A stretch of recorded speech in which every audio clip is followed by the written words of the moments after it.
Half a dozen girls. By Anna Chapin Ray. To my parents I offer these memories of a happy, naughty childhood.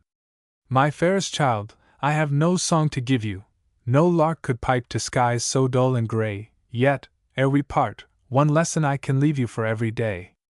Be good, sweet maid, and let who will be clever, do noble things, not dream them, all day long, and so make life, death, and that vast forever one grand, sweet song.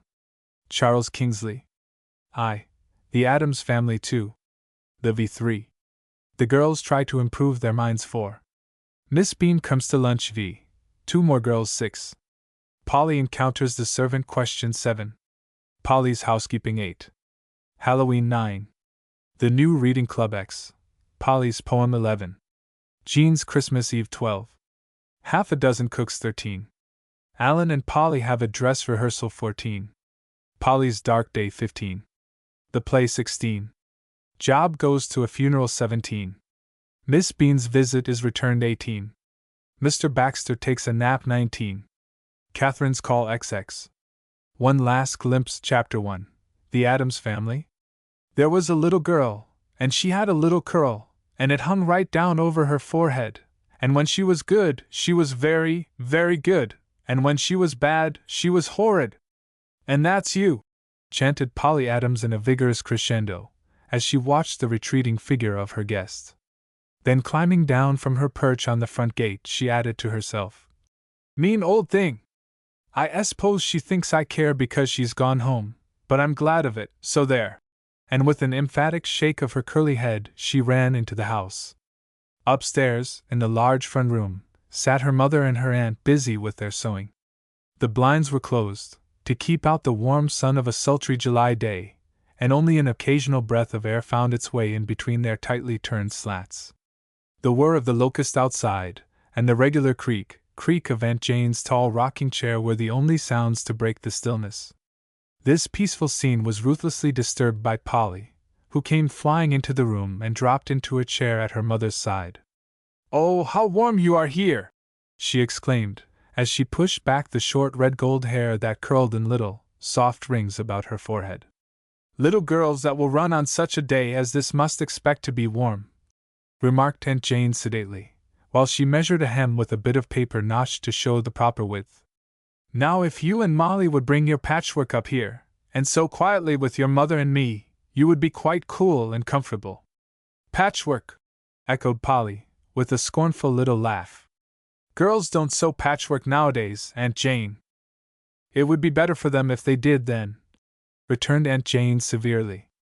"It is a much more useful way of spending one's time than embroidering nonsensical red wheels and flowers and birds on your aprons, as you have been doing.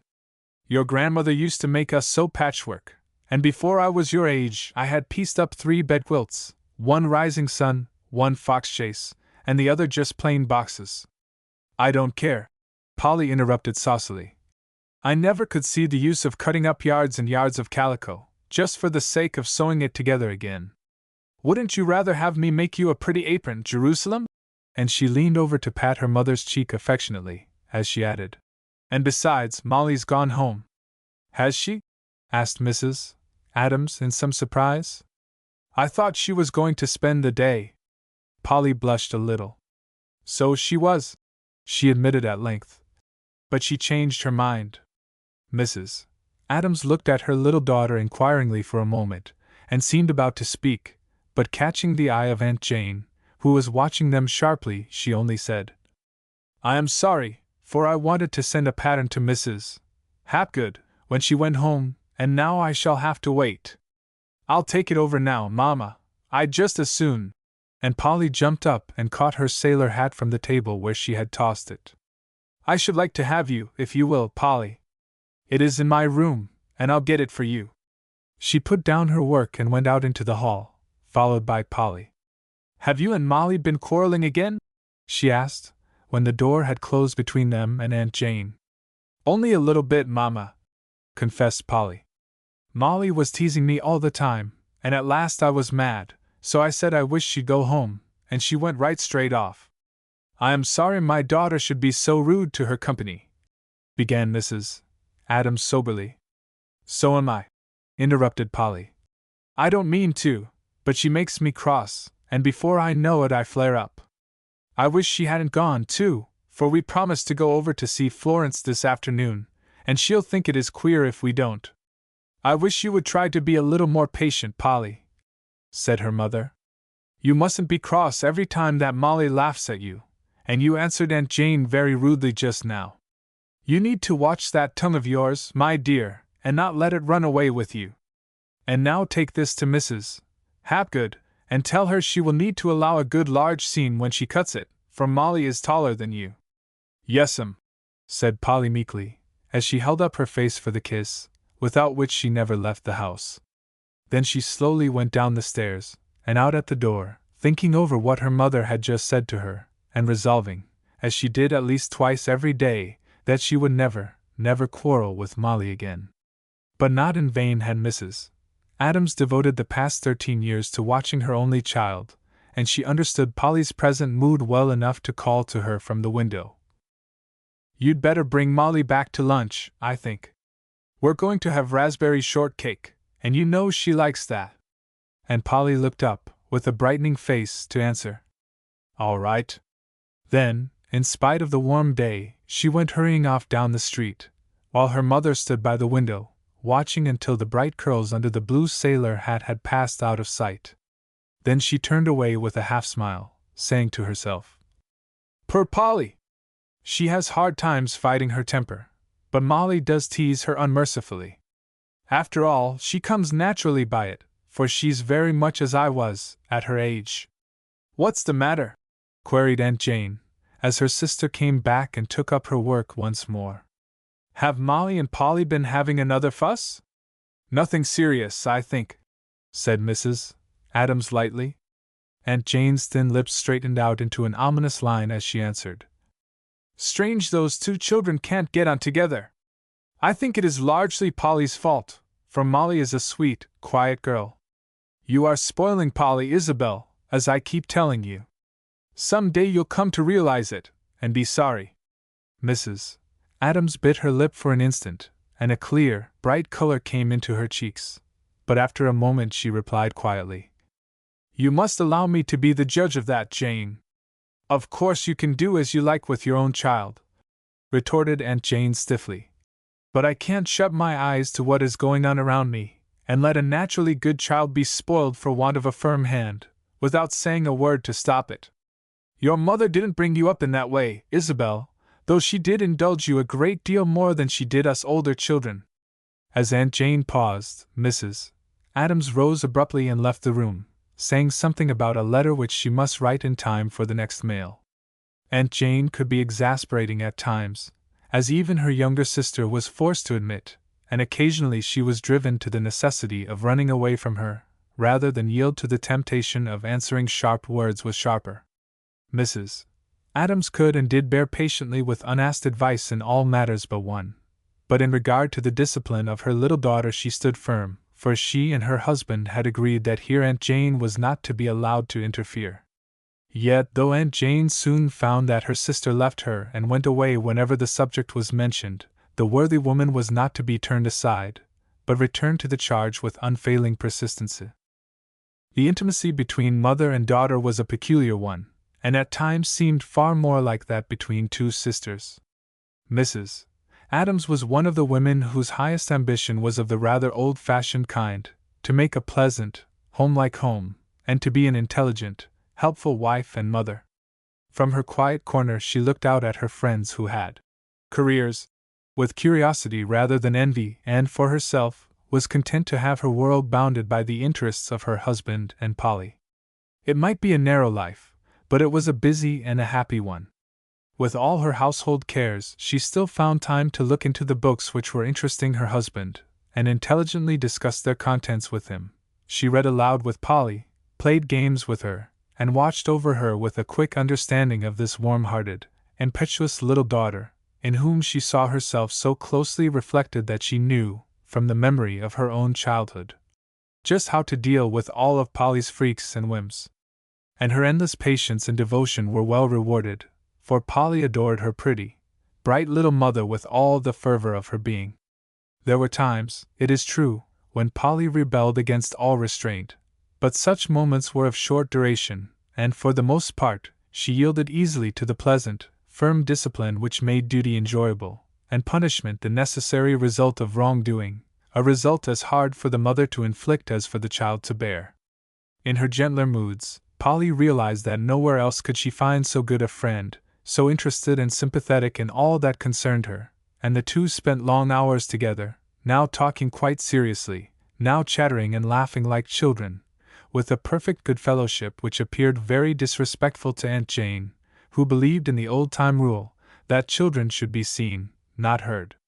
However, Polly never minded Aunt Jane's frown in the least, but went on playing with her mother and petting her, confiding to her her joys and sorrows, her friendships and her quarrels, and calling her by an endless succession of endearing names, of which her latest was Jerusalem, an epithet taken from her favorite. "Oh, mother dear, Jerusalem!" and adapted to its present use, to the great mystification of her aunt, to whom Polly refused to explain its derivation. Between his office hours and his patients, Polly saw but little of her father, for Dr. Adams was the popular physician of the large, quiet, old New England town where they lived. A man who had grown up among books, and among thinking, wide-awake people, he was a worthy descendant of the two presidents with whom he claimed kinship. He was a strong, fine-looking man, so full of quiet energy that his very presence in the sick-room was encouraging to the invalid, and he had come to be at once the friend, physician, and adviser of every family in town, whether rich or poor. If his patients could afford to pay him for his visits, very well. If not, it was just as well, for either Dr. Adams nor his wife desired to be rich. To live comfortably themselves, to lay up a little for the future, and to be able to help their poorer neighbors, now and then, this was all they wished, and this was easily accomplished. In past years, 2 or 3 other doctors had settled in the town, but after a few months of trial they had closed their offices and gone away, because not one of Dr. Adams's patients could be tempted to leave him, and his lively black horse and shabby buggy were seen flying about the streets, while their shiny new carriages either stood idle in their stables, or were taken out for an occasional pleasure drive. If Polly had been asked what was her greatest trial, her answer, truthful and emphatic, would have been Aunt Jane. It was a mystery to her as, indeed, it was to every one else, how two sisters could be so unlike. Mrs.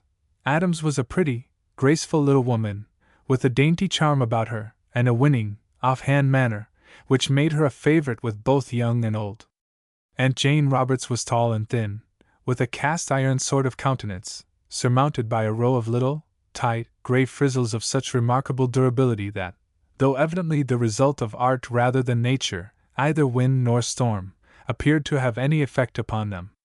On festal occasions it was her habit to adorn herself with a symmetrical little blue satin bow, placed above these curls and slightly to one side, but there was nothing in the least flippant or coquettish about this decoration, for it was as precise and unvarying as the gray frizz below it, and only seemed to intensify the hard, unyielding lines of her face. Miss Roberts was 15 years older than her sister, and she appeared to have been stamped with the seal of single blessedness while she still lay in her cradle and played with her rattle, that is, if she ever had unbent so far as to play with anything. Even her walk was not like that of most women. She moved along with a slow, deliberate stride which was at times almost spectral, and reminded one of the resistless, onward march of the fates. Aunt Jane was serious-minded and progressive, and worst of all, she was conscientious. However great a blessing a conscience must be considered, there are some consciences that make their owners extremely unpleasant. Whenever Aunt Jane was particularly trying, her friends brought forward the singular excuse. "Jane is so conscientious, she means to do just right." And she certainly did. So far as she could distinguish its direction, Aunt Jane trod the path of duty, but she trod it as a martyr, not like one who finds it a pleasant, sunshiny road, with bright, interesting spots scattered all along its way. She had advanced ideas about women and pronounced theories as to the rearing of children. She was a member of countless clubs, and served on all the committees to talk about reform. She visited the jail periodically, and marched through the wards of the hospital with a stony air of sympathy highly gratifying to the inmates, who tried to be polite to her because of her relationship to the doctor, whom they all adored.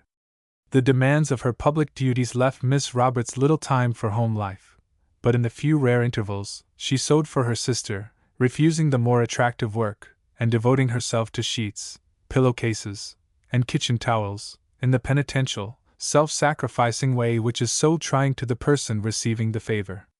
She appeared to regard these labors as an offset to the frank criticisms of her sister's housekeeping, which she never hesitated to make when the opportunity offered.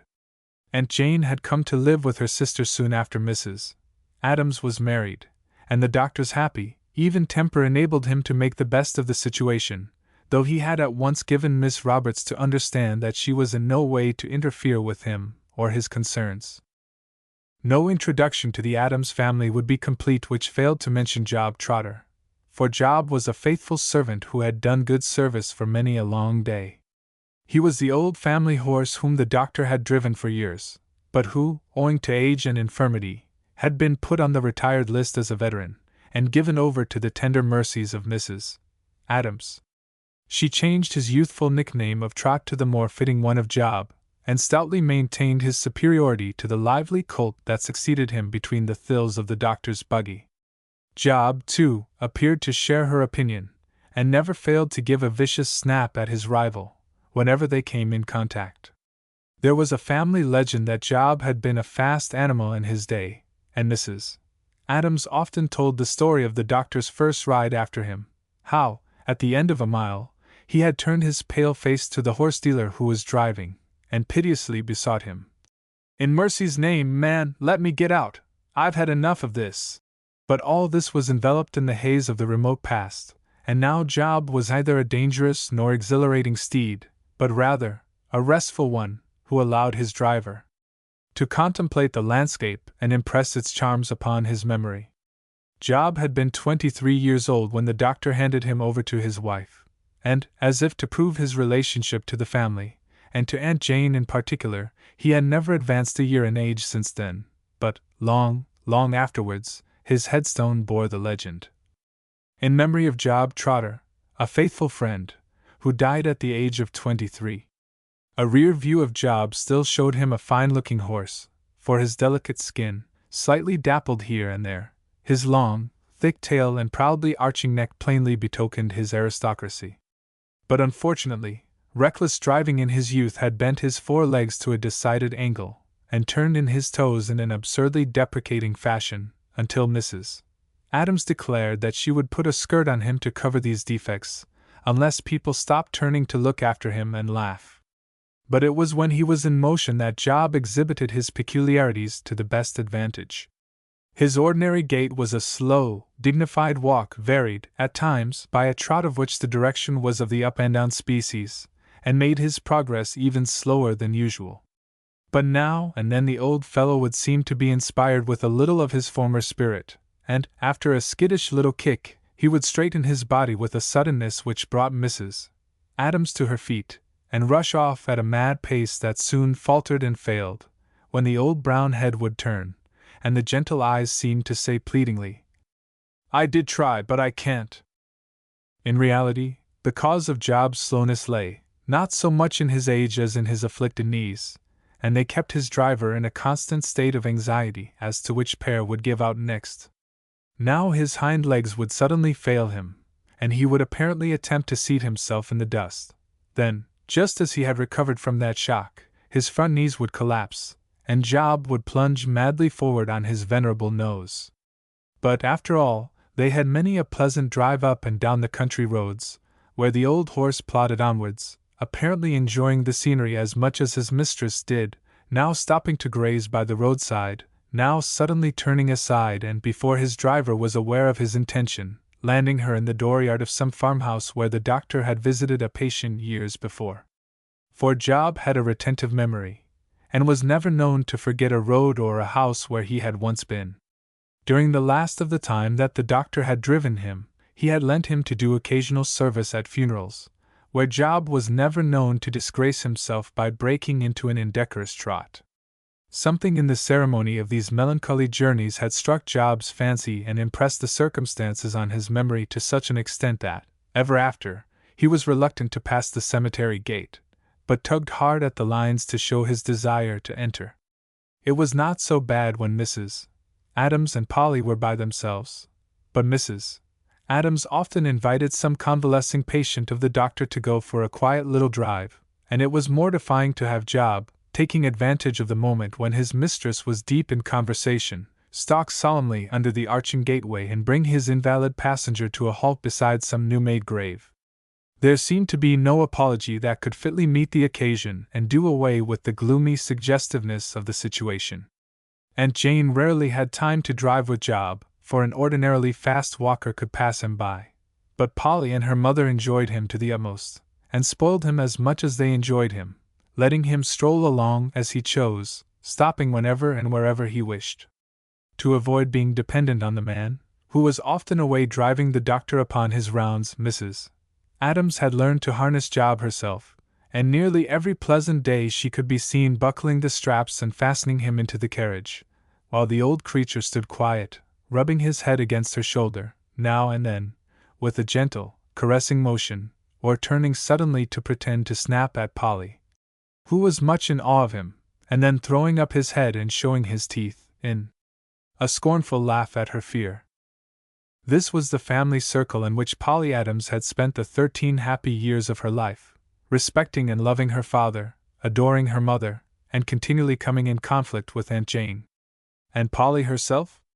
Like countless other girls, she was good and bad, naughty and lovable by turns, now yielding to violent fits of temper, now going into the depths of penitence for them, but always, in the inmost recesses of her childish soul, possessed with a firm resolve to be as good a woman as her mother was before her. She knew no higher ambition. Chapter 2. The V. Everybody in town knew the Hapgood house.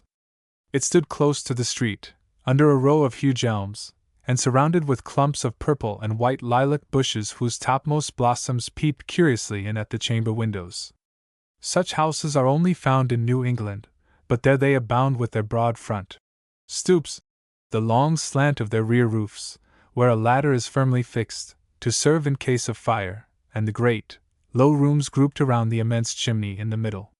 The Hapgood house had been in the family for generations, and was kept in such an excellent state of repair that it bade fair to outlast many of the more recent houses of the town. A wing had been built out at the side, but even with this modern addition, no one needed to glance up at the date on the chimney, 1600 and no matter what, to assure himself of the great age of the stately old house before him. Up in the Hapgood attic a serious consultation was going on. "Now, girls," Polly Adams began solemnly, "most half of our vacation has gone, and I think we ought to do something before it's over." "Aren't we doing something this very minute, I should like to know?" inquired Molly Hapgood, who had felt privileged, in her capacity as hostess, to throw herself down on the old bed which occupied one corner of the garret. Polly frowned on such levity. "I don't mean that, Molly, and you know it. What I think is, that we should get together regularly every 2 or 3 days and do something special. Aunt Jane is in lots of clubs and things, and—" "I've heard it said," interrupted Jean Dwight solemnly, "that Aunt Jane spent so much time doing good outside that she never had a chance to be good at home." "Now, Jean, that isn't fair," said Polly, laughing. "You know I'd be the very last one to hold up Aunt Jane as an example, only she has such good times with her everlasting old people that I thought we might do something like it." "Which do you propose to do?" asked Molly disrespectfully. "Start a society for the improvement of the jail, or open a mission at the poorhouse to teach Miss Bean some manners?" "Let's have a dramatic club, and get up a play," suggested the fourth member of the group, who was seated on a dilapidated hair-covered trunk under the open window, regardless of the strong east wind which now and then lifted a stray lock of her long yellow hair and blew it forward across her cheek. "What a splendid idea, Florence!" said Jean, rapturously bouncing about in her seat on the foot of the bed. "How does that suit you, Polly?" "We might do that for one thing," assented Polly cautiously. "But oughtn't we to try something a little improving, too?" "I'd like to know if that wouldn't be improving?" asked Molly. "It would teach us to act, and then, if we wanted, we could charge an admission fee and raise some money." I think it would be splendid, girls, said Polly, in spite of herself carried away by the prospect, and forgetting her own plan. What shall we take? Let's take Uncle Tom's Cabin, said Jean. We could make it over into a play easily enough, and Florence would be just the one for Eva. Alan could be Uncle Tom, you know. I think we could get something better than that, remarked Florence, in some disgust. If I'm Eva, I'll have to die, and I don't know the first thing about that. Oh, that's easy enough, answered Molly, with the air of one who had experience. Just stiffen yourself out and fall over. But I don't believe you could ever get Alan to act. Why not take a ready-made play? Asked Polly. It would save ever so much work. What is there? Said Molly, sitting up to discuss the matter. We don't want any Shakespeare, added Jean. That's all killing, and Florence doesn't want to go dead, you know. I'll tell you what, girls, said Molly, as if struck with a sudden idea. We'll have an original play, and Jean shall write it. Florence and Polly applauded the suggestion, while Jean groaned. I can't, girls. I never could in this world.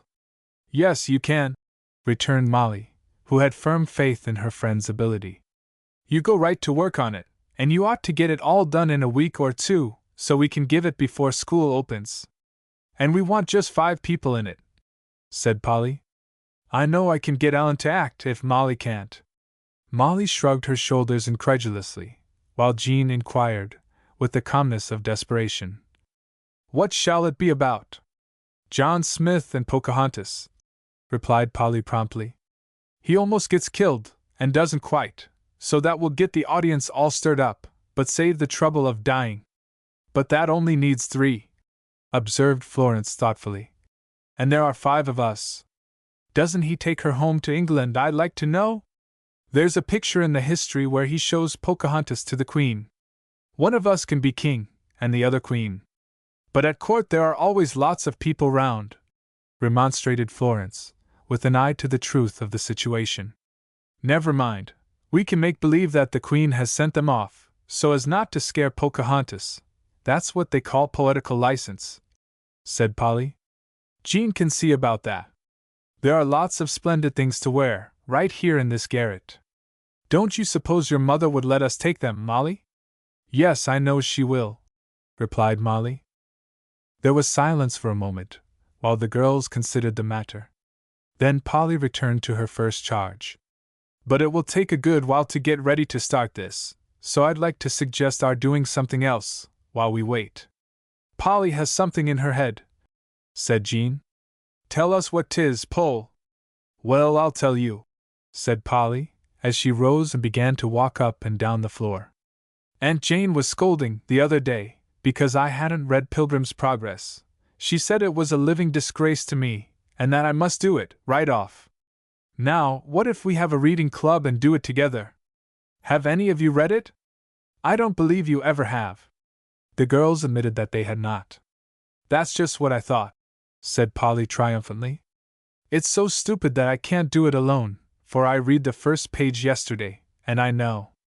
But we don't any of us want to be a living disgrace, so what if we read aloud an hour every other afternoon? Tea wouldn't take us so very long, and— here she laughed frankly. I don't suppose it would hurt us any. I don't know, but we ought to, remarked Molly virtuously, while Jean added, I've heard people say it was like measles. You'd better take it young if you did at all. When shall we begin? Demanded Polly, fired with enthusiasm at the prospect. Tomorrow, said Molly. And you'd better come here to read, for we can be nice and quiet up here. Come tomorrow at 3, and we'll read till 4. Oh! Exclaimed Florence, suddenly springing up, as a small, dark body came flying in at the open window above her head, and went tumbling across the floor and down the stairs. What was that? Asked Molly, rolling off the bed. A green apple, I think, replied Polly, as she ran after it and seized it. Yes, here it is. That's Alan's doing, said Molly sternly. I do wish he'd ever let us alone. I don't, said Polly, coming to his defense. He's ever so much fun. I get tired of all girls. Thank you, ma'am, said Jean quickly, bowing low in answer to the compliment. But Polly missed the bow, for her curly head was out of the window, and she was laughing down at a slender, light-haired lad who was just taking fresh aim at the open window. "Come up here, Alan!" she called. "Oh, don't, Polly!" remonstrated Molly from within. "He'll laugh at us, and spoil all our fun." "No, he won't," answered Polly valiantly, then more loudly. "What did you say, Alan? What are you girls about up there?" he inquired. "Come up and see," and she drew in her head just in time to escape a second missile. "All right, I'll come if you'll promise to play something, and not spend all your time gabbling," and Alan vanished through the side door. A minute or two afterwards, his shoes were heard clattering up the attic stairs. The four girls, whom he found sitting in a row on the edge of the bed, were such good friends of him and of each other, that the five were commonly spoken of as the V, or sometimes as the Quintet. Alan Hapgood, who was regarded as the point of the V, was a wide-awake, irrepressible youth of 12, who had a large share in the doings of his older sister and her friends. They did their best to spoil him by their unlimited admiration, but to be sure, the temptation to do so was a strong one, for Alan was a lovable fellow, always merry and good-natured, generous and accommodating to his friends, and quick to plan and execute the pranks which added the spice of mischief to the doings of the V. In person he was tall for his age, and slight, with thick, yellow hair that lay in a smooth, soft line across his forehead, large gray eyes, and a generous mouth, full of strong, white teeth which were usually in sight, for Alan was nearly always laughing, not a handsome boy, exactly, for his features were quite irregular, but a splendid one, whom one would instinctively select as a gentleman's son, and an intelligent, manly lad. His sister Molly, 2 years older, was an attractive, bright girl, whose only beauty lay in her smooth, heavy braids of brown hair. She and Polly had been constant companions from their babyhood, had quarreled and made up again, 365 days a year for the last 13 years, and at the end of that time they were closer friends than ever. Two girls more unlike it would have been hard to find, for Molly was as quiet and deliberate as Polly was impetuous, but nevertheless, in spite of their continual disagreements, they were inseparable. They were in the same class in school and in Sunday school, they had the same friends, and read the same books, and had a share in the same mischief. They even carried this trait so far as to both come down with mumps on the same day, when their unwanted absence from school was the source of much speculation among their friends, who fondly pictured them as indulging in some frolic, until the melancholy truth was known. Next to Alan, Jean Dwight was the boy of the V, a strong, hearty, happy young woman of 14, who succeeded in getting a great deal of enjoyment out of this humdrum, workaday world.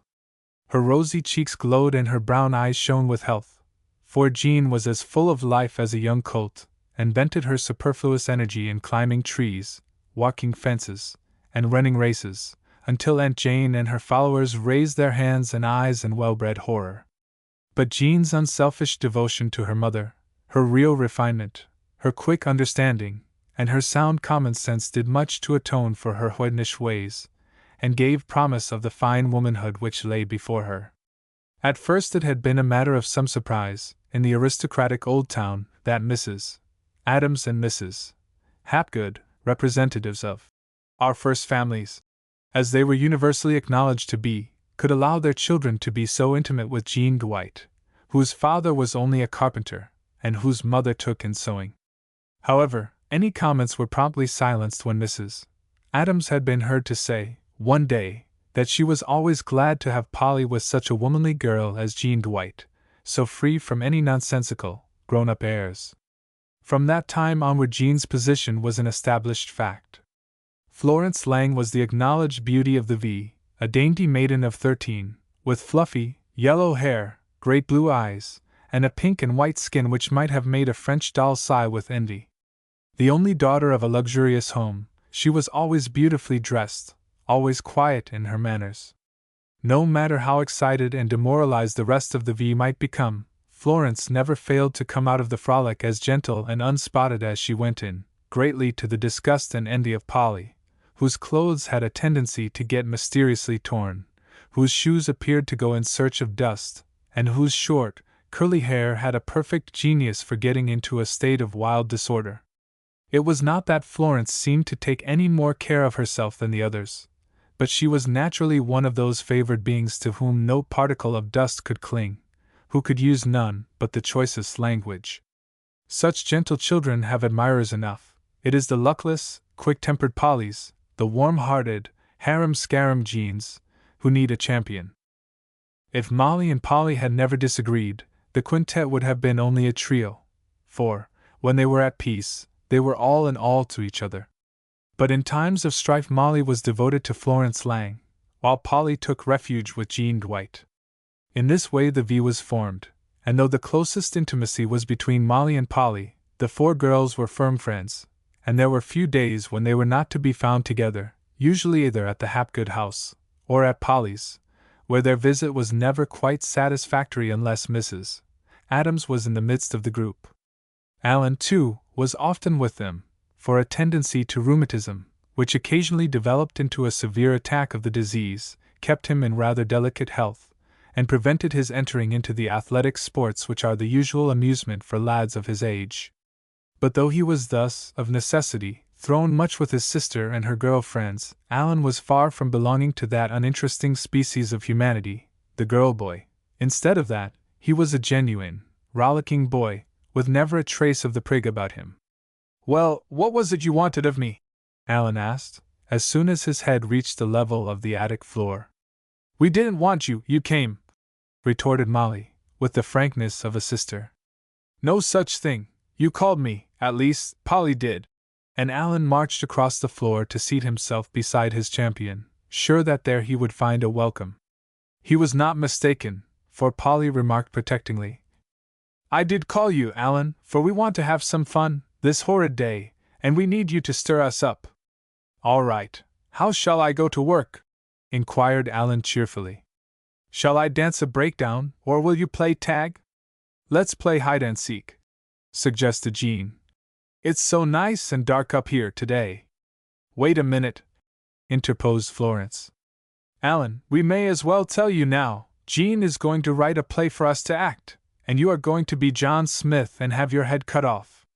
"The mischief, I am!" with a prolonged whistle of surprise and disgust. "It strikes me I have something to say about what shall be done with my head." "Stop using such dreadful expressions, Alan," said Molly primly. "You know Mama doesn't like to hear you say the mischief." "Well, she didn't, 'cause she isn't here," returned Alan, in nowise abashed by his reproof. "And I don't believe she'd like to hear you girls planning to cut my head off, either." "Oh, Alan, you goose," said Polly. "John Smith's head wasn't cut off, for Pocahontas saved him, you know. All you'll have to do will be to lie down with your head on a stone, and have one of us girls get ready to hit you with a club." "If you girls are going to manage the club," remarked the boy, with masculine scorn, "I'd much rather have you try to hit me, for then I'd be safe." "That's a very old joke, Alan," said Jean, with disgust. "And besides, it isn't polite. You ought to be proud to be asked to have a part in our grand play." "Will you act, or won't you?" demanded Polly sternly, as she seized him by his short, thick hair. "Oh, anything to get peace," groaned Alan. "Say yes, then." "Yes." "Very well. Now you are to be ready whenever we want you. You are to do just what we want, and do it in just the way we want. Do you promise?" "Yes, yes." "But do hurry up and play something, or it will be dark before you begin." "There!" said Polly, nodding triumphantly to the girls as she released him. "Didn't I tell you I'd get him to act?" "You couldn't bribe him to keep out of it," said Jean, as they sprang up for their game.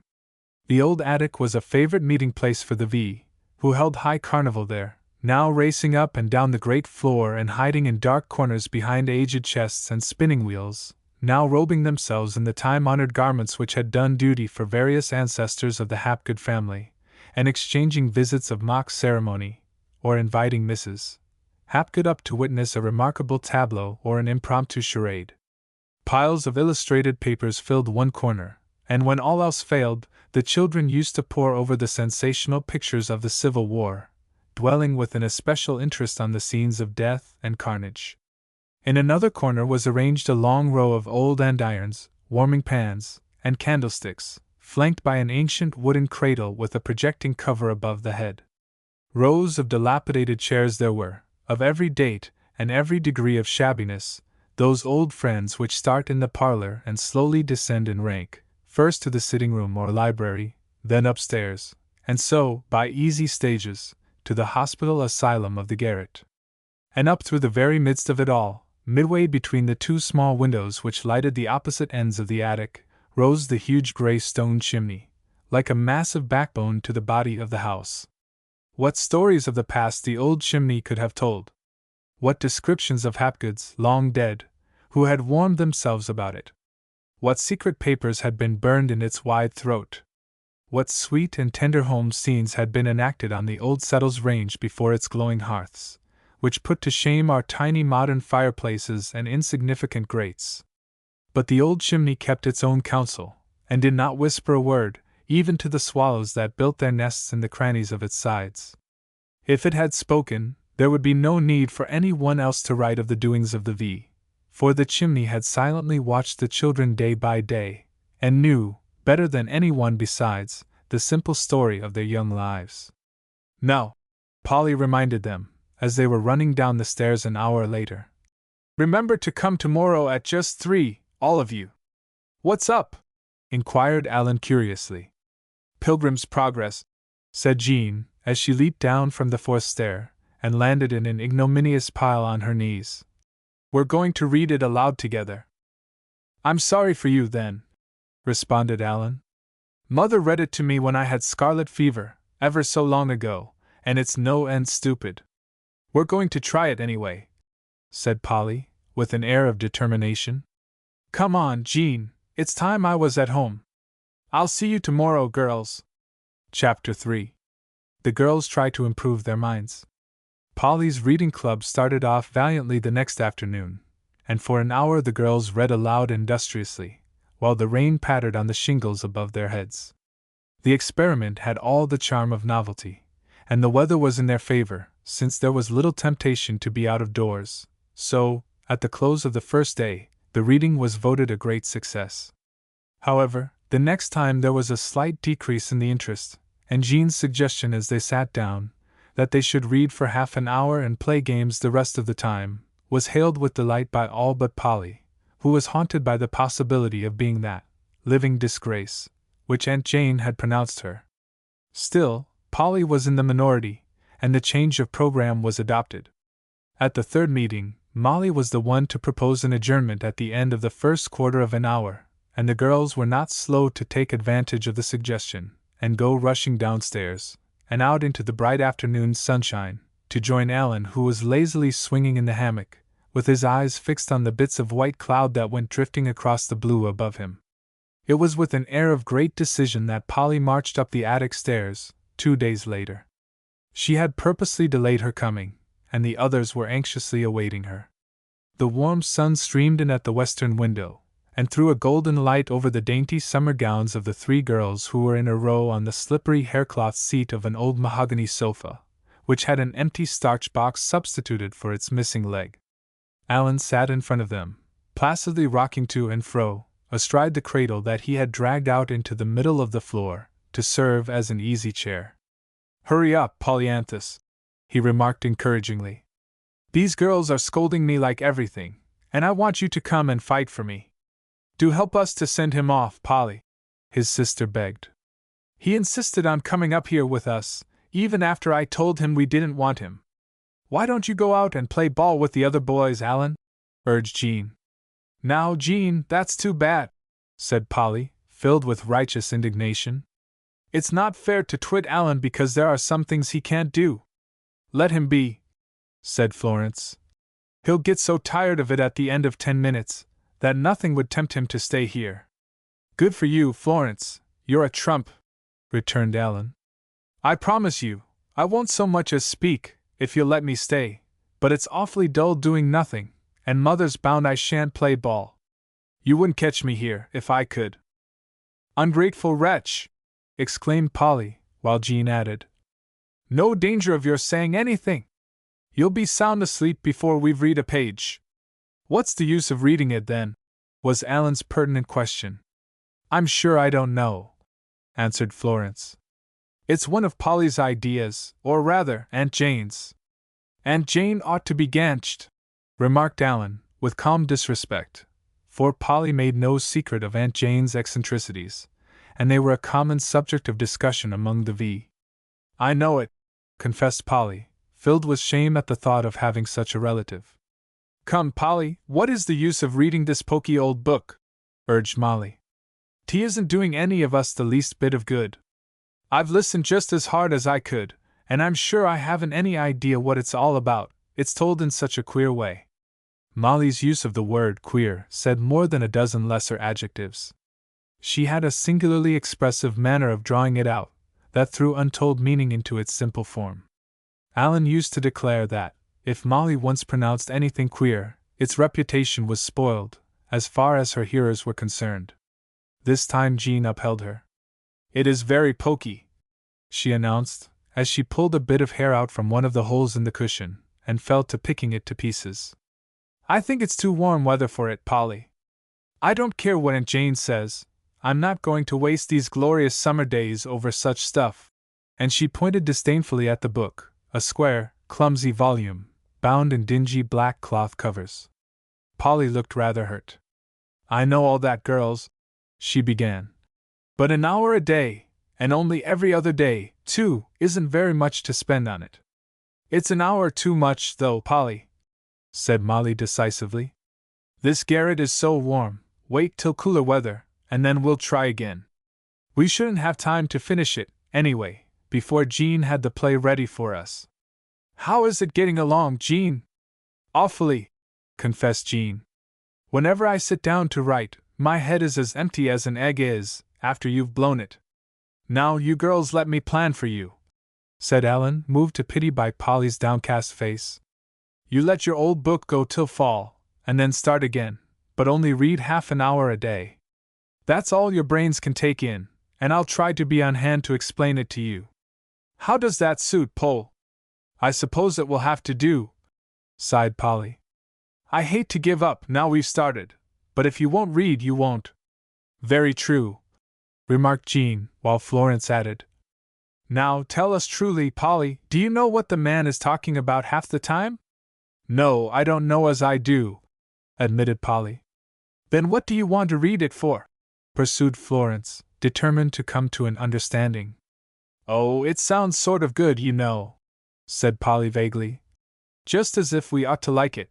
Most everybody does read it, and I didn't know but if we kept at it long enough, it might teach us a little something." "Who wants to be taught? And besides, I'd rather have something a little fresher than this," said Jean, making no secret of her heresy. "Polly! Polly!" called a voice from below. Polly sprang up from the floor, where she had seated herself. "That's Mama, what can she want?" she exclaimed, running to the window and putting her head out. Down in the street sat Mrs. Adams in their low, two-seated carriage, while Job stood nodding sleepily in the sun as he waited for the signal to proceed. "Don't you girls want to go for a little drive?" she called, as her daughter's head came in sight. In an instant 3 other heads appeared, and she was saluted with 3 voices. "How lovely! What fun! We'll be down in a minute." The minute was a short one, for the girls snatched their hats in passing through the hall, and quickly surrounded the carriage, in a gay, laughing group. Alan came sauntering down the stairs after them, and stood leaning in the doorway, watching them settle themselves preparatory to starting. Something in the lad's position struck Mrs. Adams, and she beckoned to him. "Come too, Alan, that is, if you can stand it with so many girls." "May I? Is there room?" He ran out to the carriage, then stopped, hesitating, as he saw Polly touch her mother's arm, and shake her head silently. "I don't believe I'll go," he said, drawing back. "Why not?" asked Mrs. Adams in surprise. "I don't think Polly wants me to," answered the boy frankly. "I don't want to be in the way."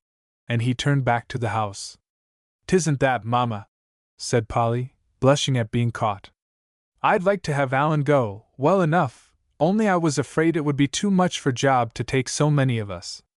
In that case, you might have offered to be the one to give up, said her mother, in a low tone, which, though very gentle, still brought a deeper flush to Polly's face. Then she added to Alan, Nonsense, my boy! You are thin as a rail, and don't weigh anything to speak of. Get in here this minute, and if Job gets tired, I'll make you all walk home. Alan mounted to the front seat, where he made himself comfortable, with a boyish disregard of Florence's fresh pink gingham gown. Mrs. Adams shook the lines persuasively. Job waked and began to trudge along with an air of somber patience which would have done credit to the scriptural original of his name. I am glad you are all of you used to Job, said Mrs.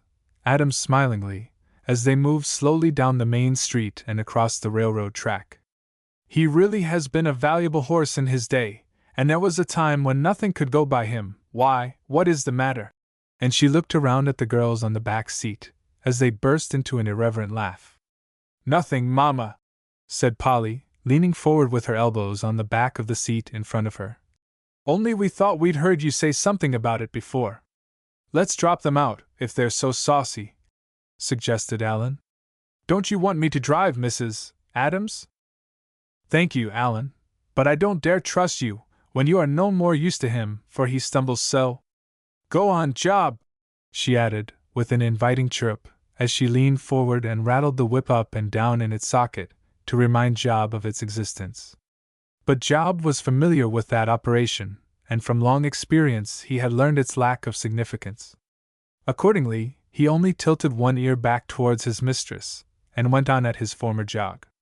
It was one of the finest days of the summer, one of the days when the season seems to have reached its height and appears to be standing still, for a moment, in the full enjoyment of its own beauty.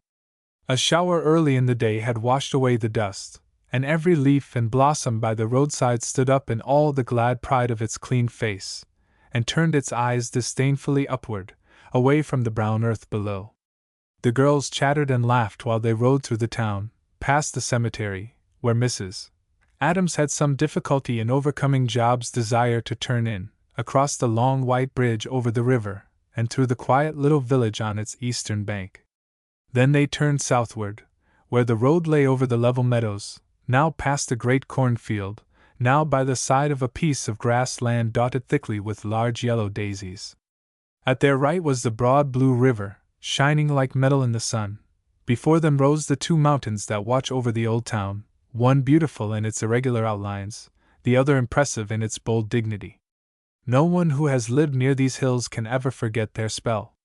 Though long years may have passed before his return, yet his first glance is always towards the bare, rugged cliffs, the wooded sides, and the white summit houses of these twin guardians of the quiet valley town. I believe I am perfectly happy, said Florence, with a sigh of content, as she leaned back and surveyed the meadows. I should be, if I could have some of those daisies, said Polly, pointing to a great bunch of them close by. Want them? All right, here goes. And before Mrs. Adams could bring Job to a halt, Alan was out over the wheel. Don't stop, I can catch up with you, he called. It's too hard work to get Job under way again. He was as good as his word, for he hastily pulled up the flowers by the roots, came running after the carriage, and tossed them into Polly's lap. There! Now aren't you glad you brought me? He exclaimed triumphantly, as he scrambled up the back of the carriage, like a monkey, and worked his way along to the front seat again. You're a daisy yourself, Alan, answered Polly, leaning out over the wheel to break off the roots. These are lovely. Want some, girls? It's going to rain tomorrow, I just know, said Molly, disregarding the daisies. If it does, it will spoil our picnic, and that will be a shame. Oh, it won't rain, said Jean. What makes you think so, Molly? It always does, said Molly wisely, when the hills look such a lovely dark blue. I heard somebody say so, ever so long ago, and I never knew it to fail. I don't believe in signs, remarked Polly vindicatively, with her mouth full of daisy stems. It's all just as it happens, only some people have a sign for everything. For my part, I'll wait till I see the rain coming, before I believe in it. That's Polly all over, said Alan. She won't take anything on trust, she has to see it first. How did the reading come on today? Inquired Mrs. Adams, leaning back in her seat and letting Job ramble from side to side of the road, at his will. Not very well, said Florence, seeing that none of the others started to reply. I hope I didn't break it up, Mrs. Adams answered as she took out the whip to brush a fly from Job's plump side. Alan giggled. You needn't be afraid, Mrs. Adams, the girls are glad to get off on any terms. I'll tell you how 'tis, Mrs. Adams, said Jean, coming to the rescue, rather to Polly's relief. You see, it's such warm weather, and the book wasn't real interesting, so we decided to let it go till by and by. Do you think we're very dreadful?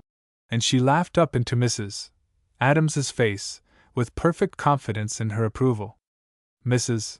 Adams laughed too. I didn't really think you would carry out your plan for very long, she said. Polly takes Aunt Jane's words too seriously. In old times, everybody read Pilgrim's Progress, but it's going out of fashion now, and whoa, Job! What are you doing? She exclaimed, as the carriage tilted to one side so unexpectedly that Florence and Molly screamed a little.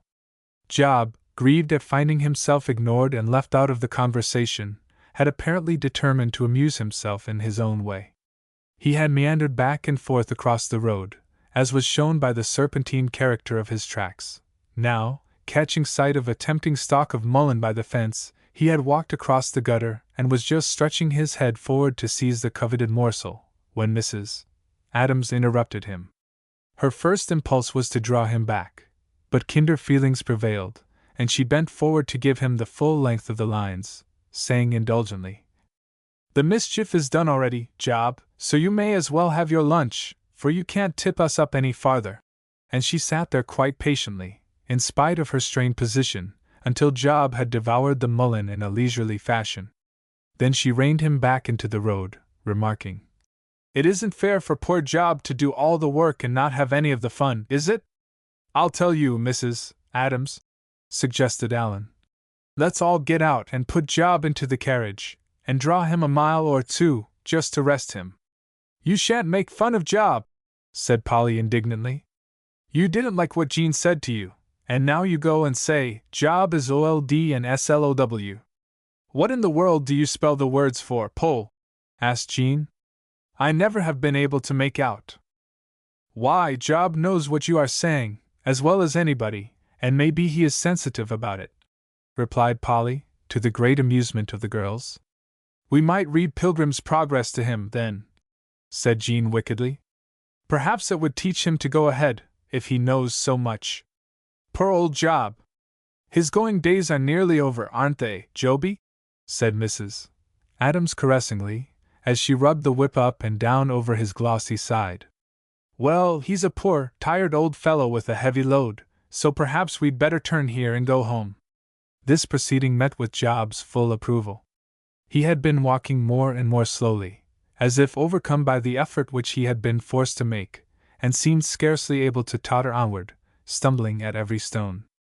But with the change of direction, his life came back to him, and with a whisk of his tail and an ungainly flourish of his hind legs, he started off at a trot, turning neither to the right nor the left, but only intent on reaching home and supper.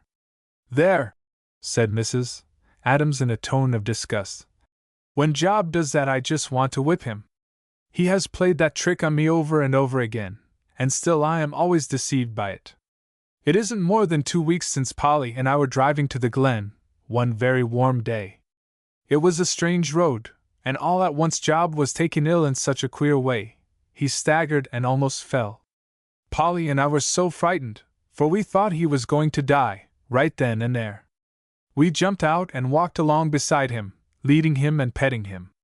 The road was so narrow that we couldn't turn him around, without going on ever so far. Nobody was in sight, and we were both of us just ready to cry from sheer nervousness. At last we came to where we could turn him, and backed him around as carefully as could be. What did the old goose do but put down his head and give it the funniest sideways toss, and then trot off towards home, leaving us standing there in the road. What did you do? Did you walk home? Asked Alan, while the girls laughed. No, indeed. We made him stop for us, and he had to trot the rest of the way, you may be sure. Go on, Job, urged Mrs. Adams, shaking the lines violently. But Job settled that matter by whisking his tail over the lines and holding them firmly, in spite of the attempts his mistress made to free them once more. Finding her labors of no avail, she turned her attention to the girls again. What if you take another plan for your reading? She asked, pulling off one of her long gloves and turning slightly, as she rested her elbow on the back of the seat. If you care to come to our house 1 or 2 mornings a week, through the rest of the vacation, and read aloud with me some good book, I don't mean goody, I should be delighted to have you. You could do the reading and amuse me while I sew. That's elegant, exclaimed Jean rapturously. What shall we read, girls? But are you sure that you want us? Asked Florence doubtfully, for her mother was not particularly hospitable to the members of the V, and it seemed impossible to her that Mrs. Adams could be in earnest in her proposition. Indeed I do, responded Mrs. Adams heartily. I can take that time for darning the doctor's stockings, and Polly's too, for that matter, for her toes are always coming through. I don't like to do it, but I shall be so well entertained that I probably shan't mind it at all. See here, said the practical Jean. Let's all bring our stockings to darn. There can't but one of us read at a time, and I just hate to do nothing but sit and twirl my thumbs. But I don't know how to darn stockings, said Florence helplessly. Time you did then, said Jean. If you had as many small brothers as I do, you'd have plenty of practice. Besides, I think any girl as old as we are ought to know how to mend her own stockings, whether she's rich or poor. So do I, Jean, said Mrs. Adams approvingly. And yet I am ashamed to say that I have never taught Polly. But I think I'll add your plan to mine, and tell the girls to bring their darning bags with them, and I will give you all lessons in a duty and necessity that can be made almost a fine art. I hate to sew, said Molly disconsolately. So do I, responded Jean calmly. But I have to just the same, and that's the reason I thought I'd like to take the time when we read to do some of the worst things. I say, remarked Alan meditatively, as he plunged his hands into his pockets. Where's my share in this coming in? Why, nowhere, you're nothing but a boy, you know, replied his sister, with an air of conscious superiority. One boy is as good as a dozen girls, though, ma'am, retorted Alan. Do you want to come too? Asked Polly. He can he, Mama?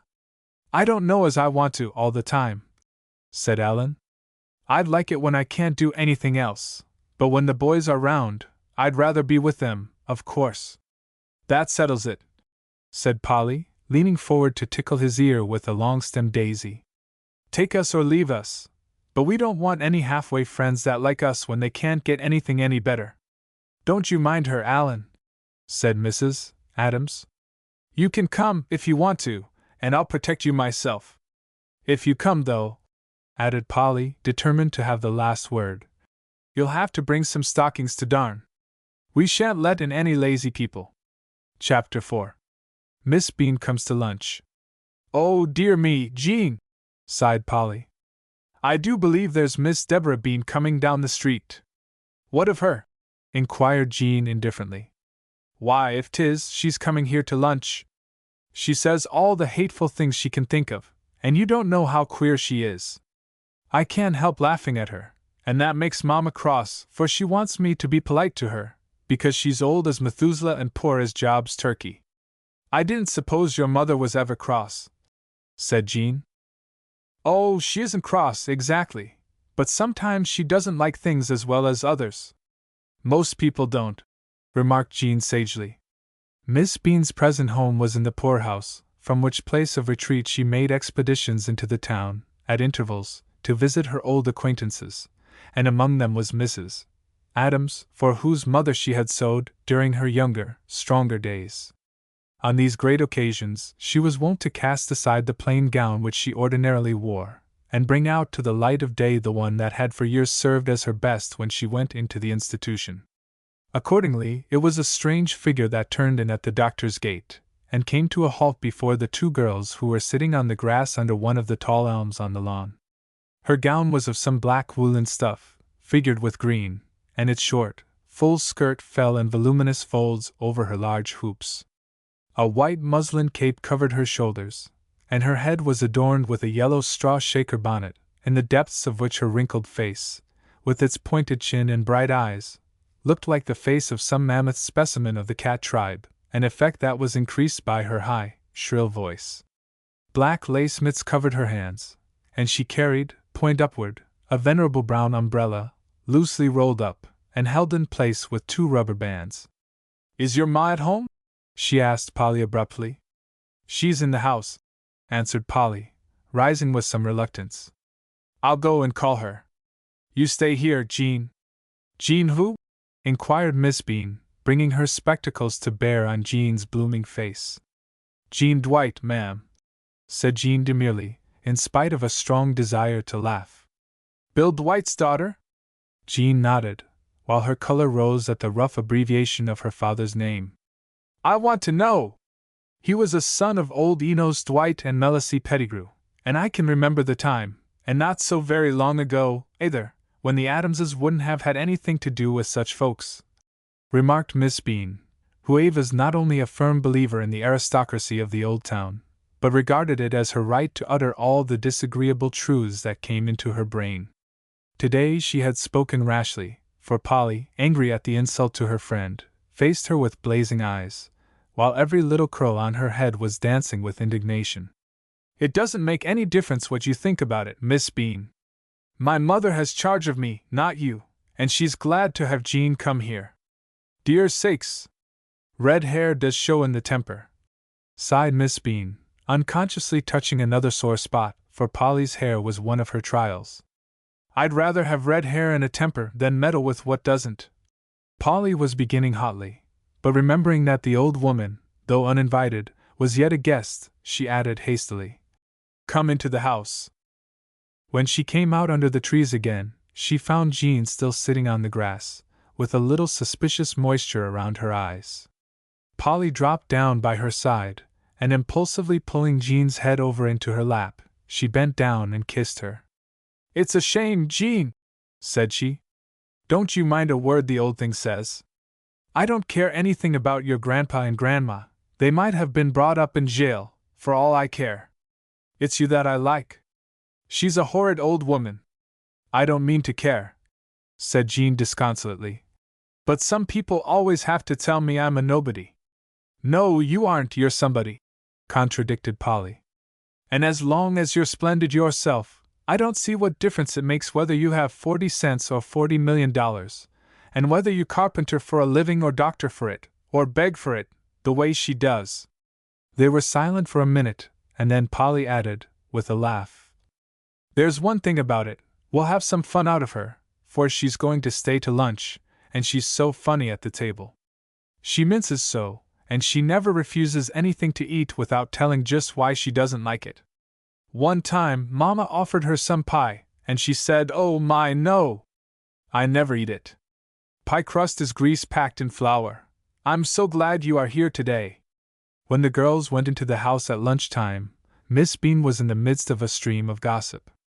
Her usual surroundings gave rise to no more varied subjects than the personal appearance of her companions, and the routine of the housework, in which they all had a share. Doubtless it was partly for this reason that the worthy woman made the most of her brief outings, to gather up any bits of information which might serve to enliven the days to come, and render her an object of admiration in the community where she was passing her time. In spite of Aunt Jane's frowns, and the efforts of Mrs. Adams to turn the conversation, she was running on, helped by an occasional word from the doctor, who derived much amusement from the old woman's visits. As Polly and Jean seated themselves across the table from her, she glanced up to eye them with little favor, and then went on. "As I was saying, I stopped into Miss Hapgood's on my way up, and she just got a letter from Kate. You remember Kate Harvey, her sister that married Henry Shepherd and went out to Omaha to live, don't you? He's made a lot of money, but people always said he was a miserable sort of fellow." "Let the doctor give you some of the oysters, Miss Bean," interrupted Mrs. Adams desperately. No, I don't eat oysters now, there's no R in August, replied Miss Bean frankly. Unless you spell it August, whispered Jean, in an aside which made Polly choke over her glass of water. Well, resumed Miss Bean tranquilly, Kate's got 2 daughters of her own, about Molly's age, and she wants 'em to come there and board, and go to school at Miss Webster's. I don't know's I wonder, for I don't suppose there's any schools in them little western towns, but Miss Hapgood's all upset about it. I told her she'd better take 'em, and charge a good, round price for 'em, but she says she hasn't much room, and then she don't know how they'd get along with Molly. Do you think they'll come? Inquired Polly eagerly. I don't know, answered Miss Bean coldly. Miss Hapgood hasn't made up her mind. She sets great store by Kate, being her only sister, she went on, turning back to the doctor. And so I shouldn't much wonder if she took him, after all. They say his father shot himself, and— Have some of these preserved plums, Miss Bean, said Mrs. Adams, lifting the spoon persuasively. No, thank you. Preserves isn't very wholesome, and I don't go much on them, excepting pie plant and molasses, answered Miss Bean, as she poured out her coffee into her saucer. At this somewhat unexpected response, Jean pinched Polly's hand under the table, and they both giggled. Some folks, continued Miss Bean reflectively, say it's a coward that commits suicide, but my soul and body, I think it's just the other way. I never should get up spunk enough. Then, with an abrupt change of subject, she added, Speaking of folks dying, I see Mr. Solomon Baxter as I was coming along. He's aged a good deal since his wife died, and no wonder, poor man, with all his 6 children to look out for. He shook hands with me, and he seemed so all cut up when I told him how lonesome he looked, that I says to him, Mr. Baxter, why don't you get married again? There's lots of good women left, as many as there ever was. Why don't you take Miss Roberts now? She'd manage your children for you, I'll warrant. This was too much for the doctor and the girls, and they burst out laughing, while Aunt Jane remarked stiffly, Thank you, Miss Bean, but I have no present desire to be married. Well, I didn't know but what you might think 'twas a case of duty, responded Miss Bean grimly. As soon as the meal was over, Polly and Jean adjourned to the lawn again, and sat down to discuss the situation, for they were both much excited over the possible coming of Molly's cousins. I saw some pictures of them once, said Polly, as she settled herself in the hammock. They were pretty, and they were just elegantly dressed, with piles of lace and things, and gold chains round their necks. Miss Bean said they had lots of money, said Jean thoughtfully. Yes, answered Polly. And they looked as if they had it all on. Mamma says 'tisn't a good idea for young girls to wear jewelry, and she won't let me have any at all, but just these. As she spoke, Polly touched the string of gold beads that lay closely about her throat. They had been her great-grandmother's beads, and Polly had received them for her name. I shouldn't wonder if they did that more out west, said Jean. How old are they, Polly? One is older than Molly, answered Polly, and the other is about Alan's age. Molly hasn't ever seen them, for they've always lived out there. I hope they won't come, though, she added emphatically. Why not? Inquired Jean. If they're nice, I think it would be fun to have them here. I don't, said Polly. There are just enough of us, as it is, and if they were here, we shouldn't get any good of Molly. It won't make any difference if they don't go to the same school with us. And besides, you said this morning that you couldn't bear Molly, said Jean a little maliciously. You know I never meant any such thing, Jean, said Polly impatiently. I like Molly Hapgood better than any other girl in this town, and you know that just as well as I do. What about me? Inquired Jean, laughing, for she was accustomed to Polly's moods, and was by no means angry at the alarming frankness of her reply, as she said tragically, I like you ever so much, Jean, but honestly I like Molly better when she's nice, for we've always been together, and I don't want these dreadful girls to come in between us. I don't believe they will, any more than Florence and I do, said Jean soothingly. At the mention of Florence's name, Polly straightened up, and looked right into Jean's eyes. Jean Dwight, said she, If you'll never tell, I am going to say something to you that I never told anybody before. What is it? Asked Jean curiously. You promise not to tell? Why, of course, if you don't want me to. Well, said Polly in a whisper, I think Florence is a perfect little flat. There! I suppose Mama would say I was as bad as Miss Bean, with all her gossip, but I can't help it, it's true. But don't let's talk about it any more, it makes me so cross. Perhaps they won't come anyway. Here comes Alan, said Jean, glancing up as the boy turned in at the gate. Maybe he can tell us something about them. In fact, the lad had come to see Polly for no other purpose than to talk the matter over with her, for Polly was his truest friend in the V, and the two children exchanged confidences with the same simple good fellowship they might have shown, had they both been girls. Polly never snubbed Alan because he was younger, as Molly did, but invariably stood as his champion when the other girls scolded him, and tried to send him away, and Alan, on his side, never rubbed Polly the wrong way, but respected her quick temper. Of course he teased her, as every natural boy teases the girls with whom he is thrown, but it was a gay, good-natured sort of teasing that never irritated Polly in the least. During his long, rheumatic fever of the winter before, she had been a most devoted friend, dropping in to see him at all sorts of odd hours, to amuse him with her merry nonsense, and had greatly disgusted the girls by frankly announcing her preference for his society over their own. And Alan returned the compliment with interest, declaring that he would rather have Pole in one of her tantrums than the rest of them with all their best manners. He came deliberately across the lawn, with his black and white striped cap cocked on the very back of his head, and his hands in the side pockets of his gray coat, and calmly disregarding the curiosity of the girls, he made no attempt to speak until he had comfortably settled himself on the grass at their feet. Well? He inquired at length, after he had arranged himself to his liking, with his hands clasped under his yellow head. What is it you want to know? Everything, demanded Polly, comprehensively. All right, he answered, lazily shutting his eyes. The Earth is the planet on which we live, and is about 25,000 miles round. A decimal fraction is one whose denominator is 10, 100, 1,000, or and so forth. America was discovered in. Oh, Alan, do be sensible if you can, said Jean. We know all that stuff. What we want is to hear about these cousins of yours that are coming. How did you know anything about them? Asked the boy in surprise. Miss Bean is here, answered Polly. She went to see your mother on the way, and heard about it. Oh. There was a world of disgust in Alan's tone. Presently he went on. Well, everybody will have to hear of it now. I came over to tell you, Pole, but it seems that old woman is in ahead. Are they really coming, then? Asked Polly anxiously. Hope not, said Alan, rolling over on his face and pulling up a handful of grass. Girls enough round already. That's not polite, returned Polly. But go on. There isn't any on, said Alan. All there is about it is that they want to come, and I'm afraid Mother is going to let them. Molly likes it, but I don't want them round in the way.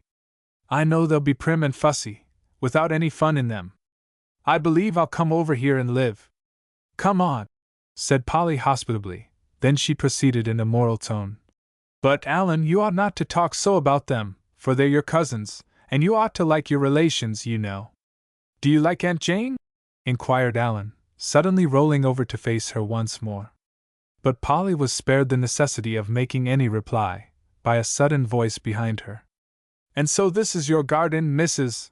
Adams? It's a likely place for petunias and sweet williams, but I don't think much of those new-fangled things, pointing to a brilliant bed of dwarf nasturtiums nearby. Then she went on in a sing-song tone.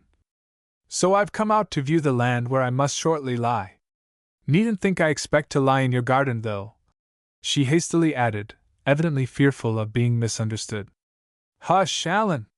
You must not laugh at her, said Polly, stifling her own merriment as best she could. But Miss Bean, absorbed in her eloquence, had passed on out of hearing, and Jean returned to the charge. Come, Alan, there's a dear boy, she began persuasively. Tell us about the girls. I don't know much about them. answered Alan. Catherine is the older one, about 15, and Jessie is just my age. Her birthday is the 3rd and mine the 7th. I suppose they're well enough, but their pictures look a little toploftical, and I'm not over fond of that kind.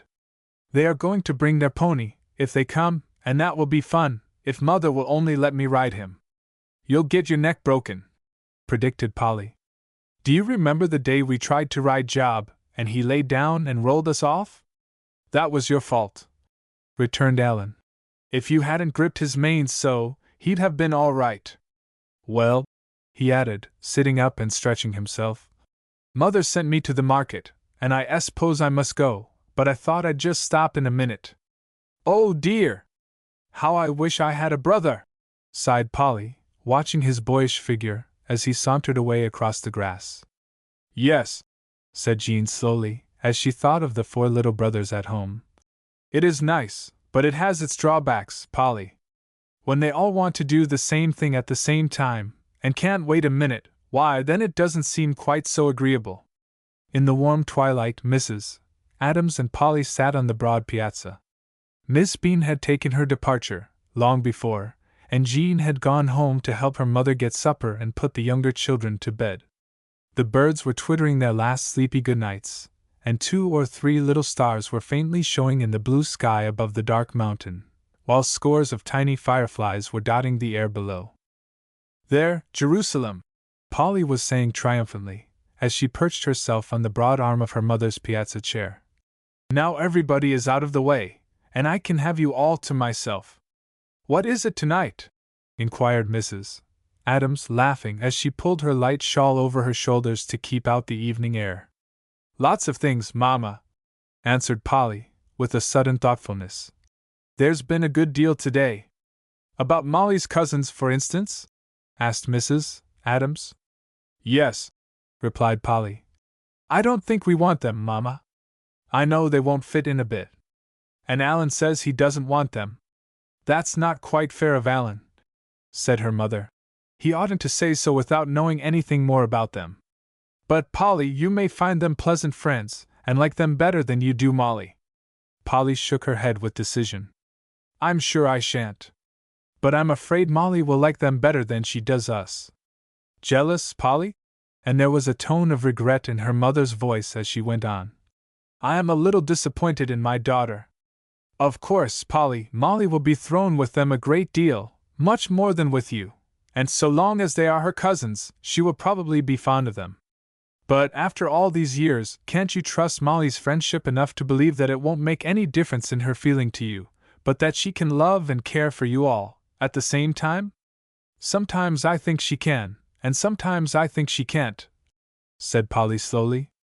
Once in a while, when we have had a scrap, as Alan calls it, I think she doesn't care a bit about me. Whose fault is it, when you quarrel? Asked Mrs. Adams, smoothing the short curls. I don't think it is all Molly's fault, any more than it is all yours. If my small daughter wants her friends to care for her, she must govern that temper and study self-control. I know that, Mama, broke in Polly impetuously. But you don't have any idea how hard 'tis, nor how sorry I am after it is over. It is just because I do know it so well, my dear, that I keep saying this to you, for I hope I can save you from a part, at least, of the pain I have suffered in just this same way. I have been through it all, Polly, and I know that every time you give up to your temper, it is just so much easier to do it again, and if you were to go on long enough, in time you would get to where it would be impossible to stop yourself, and you would do something that might be a sorrow to you through all your life. It is just so with every habit. The more you give way to it, the more it becomes a part of your nature. That is the reason I am trying to help you form the habit of a quiet, even temper. And now, added Mrs. Adams, changing the subject, what else was there that we wanted to talk over? 'Twas Jean, said Polly, as she slipped down on the floor at her mother's feet. Miss Bean was twitting her today because she wasn't rich, and Polly repeated the little conversation which had taken place under the trees. Mrs. Adams listened thoughtfully. When Polly had finished, she said decidedly, That was rather uncalled for, I think, Polly. Whatever Jean's parents may be, they are really refined people, and Jean is at heart a lady. What difference does it make anyway? Asked Polly impatiently. Not so much as most people think, said Mrs. Adams. If your parents are cultivated people, it helps you to make something of yourself, and whatever teaching you get from them is so much stock in trade, just as money would be, if you were starting in business. If, when you have this start, you don't make the most of it, it shows that you are unworthy of it, and if you become a grand woman without it, then you deserve ever so much more credit than the people who have had everything in their favor. Do you understand me, Polly? Yes, I think I do, said Polly. And it doesn't make any difference whether we are rich or poor, does it? Her mother paused for a moment, as if the question were a hard one to answer. Polly had a way of asking deeper questions than she realized. Mrs. Adams rocked back and forth in silence 2 or 3 times, then she said, Yes and no, Polly. Money in itself doesn't make the least bit of difference, but people that have it can make more of themselves. I don't say that they do, remember. If Jean didn't have to wash so many dishes nor mend so many stockings, she could give more time to study and reading every year. But after all, I don't believe she would be half so fine, unselfish a girl as she is now, when she has to give up doing what she likes to help her mother. It is just the same whether it is money, or family, or a fine mind, or beauty. The more that is given you, the more you are expected to make of it, and the more the shame to you if you neglect it. But we're getting into very deep subjects for so near bedtime. What did Alan come for? Just to tell me about the girls, said Polly. He says they're going to have a pony, and everything. How well Alan has been, all summer, remarked her mother. There was a sudden click of the gate latch, and a tall figure came up the walk. Sitting here in the damp, Isabel, and catching your death of cold. I can't afford time to sit around in the dark doing nothing, when I think of all the good that can be done around us. And Aunt Jane stalked past them into the house, and sat down to cut the leaves of the last scientific magazine. However, though Mrs. Adams did not reply, she had made up her mind that her usual good-night talk with Polly was far more important than all the clubs in the world, and no words from Aunt Jane could induce her to give up her nightly habit. Chapter 5. 2 More Girls. It does seem as if tomorrow afternoon never would come, Molly was saying, as she and Polly stood leaning on the fence in the early twilight. What time will they get here? Polly asked her. 3 o'clock, and I just feel as if I couldn't wait, when I think how every minute is bringing them along.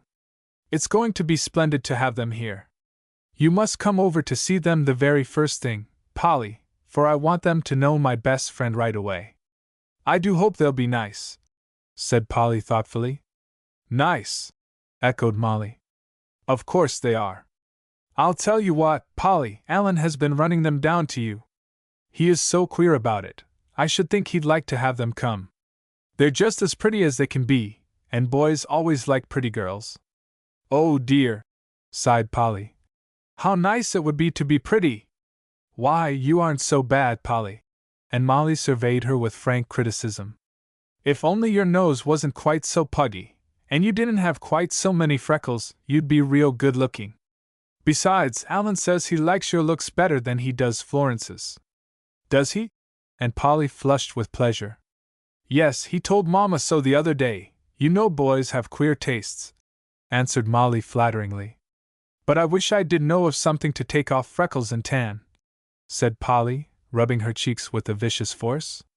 Aunt Jane wants me to wear a veil and keep white, but I'd rather be black and speckled all over than make a mummy of myself. I think fresh air and sunshine were made to be enjoyed, and not to be peeked out at through a rag. It must be horrid to freckle, said Molly sympathetically. Did you ever try anything for it, Pole? No, only lemon juice once, and it all ran into my eyes and made them smart, but it didn't touch the freckles any. They say buttermilk is good, suggested Molly. Why not try that? That's a good idea, said Polly. We have some, and I don't believe it would hurt. How do you use it, Molly? I'll do it tonight, and then I could start white with your cousins anyway, and so much depends on first impressions, you know. I'm not just sure about it, answered Molly. But I think they put it on overnight, and rub it in well. You'd better not do it, if you are afraid it can do any harm. Oh, it can't, said Polly, with assurance. And even if it does, anything is better than looking like a fright. But you aren't a fright, said Molly loyally, then added, what does keep Alan so? His errand wasn't going to take 2 minutes, and your mother will be tired of him. No, she won't, said Polly. She likes Alan. Don't be in a hurry, Molly. This is the last chance we shall have to talk for a year. In spite of herself, Polly's voice failed a little on the last words. She loved her friend dearly, and the coming of the cousins, with the probability of its causing a separation between them, had been her first real sorrow. For Molly's sake she tried to be eager and interested about them, but when she was alone with Jean or Alan, she was disconsolate enough over the prospect. The 3 or 4 weeks had flown past, every day bringing the change nearer, and the last evening had come. Arm in arm, the 2 girls had been pacing up and down the walk, while they waited for Alan, and that half-hour had made Polly realize more than ever how fond she was of this companion with whom she had spent so many contented hours. The memory of their frequent quarrels seemed to sink away into the past, and only the thought of their good times was before them then. But Alan's whistle was heard, as he came out of the house, and he and Molly went away down the street, leaving Polly standing alone at the gate. She looked after them until they disappeared in the gathering darkness. Then her curly head dropped on her folded arms, and she began to sob with all the fervor of her impetuous, affectionate nature.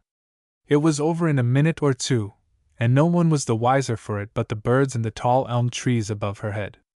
Then she turned forlornly, and started to walk to the house, but with Polly, the reaction always came quickly, and by the time she reached the steps, she was humming the air which Alan had just whistled, as she planned about the gown she would wear when she went to see the cousins, and pictured to herself the details of their first meeting. It was all so like Polly, to be in the depths of grief at one moment, and to be singing the next. Her sorrows were just as sincere as Molly's, while they lasted, but the very intensity of them made it impossible for them to continue long at a time. Polly's life was one of superlatives. When she was happy, she was radiant. When she was unhappy, she was miserable. There was no middle ground for her. But tonight Polly was bent on beautifying herself. For Molly's sake, as well as for her own, she was anxious to make a good appearance in the eyes of the 2 girls whom she was to meet on the morrow. The last thing before she went to her room, she secretly visited the kitchen and helped herself to a generous bowl of buttermilk, which she carried upstairs. She set it down on the table and, lamp in hand, went to the mirror. In the main, Polly was not a conceited girl, nor a vain one. On the contrary, she thought little about her personal appearance, except to give an occasional sigh over her hair and freckles. But just now, it seemed to her that beauty was the one thing to be desired, and holding up the lamp, she gazed at herself steadily, unconscious of the picture she made, with the light falling full upon her bright hair and eager young face. Then she set down the lamp with a suddenness which threatened to shatter it. "Oh, you fright!" she said to herself, in a tone of disgusted sincerity. She turned away and took up the bowl from the table, sniffed at it daintily, and wrinkled her nose in disgust. The strong, sour odor of the buttermilk was not pleasant, certainly, but what mattered that, if it removed the obnoxious freckles? She shut her teeth, held her breath, and resolutely applied it to her face, putting it on freely, and rubbing it in until her arms ached and her cheeks burned under their unwonted treatment. The next morning she repeated the operation with even greater zeal, and ended by a vigorous application of soap and water, and a rough towel. Then she drew near the glass once more, to see and admire her soft, white skin, where no freckle would be found. As she gazed, her eyes grew round with wonder, and she stood as if transfixed at the sight before her. To say the least, it was striking. The freckles had not disappeared, but still the buttermilk had done its work, and Polly's face presented every appearance of having been varnished, for, thanks to the polishing which it had undergone, it shone like a new copper tea kettle. For an instant, tears of mortification stood in the gray eyes. Then Polly's sense of the ridiculous had its way, and dropping into a chair, she laughed till her cheeks were crimson under their metallic surface, and her lashes were damp with hysterical tears. "What in the world are you laughing at, Polly?" asked Aunt Jane's voice at her door. The breakfast bell has rung, and it's time you were downstairs. Yes'm, replied Polly, suddenly becoming sober again, as she remembered that she must present herself to the family in this plight, and would probably be well laughed at for her pains.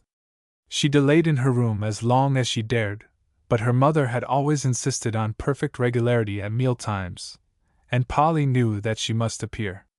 With one last, despairing glance at the mirror, a glance which was by no means reassuring, she turned away and silently went down the stairs and into the dining room, hoping to take her place at the table so quietly that she could escape notice.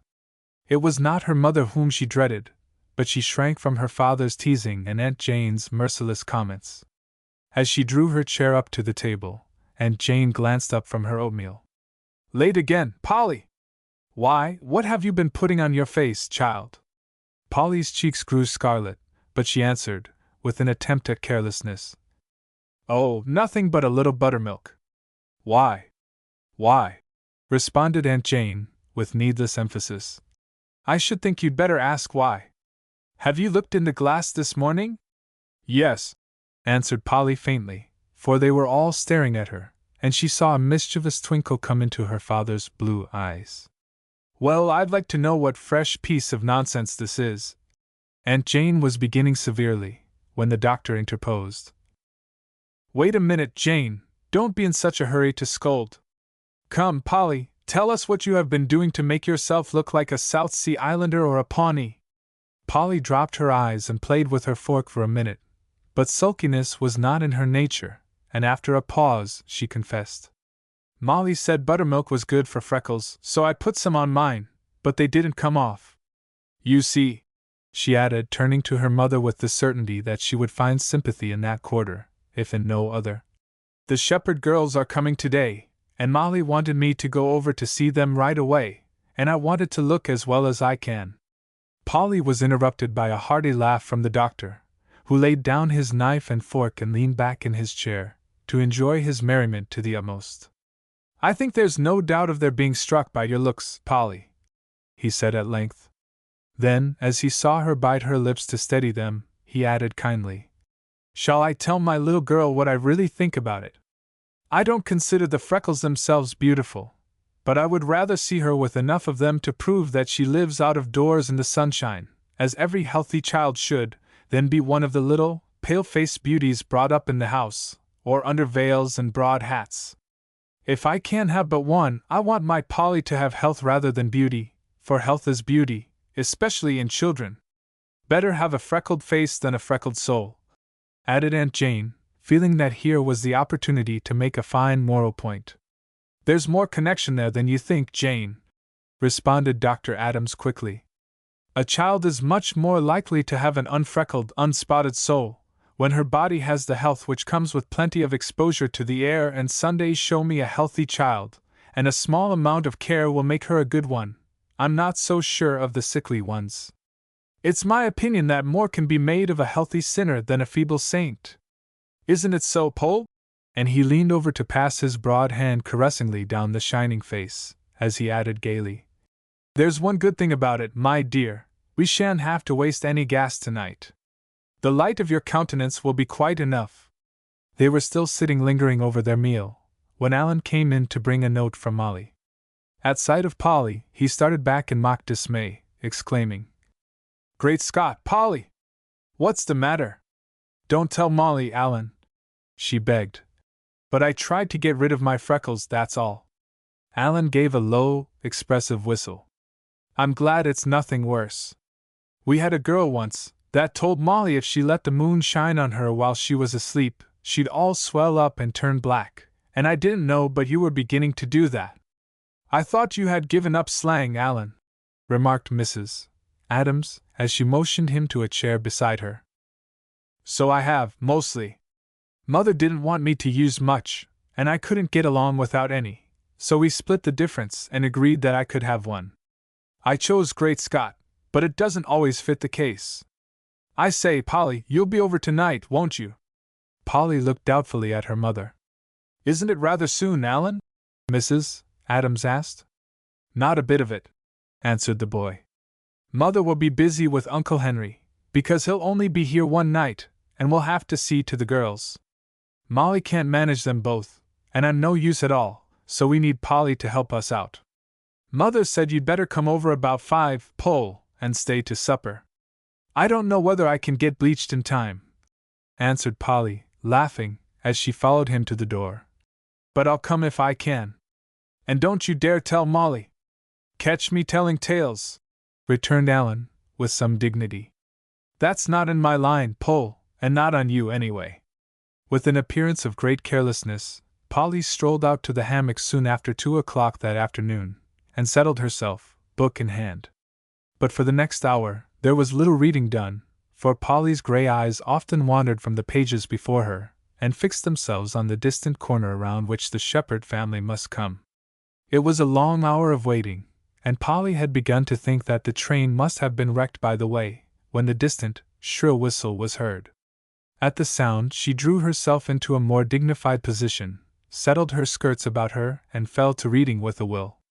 But though her eyes went down the left-hand page and up again to the top of the right-hand one, she could not have told so much as the title of the book, so absorbed was she in listening for the wheels that would pass the house. She heard them drawing near, but continued to be lost in her reading until just as the carriage was in front of her. Then she glanced up, as if by accident, and was filled with confusion to see Alan leaning down from his seat on the box and pointing at her, while 2 broad hats and 2 girl faces were bent forward to survey her curiously. Alan waved his cap, she answered his salute, and the carriage went swiftly on, leaving Polly to stare at the pile of trunks strapped on behind it, with a vague feeling that her intended effect had been a little marred by Alan's demonstration. "Served me right, though," she remarked philosophically to herself, as she curled herself up to read in earnest, now that her excitement was over. "I needn't have tried to pose for them. That sort of thing doesn't suit me. I'd better leave it to Florence." It was with some misgiving that Polly, 2 hours later, started to take the familiar walk to the Hapgood house. Every riotous curl was brushed until it lay close to her small head, but already the golden ends were doing their best to break loose once more.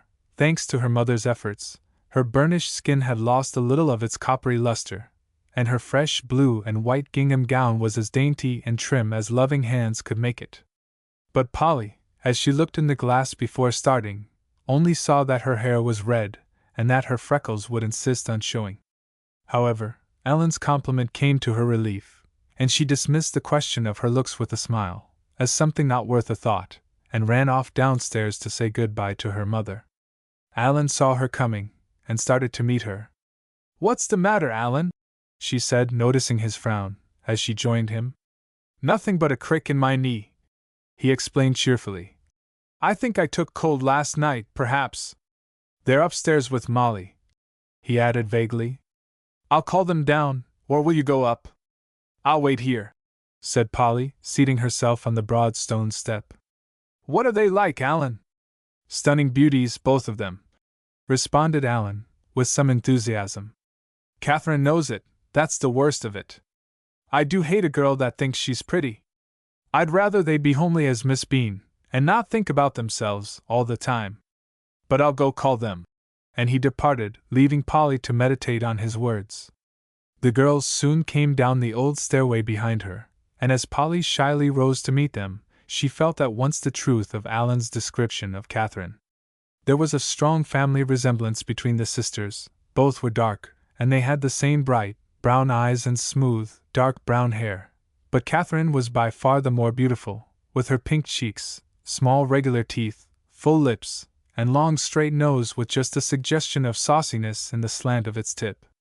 It was this nose that captivated Polly, and indeed Catherine was like a beautiful picture, in figure and feature, while her rapidly changing expressions and her brilliant health added a charm which no picture could ever have. She seemed years older than the other girls, and this effect was increased by the elegance of her dress and by her quiet, settled manners, which made Polly feel very young and shabby in her spotless gingham. Catherine shook hands with a dignity that quite overawed Polly, who turned to look at Jessie with a conscious feeling of relief.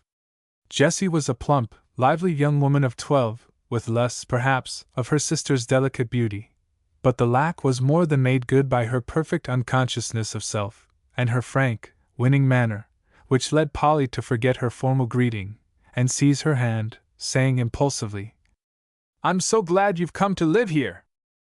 Jessie laughed, showing a pair of deep dimples in her dark skin, as she answered, with a cordiality equal to Polly's own, "And I'm so glad Molly has such nice friends." That settled the matter between them, and arm in arm, they strolled out to the tennis court, chatting like old friends, while Molly and Alan followed with Catherine, who looked about her indifferently, nodding slightly, from time to time, in answer to some question. "I do think these old houses are splendid," Jessie was saying eagerly. "I never saw one before. Out in Omaha we call a house old that has been built 20 years. Haven't you ever been east before?" asked Polly, with a feeling of pity for any girl who had never known the delights of life in an old New England town. "Never since I was a year old, so I don't remember much about it," answered Jessie. "I think I am going to like it though, for the place is lovely, and Aunt Ruth is so sweet." "I hope you won't be homesick, I'm sure," said Polly encouragingly. Jessie laughed outright at the idea. "Why should I be homesick?" she inquired, rather to Polly's surprise. "Why, I don't know exactly, only I should think you'd be lonely without your father and mother," she began. "That's what Aunt Ruth seemed to think," interrupted Jessie. "But I shan't be a bit. You see, Mama is off traveling with Papa ever so much of the time, and when she's at home, we don't see much of her, for we are in school days, and she goes out, or else has company most every evening." "Is that the way people do out there?" inquired Polly, with perfect innocence. The others were standing near and, at the question, Alan shot a sly glance at Molly, as Catherine answered, with an air of patronage. "Not all people, you know, but Mama is in society, and is very gay, so of course she can't be expected to have much time for us." "Oh," said Polly, as if a new light had dawned on her. The simple life of the old town and her own mother's devotion to her had not taught her to know that, when the question arises between them, home life must give place to social. But Molly saw they were treading on dangerous ground, so, to ward off a possible skirmish, she suggested, "Let's have a game of tennis. You girls play, don't you?" It proved that they did, and Alan was sent off to get the net and rackets, followed by Polly, who went racing after him, to help him bring out his load. "Why, do girls run here?" asked Catherine, with an air of surprise. "Yes, of course we do, run and play tag, and do all sorts of dreadful things," answered Molly, with some spirit. "What do you do, I'd like to know?" "Of course it's different in a city," replied her cousin sedately. "We play tennis and skate, but we never run, all for nothing. Only little girls do that." "What nonsense!" was Molly's comment. "I'd call myself a little girl, then, if I couldn't have any fun without." "I hope you don't consider yourself a young lady. Excuse me, Catherine," she added hastily. "I didn't mean to be rude, but you'll have to take us as you find us, I'm afraid." But Alan and Polly had reappeared, and the game began, watched by Alan, who refused all the girls' entreaties to play. "I can't tonight, Pole," he answered to her glance. "I'm too stiff in the joints, but I'll act as umpire." By the time the game was over, they were excellent friends, even Catherine's reserve having yielded to admiration for the playing of these two girls, who returned her swiftest balls with the precision born of long practice. As the bell rang for dinner, she dropped her racket and held out a hand to each, saying, with the winning grace she knew how to assume at her pleasure, "I never saw better players in my life. We shall have to try a series of match games this fall, West against the East." "They do play pretty well, don't they?" inquired Alan from the rear, with a tone of conscious pride. "I've coached them both, and they can play every bit as well as I can." "That's modesty," said Polly, laughing. "Alan wouldn't play, just because he was afraid you'd beat him. We play 5 here quite often." "How do you arrange it?" asked Catherine. "Put in an extra one on the weak side," answered Polly, stooping to pick up a ball she had dropped. "It isn't quite as much fun, but there are just 5 of us, and it gives us all a chance," she added, as they entered the dining room and she took her place between Alan and Jessie. "How do you like it, Kit?" asked Jessie, when they were in their room that night. Like what? Inquired Catherine, with a sleepy yawn. Oh, Auntie and Molly and all? Auntie is rather nice, only she is a little bit countrified, returned Catherine critically. And Molly is well enough, but what a funny little thing that Polly Adams is. She acts more like a boy, the way she goes rushing around with Alan. I like her, though, said Jessie. She isn't so bad, answered Catherine thoughtfully. She's a good-hearted little thing, even if she isn't like the Omaha girls. I do like Alan, though, Jessie, don't you? He is a splendid-looking fellow, and has ever so much fun in him. He seems ever so much older than he really is. Perhaps it's because he has been sick a good deal, suggested Jessie. It may be that, is it? Assented Catherine, pulling off the silver bangles that clanked like a criminal's fetters at every motion of her hand. But he doesn't look as if he'd been ill a day in his life. I'm so glad there's a boy in the family, for they always keep things going. I wonder what our school will be like. The two girls speculated on the future until they heard Alan, in the next room, kick off his shoes and let them drop, with a thud, on the floor. Then, tired with their journey, they fell asleep. Chapter 6. Polly encounters the servant question. As time went on, Polly's first impression of the sisters was unchanged. In fact, the girls all agreed in pronouncing Jessie a dear, and she was at once made to feel at home with the V, which hospitably extended its arms to take her in. But with Catherine it was a different matter. Critical of others, and constantly studying the effect of all that she herself said or did, she was rather a damper on the good times of the girls. Fortunately, she usually scorned them as children, and spent much of her time with her mates in the fashionable boarding school at which she and her sister were day pupils. And yet, she was not to blame for this artificial side of her nature. At heart she was as true and sweet a girl as Molly herself, but bred up in the atmosphere of her western city home where there was but one end in view, to struggle up to the top of the social scale, if need be, over the bodies of one's dearest friends. What wonder was it that her growth towards womanhood was cramped by being forced out of its natural beauty into the artificial lines of fashionable society? But it was not yet too late to undo the harm, for a generous, warm heart lay under her affected indifference and ambition, and her parents had been wiser than they realized, when they sent their daughters east to be educated, and left them in the care of the motherly woman whose social position was too assured to have her feel the need for striving, and who, like Mrs. Adams, believed that a woman's highest life lay in her home and children, and that society was incidental, rather than the main end in view. There were times, and they were by no means rare, when Catherine's native sweetness showed itself, and then the girls welcomed her to their circle.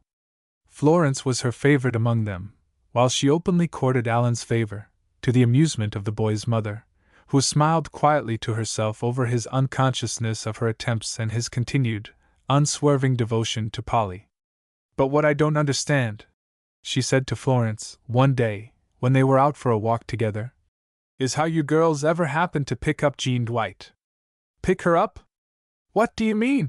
Asked Florence, meeting her friend's look with a glance which was almost defiant, for she was too loyal to Jean to fail to notice the scorn in Catherine's tone and manner. You know what I mean, Florence, so don't pretend to be as absurd as Polly Adams and Molly are. Of course you and I both know that you three girls could have the pick of the town, if you chose, and I don't see why you take up with the daughter of a carpenter. Polly had called Florence a flat, but there was no suggestion of weakness in her reply now. On the contrary, she drew up her small figure to its full height, and spoke with a simple, childish dignity which might have put to shame her companion. You needn't say any more about it, Catherine. It is just because we do have the pick of the town that we have taken up with Jean Dwight. At least, she is too much of a lady to slander her friends behind their backs, even if she is only a carpenter's daughter. Don't be so crushing, Florence. I only wanted to know what was the reason you were with her so much, answered Catherine, trying to pass off the matter lightly, although she was privately resolving to cultivate the acquaintance of this girl, of whom her friends were so fond. One bright day in early October, the V had walked up from school together as far as Molly's, where they settled themselves on the piazza to talk over the doings of the day. Catherine and Jessie had joined them, and they sat there chatting till the clock struck 5. At the sound, Polly sprang up. "Oh dear! I ought to have gone home long ago," she said regretfully. "Is anybody else coming?" "I'm going to stay a little longer," answered Jean. "Wait just a few minutes, Pole." "I can't, Jean. Mama will be expecting me." And Polly picked up her hat and started for home, followed by Alan, who escorted her to the gate. She was surprised, when she entered the house, to find the lower rooms deserted and in some confusion. Her astonishment was increased when, on going upstairs, she saw her mother with her bonnet on, busy in packing her small satchel. Mrs. Adams's red eyes and white face told her daughter that something was amiss. "So you have come at last!" she exclaimed, with an air of relief, as she caught sight of Polly in the door. "I was just thinking that I should have to send Mary after you." "What's the matter, Mama? Are you going away?" Polly asked anxiously. "For a little while, dear. We have had a telegram that Uncle Charlie is very, very ill. And Aunt Jane and I are going to New York tonight." So Aunt Jane was going too. Polly was relieved at that. Uncle Charlie she scarcely knew, so her main anxiety was for her mother, of whose devotion to this only brother she was well aware. "Is he going to die, Mama?" she asked slowly. The tears were falling on the toilet case in Mrs. Adams's hand, but she answered steadily. "I hope not, dear, but they are very anxious about him. I am sorry to leave you all alone here with Papa, and he is away so much of the time, too." "Don't you worry about me, Jerusalem," answered Polly courageously, though her heart sank a little as she thought of the lonely evenings. "I presume I shan't be gone long," said Mrs. Adams thoughtfully. "But it is so uncertain. If only Aunt Jane could be here, it would be a comfort to you." But Polly shook her head violently. "I'd rather be alone, Mama. I shall get along beautifully, and you've no idea what good care I'll take of Papa." Mrs. Adams was crossing the room to get her slippers. As she passed Polly, she stooped to kiss her. "And you have no idea," she said, "what a comfort it is to me that you take it so bravely. I know it will be forlorn for you, but there isn't any help for it. Papa is getting ready, now, to drive us to the station, for it is almost time for the train." As she spoke, the doctor's voice was heard from below, calling to them to hurry. Aunt Jane swept out from her room. Mrs. Adams snapped the fastener of her bag and turned to say good-bye to her daughter. Polly went downstairs behind her and stood in the door, looking after them with rather a long face, though she waved her hand bravely until they were around the corner. Then she went back upstairs, feeling as if, all at once, an earthquake had struck their quiet home. She and her mother had rarely been separated, and the suddenness and sadness of the present summons only added to the loneliness. The house was in that state of disorder which always follows a hurried packing, and Polly went mechanically up and down, putting the rooms in order while, in imagination, she followed the travelers to the train. Then, when all was done, she went into her own room and sat down to consider the situation. Taken all in all, it was not an encouraging picture that the next few days presented. Her father was liable to be called away at any hour of the night, leaving her alone with Mary, who slept at the far end of the house. There would be the lonely hours when she was out of school. The next day was Saturday. What should she do with herself? The prospect was too much for poor Polly, and throwing herself down on her bed, she gave herself up to the luxury of a hearty cry. "I wish I were dead now, or else in my bed now. I'd cover my head now, and have a good cry." "Is this what you call a hospitable welcome?" asked a sudden voice. Polly raised her head in surprise, and saw Molly standing in the doorway, with a smile on her face and a great bundle in her hand. Polly sprang up and threw her arms around her friend excitedly. "Oh, Molly Hapgood! Where did you come from? I never was so glad to see anybody in all my life." "If that's a fact," said Molly coolly, "why didn't you come downstairs to meet me, and not make me hunt for you, all over the house?" "How could I meet you, when I didn't know you were coming?" demanded Polly. "Didn't you?" asked Molly, surprised in her turn. "Why, your mother just stopped at our house and told me that she had to go away for a few days, and you wanted me to come and stay with you till she came back. She said you'd tell me all about it." "Isn't that just like her?" exclaimed Polly rapturously. "And you're going to stay here all the time? How perfectly splendid!" "Where's she gone?" asked Molly, as she unpacked her brown paper Saratoga. "Uncle Charlie in New York is so they've sent for Mama and Aunt Jane," answered Polly, with sudden seriousness. "And they don't know anything more than that. It said, the telegram, Charles very ill, come at once, and Mama is dreadfully worried. Of course she doesn't know how long she'll be gone. Oh, I am so glad you've come!" And Polly, with the tears still damp upon her cheeks, pranced excitedly up and down the room. "You don't know how lonesome it was going to be," she went on, when she had quieted down a little. "Now, if only Uncle Charlie will get well, I don't care much how long they're gone. We'll just have an elegant time. I don't think Catherine liked my coming very well," remarked Molly, with a giggle, as she pulled out an extra gown and hung it over the foot of Polly's dainty white and gold bed. "She seems to think I can't stir now they are at the house, but I'm not going to give up all my fun for them. They're nothing but boarders, 'tisn't as if they were on a visit, and Alan can see to them once in a while. He can't bear Catherine," she continued after a pause. "He heard her say to Florence, once, that he was distingué looking, and he never has forgiven her since. We don't either of us know just what it means, but he thinks it has something to do with his nose." Polly threw herself into a chair and burst out laughing. "Oh, Molly, Molly! What will you say next?" "That means distinguished. It's French, you know." "I don't know anything about French, Pole, and you needn't laugh at me, for you don't know much yourself," returned Molly, with some dignity. "I don't believe Catherine does either," answered Polly. "The way I happened to know about that was because she said so to me once, and I asked Mama what it meant. She says she doesn't think it's nice for girls to keep putting French and German words into what they say, for it looks as if they did it to show off. Come on, let's go down and see what we're going to have for dinner."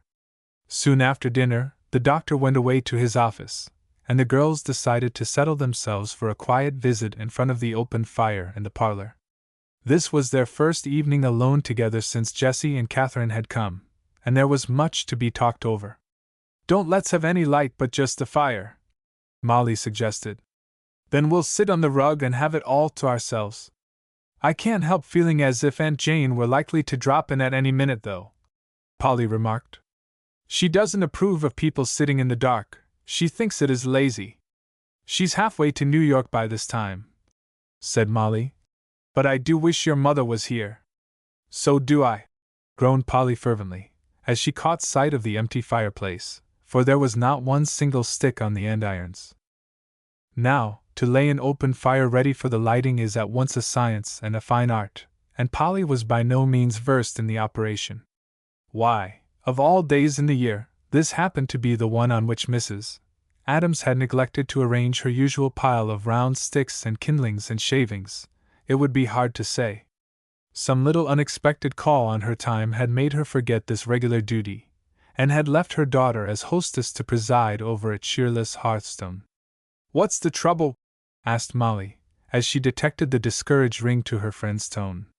"Don't you know how to lay a fire?" "I never have laid one all alone," admitted Polly, whose share in the matter, it must be confessed, had been to tuck a handful of soft, light shavings under the andirons and apply the match. "But," she added valiantly, "I've watched Mama often enough, and I know I can do it. We must have a fire. The furnace one is most out, for Mary forgot to put in any coal, and it's just freezing here. You sit down, and I'll go get some wood."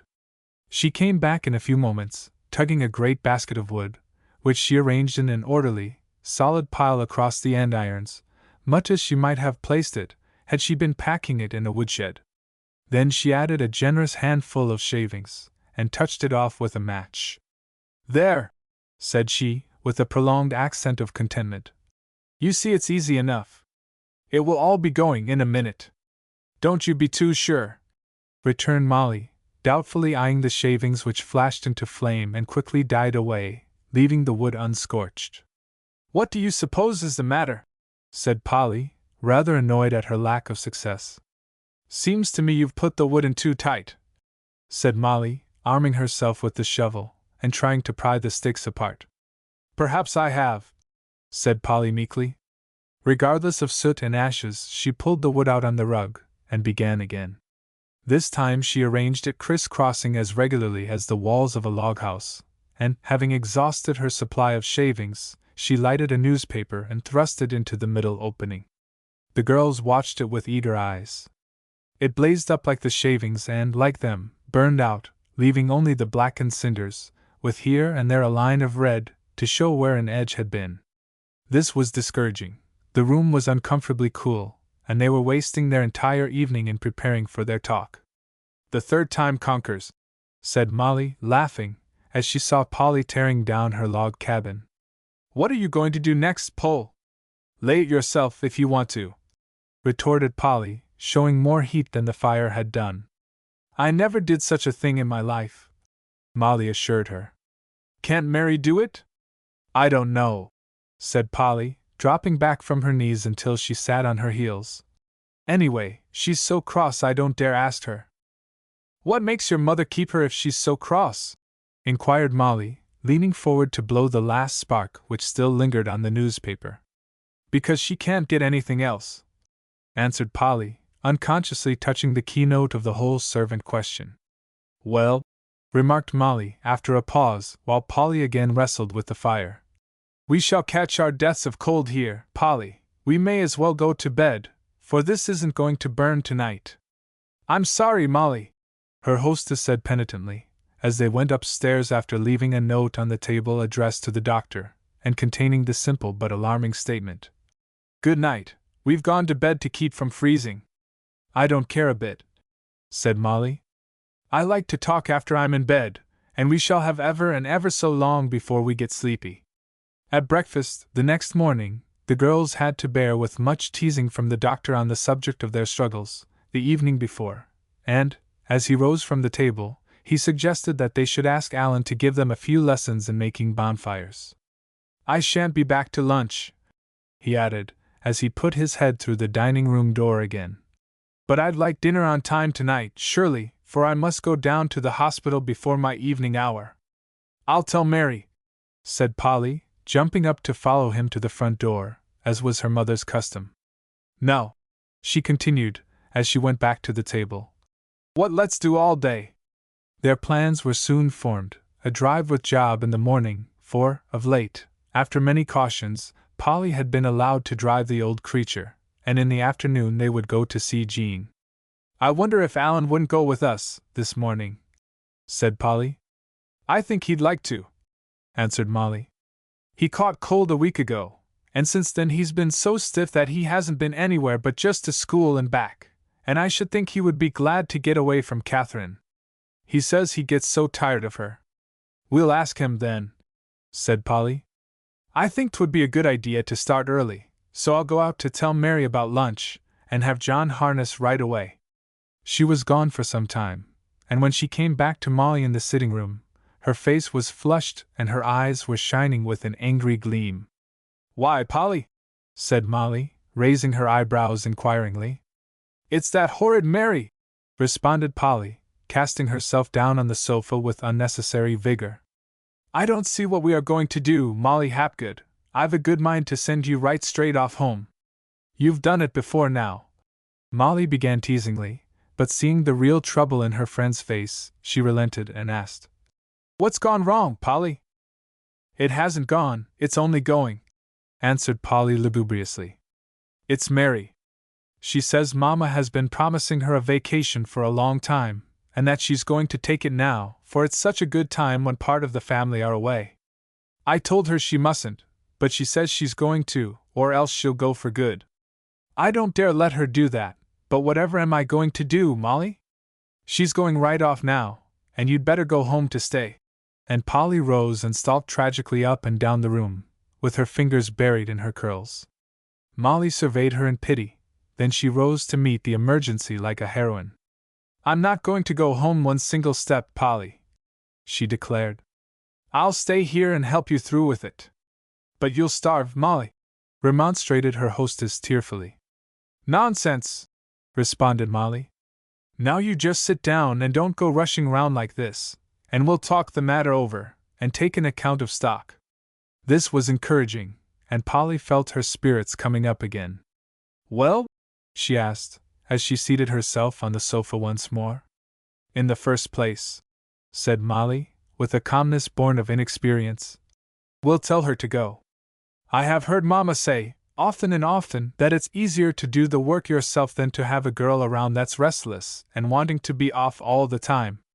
There was something so impressive in Molly's manner, as she delivered herself of this sentiment, that Polly gazed at her with a new respect. She had never dreamed that her friend knew so much about housekeeping. And so, Molly went on, we'll just get rid of her and do the work ourselves. I've always been dying to try it, and this is a splendid chance. We won't do much sweeping and dusting, for it will only be for a day or two. How long was she going to be gone, Polly? A week, answered Polly briefly. A whole week? Molly's face fell. Then she resumed. Well, we shall get on, in some way or other. We needn't do much but get the meals and wash the dishes, said Polly, with renewed courage. We shouldn't have time, if we wanted to, returned Molly. Now, Polly, the question is, how much do you know about cooking? Not very much, Polly confessed. I can boil eggs and make toast, and I have made coffee, once or twice, just for fun. That's good, said Molly enthusiastically. You're a treasure, Polly. I can do codfish and milk, and make molasses candy, and fry griddle cakes. We shan't have such a bad time, after all. We have ever so many cookbooks, suggested Polly. Can't we do something with them? I'm afraid they'd be tough, unless we boiled them a good while, giggled Molly. But really, Pole, we can work out of them. Try lots of new things, you know, to astonish your father. What does he like? Welsh rarebit, responded Polly promptly. And baked macaroni, and lemon pudding, and… Not too much, Polly. We can't do all that at once. We'll try something new every meal. Oh, say! Don't let's tell your father Mary has gone. We'll have dinner all ready when he comes, and not let him know that we cooked it ourselves, until he's eaten it. Then we'll tell him and surprise him. Well, assented Polly, with a vague misgiving that her father might discover the change of cook. I think it will be fun, Molly, and then, if we get hard up, there are plenty of crackers and preserves to fall back on. We shan't want them, said Molly scornfully. I know we shall have a great deal better things to eat than if Mary stayed. Servant girls are so unreliable, she added, with a whimsical imitation of Aunt Jane's manner. I'll tell you one thing, said Polly, with decision. We must not tell the girls or Alan, for if they knew about it, they would invite themselves to meals. If we cook for us three, that is all we can do. What if they come here to see us? Asked Molly. We'll lock the door and hide, replied Polly inhospitably. There are times when company is a nuisance. I don't mean you, Molly, for you are head housekeeper, and I couldn't get along without you. But come, we'll go up and put our room in order, while we are waiting for her to get out of the way. At this very moment Mrs. Adams, 150 miles away, was congratulating herself that she had left her little daughter with such a competent servant who, though far from amiable, yet was quite capable of taking the entire charge of the house during her absence. Perhaps it was just as well that she was not within hearing of the conversation which the girls had just been holding. Chapter 7. Polly's Housekeeping. I'm going now, miss, remarked Mary's voice at the foot of the front stairs. Go on, then, said Polly, with dignity, turning to Molly to add. She wouldn't dare do that if Mamma were here. Then she never thinks of calling to us like this. Peeping stealthily out at the front window, the girls watched her as she walked off, dressed in her state and festival suit. Then they descended to the kitchen to survey their field of operations. She's left it in splendid order, and there's a hot fire. That's one good thing, said Polly, lifting the stove lid to look in. With a fire and a cookbook, we can work wonders, said Molly. Now, Polly, let's plan. All right. And Polly sat down on the wood box. What shall we have for lunch? That comes first. I'll tell you, suggested Molly suddenly, as if struck with a brilliant idea. Let's not have much for lunch. Your father won't be here, so we can eat up whatever was left over from breakfast, and have all our time for the dinner. But 'tisn't time to get dinner now, it's only 11 o'clock, said Polly. Yes, it is time, returned Molly. I want to try a lemon pudding for dessert, if he likes them, and it takes ever so much time, I know. We must feed him up well, so he won't look thin to your mother when she gets back. Let's see how the oven is, said Polly, pulling open the door and peering in. It feels nice and warm, so perhaps we'd better go to work. Where are your cookbooks? Demanded Molly. Here. And Polly brought out a number of books and pamphlets. We ought to find a rule in some of these. Molly possessed herself of the largest. Marion Holland, no, Harland, she read. Oh, I've heard of her. I'll look in this, and you take another. Let's see, where's the index? Soups, fish, poultry, meats, company. Oh, where is it? Eggs, cake, that sounds like it. Servants, puddings, at last, apple, cottage, cracker, lemon. Here are 2 lemon puddings, Polly. And Molly glanced up to see Polly, with an anxious frown, reading intently from her own small book. She looked up, in her turn, to answer. Here's another, so you read yours and then I'll read mine, and we'll see which we like best. 1 cup of sugar, 4 eggs, 2 tablespoons cornstarch, 2 lemons, 1 pint milk, 1 tablespoon butter, read Molly. You get your milk hot and put in the starch and boil 5 minutes. Oh, there's a lot more to do. Just see here. Both heads were bent over the book. Then Polly exclaimed, Mine is easier, I know. Listen, 1/4 pound of suet, 1/2 pound of bread crumbs, 4 ounces of sugar, the juice of 2 lemons, the grated rind of 1, and 1 egg. Boil it well in an agate pot, and serve with sauce. There was an expressive pause. Yours is better, after all, said Polly. I don't know what suet is, but I don't believe we have any, and besides, it's ever so much easier to measure cups than pounds. The girls enveloped themselves in gingham aprons and set to work. Polly rummaged in storeroom and pantry, and brought out the necessary materials for the pudding, while Molly measured and mixed. Polly, she called suddenly, in a tone of distress. Polly put her head out from the pantry. Her face was decorated with coal dust from the stove and flour from the barrel, but she was too intent upon her work to care for that. Well? She asked. What's the matter? There isn't enough cornstarch, said Molly, showing the empty paper. How much more do you need? Asked Polly, looking rather blank. Another spoonful, replied Molly. And the milk is all boiling now, ready for it. I wish we had Alan here to send for some, sighed Polly. There isn't time.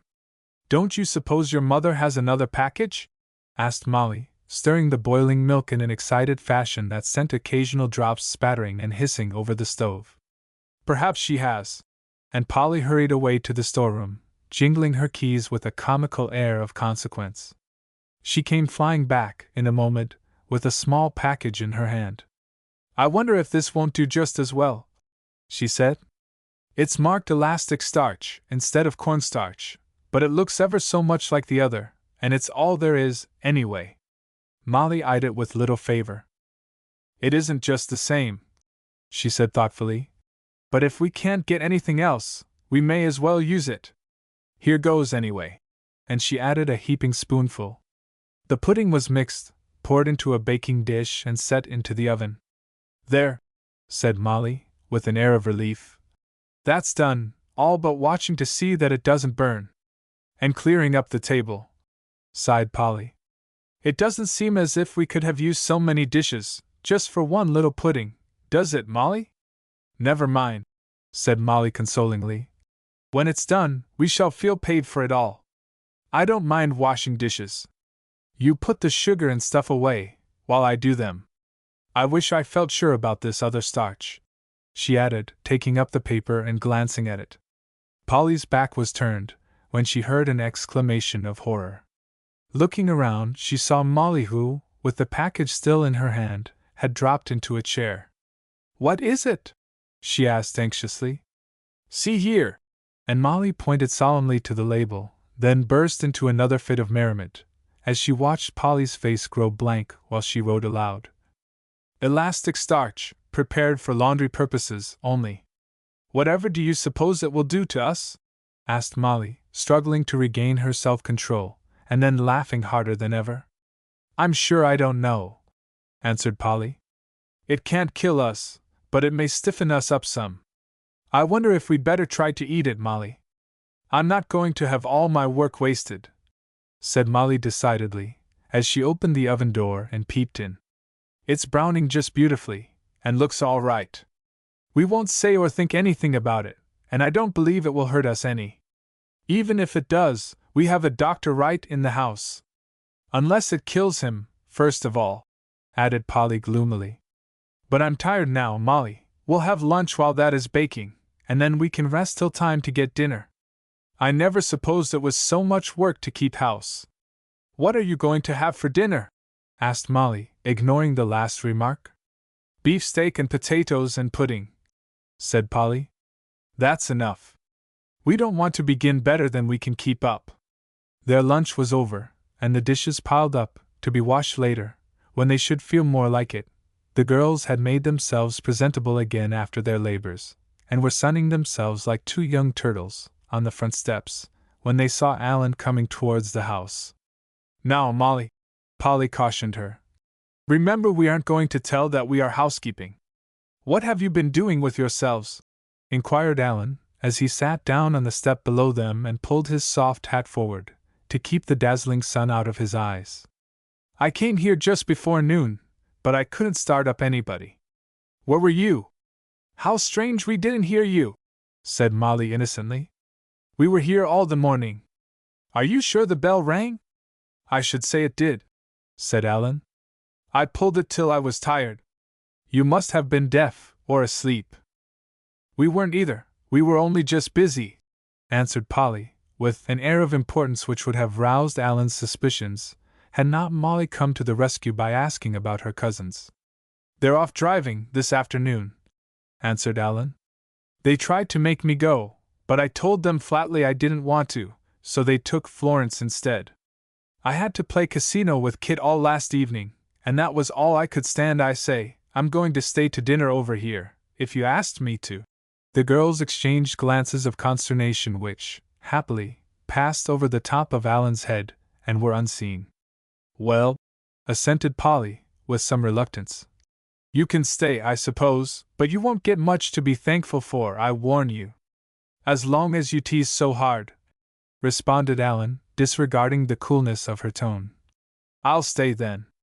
I told Mother I knew you'd be in a fight, by this time, and need me to make peace, so she'd better not expect me till I came. Now honestly, aren't you glad to see me? And he beamed up at the girls with such goodwill that they relaxed their severity, and took the lad into their confidence. Now, Alan, Molly began solemnly, if you stay here, you mustn't ever tell the other girls, but Mary has gone, and Polly and I are doing the cooking ourselves. Alan whistled, but not even his whistle was as disrespectful as was his following remark. Anything left over from yesterday that I can have? You must behave if you stay, Alan, said Polly firmly. You can go home, or else you can go to work with us, when it's time. I've told you before now that we won't have any lazy people around this house. All right, what shall I do first? And Alan pulled off his cuffs and folded back the bottoms of his sleeves. Hello? Who's this coming? He exclaimed, as a figure turned in at the gate. Why, it's Mr. Solomon Baxter, said Polly in some surprise. How queer! He never comes here. Perhaps he's after your father, suggested Molly, in an undertone. He must be, answered Polly as she rose to meet him. But I should think he would know that Papa's at his office, not here. Mr. Baxter was a widower of 50, whose wife had recently died, leaving him with 6 children under 10 years old. Whatever may have been the motives leading to the match, surely Mrs. Baxter could never have married her husband either for his personal beauty or for his repose of manner, for Mr. Baxter's bald head was covered with a smooth yellow wig, and his figure presented every appearance of having its joints so tightly wired together that they could not play freely in their places, while it was a matter of common report that his nervous, excitable manner had worried his wife until she was glad to be at rest. How do you do? Is your aunt at home? He answered Polly's greeting. This was unexpected, but Polly reflected that they might be on some committee together. I am sorry, but she and Mama were sent for to go to New York, she explained courteously. Their brother is ill. Won't you come in, sir? Just for a little while, perhaps, said Mr. Baxter, following her into the parlor. If they're away, who's keeping house? We are, Molly Hapgood and I, answered Polly, a little surprised at the question. A good girl? Polly looked up in astonishment, thinking that he had taken that way of praising her. On the contrary, she discovered that this was intended as a question. What was it you said? She asked. Have you a good girl? We haven't any, replied Polly meekly. Ours went away this morning. Just like them. They're the greatest plague in the world, said Mr. Baxter explosively, and so rapidly that his words appeared to be tumbling over each other, in their haste to escape from his lips. They haven't any honor. Mine went off yesterday, and I haven't any today. She was a splendid girl with a great trunk full of real nice clothes, and such refined tastes. She always drank English breakfast tea. But she wouldn't stay, because I would not let her have all the soap she wanted. Extravagant things! Mr. Baxter suddenly reined in his tongue, then added abruptly. Who's housekeeper generally, your mother or your aunt? Mamma is, replied Polly. Oh! Mr. Baxter's tone was rather annoyed. There was a prolonged pause, while Polly watched the clock and reflected that it was time to put on the potatoes. Are your children well?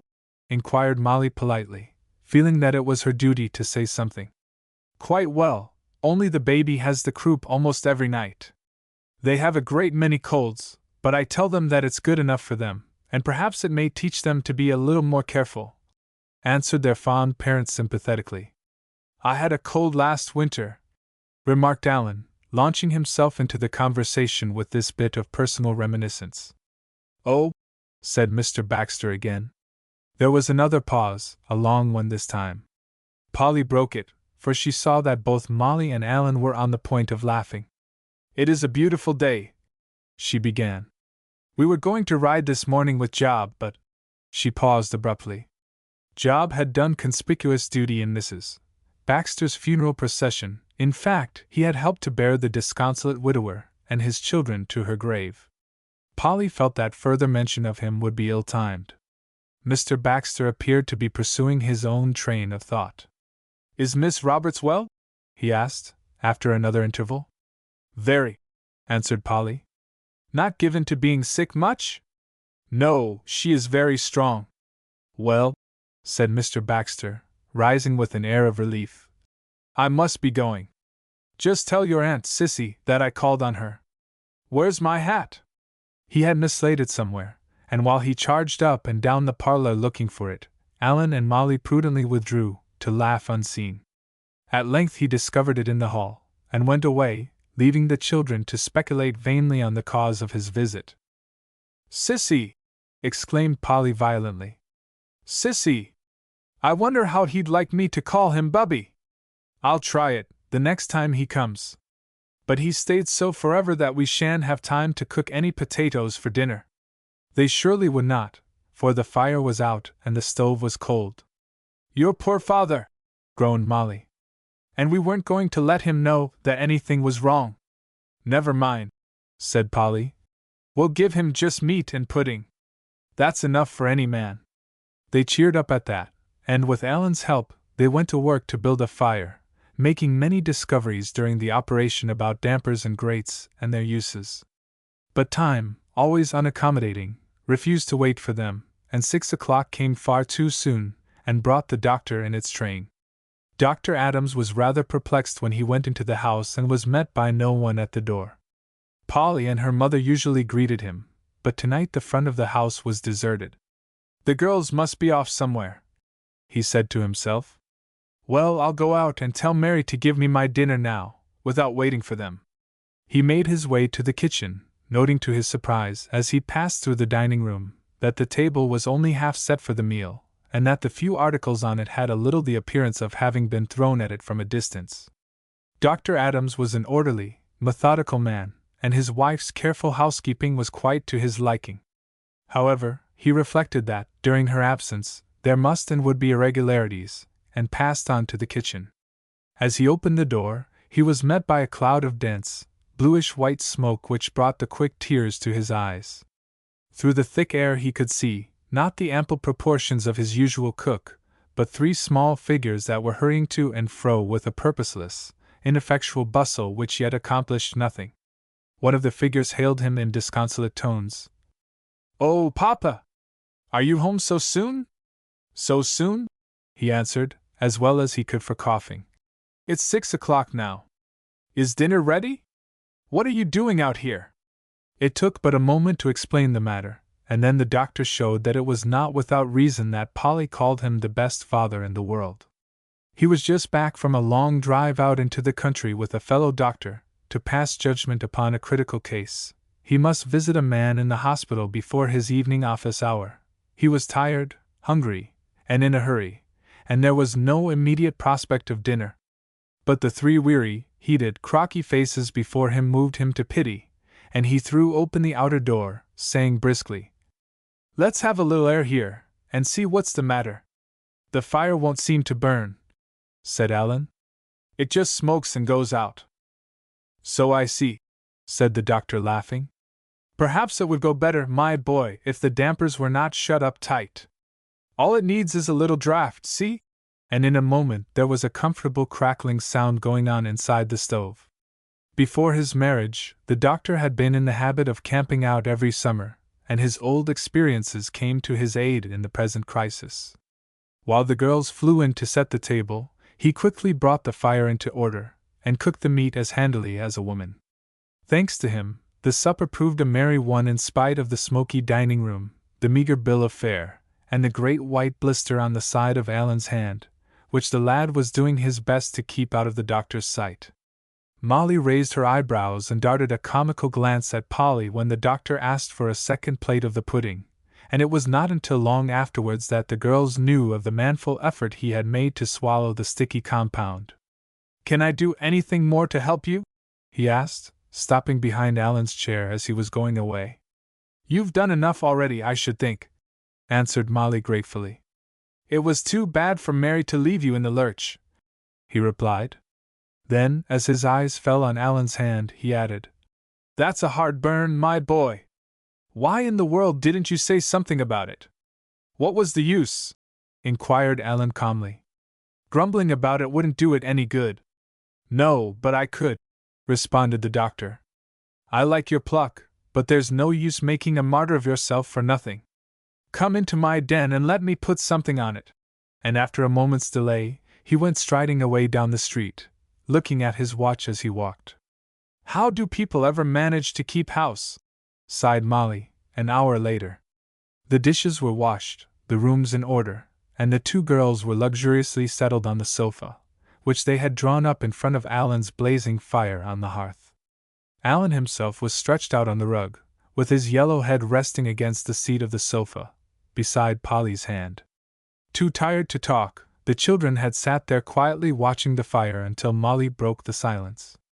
"I don't see, I'm sure," returned Polly. "It never seems as if Mama did much, even when we haven't any girl, and I'm tired almost to death, with what little we've done. I'm slowly getting to think," said Molly reflectively, "that our mothers are wonderful women. If it takes 3 of us to spoil one dinner, how do they get along, to do all the housekeeping and look out for us and so and all?" "Perhaps they know more to start with," suggested Alan, ducking his head out of reach of Polly's threatening fingers. "If you hadn't been and gone and burned yourself in our service, Alan," she said, laughing, "I would turn you out of the house." But Molly was too much in earnest to heed this byplay. "I believe I'll learn to cook," she went on. "I don't mean fancy cooking, but good, plain things that one could live on." "Why not go to cooking school?" asked Polly. "Yes," rejoined Molly scornfully, "and learn to make chicken salad and angel cake and chocolate creams. That's all very well, but I want to know how to do something that will help along, when we get in a tight place. Hark! What's that?" she added, as a sudden flurry of rain swept against the windows. "That's cheerful," said Alan, starting up. I don't care about getting a ducking. I wish I'd gone home before this. No matter, urged Polly. Stay till Papa comes, he'll be in at 9, and then we'll give you an umbrella and things. Well, and Alan threw more wood on the fire, and then settled back into his former position. I may as well, for I don't believe it will rain any harder than it does now, and maybe it will stop. I say, Polly, he went on. Tell us a story, there's a good fellow. I'm too tired tonight, Alan, Polly began. I haven't an idea in my head, and is that you, Papa? She called, as the front door opened and shut. No, it's Mama. And Mrs. Adams walked into the parlor. Jerusalem! And Polly sprang up with a glad cry. Wherever did you come from? She was surrounded and dragged forward to the sofa, where Alan took her cloak, Molly her bonnet, and Polly pulled off her gloves. This is delightful to be so waited on, said Mrs. Adams. It is worthwhile going away, to have the pleasure of coming back to my 3 children. Now come and sit down, and tell me all about it. And with a girl at each side and a boy at her feet, she prepared to hear the story of their doings. First, how is Uncle Charlie? Asked Polly, sure from her mother's bright face that there was no bad news. It was a sudden attack of indigestion, and he was much better before we reached him, but for a little while they thought there was no chance for him. Aunt Jane is going to stay for a week or 2, but I was in a hurry to come back to my baby. And that reminds me, I stopped at your house, Alan, to tell your mother I had come and that Molly would stay here till Monday, and when I found that you were here, I said I should keep you, too, till morning. But now you must tell me how you've been amusing yourselves. With cooking, said Polly, with a tragic groan. Mary's gone off for a week, and the fire went out, and Alan burned himself, and we nearly starved. I'm glad you've come back. Oh, you can't guess how glad! By degrees they told the tale of their woes, not omitting the slightest detail, while Mrs. Adams leaned back on the sofa and laughed till the tears came.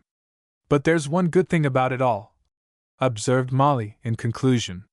We've had a perfectly dreadful time, but it will teach us to appreciate our mothers and know a little what they are doing the whole time. Chapter 8. Halloween. You have such a different way of looking at things from what Mama did, said Catherine. Perhaps it is because we have lived so differently. Mrs. Hapgood answered her. It was a cold, gray day in late October, a day which showed that November was close at hand.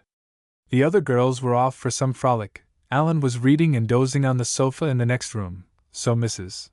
Hapgood and Catherine had the parlor to themselves, and were snugly settled in 2 willow chairs drawn up in front of the fire, Catherine busy on a dainty bit of embroidery, Mrs.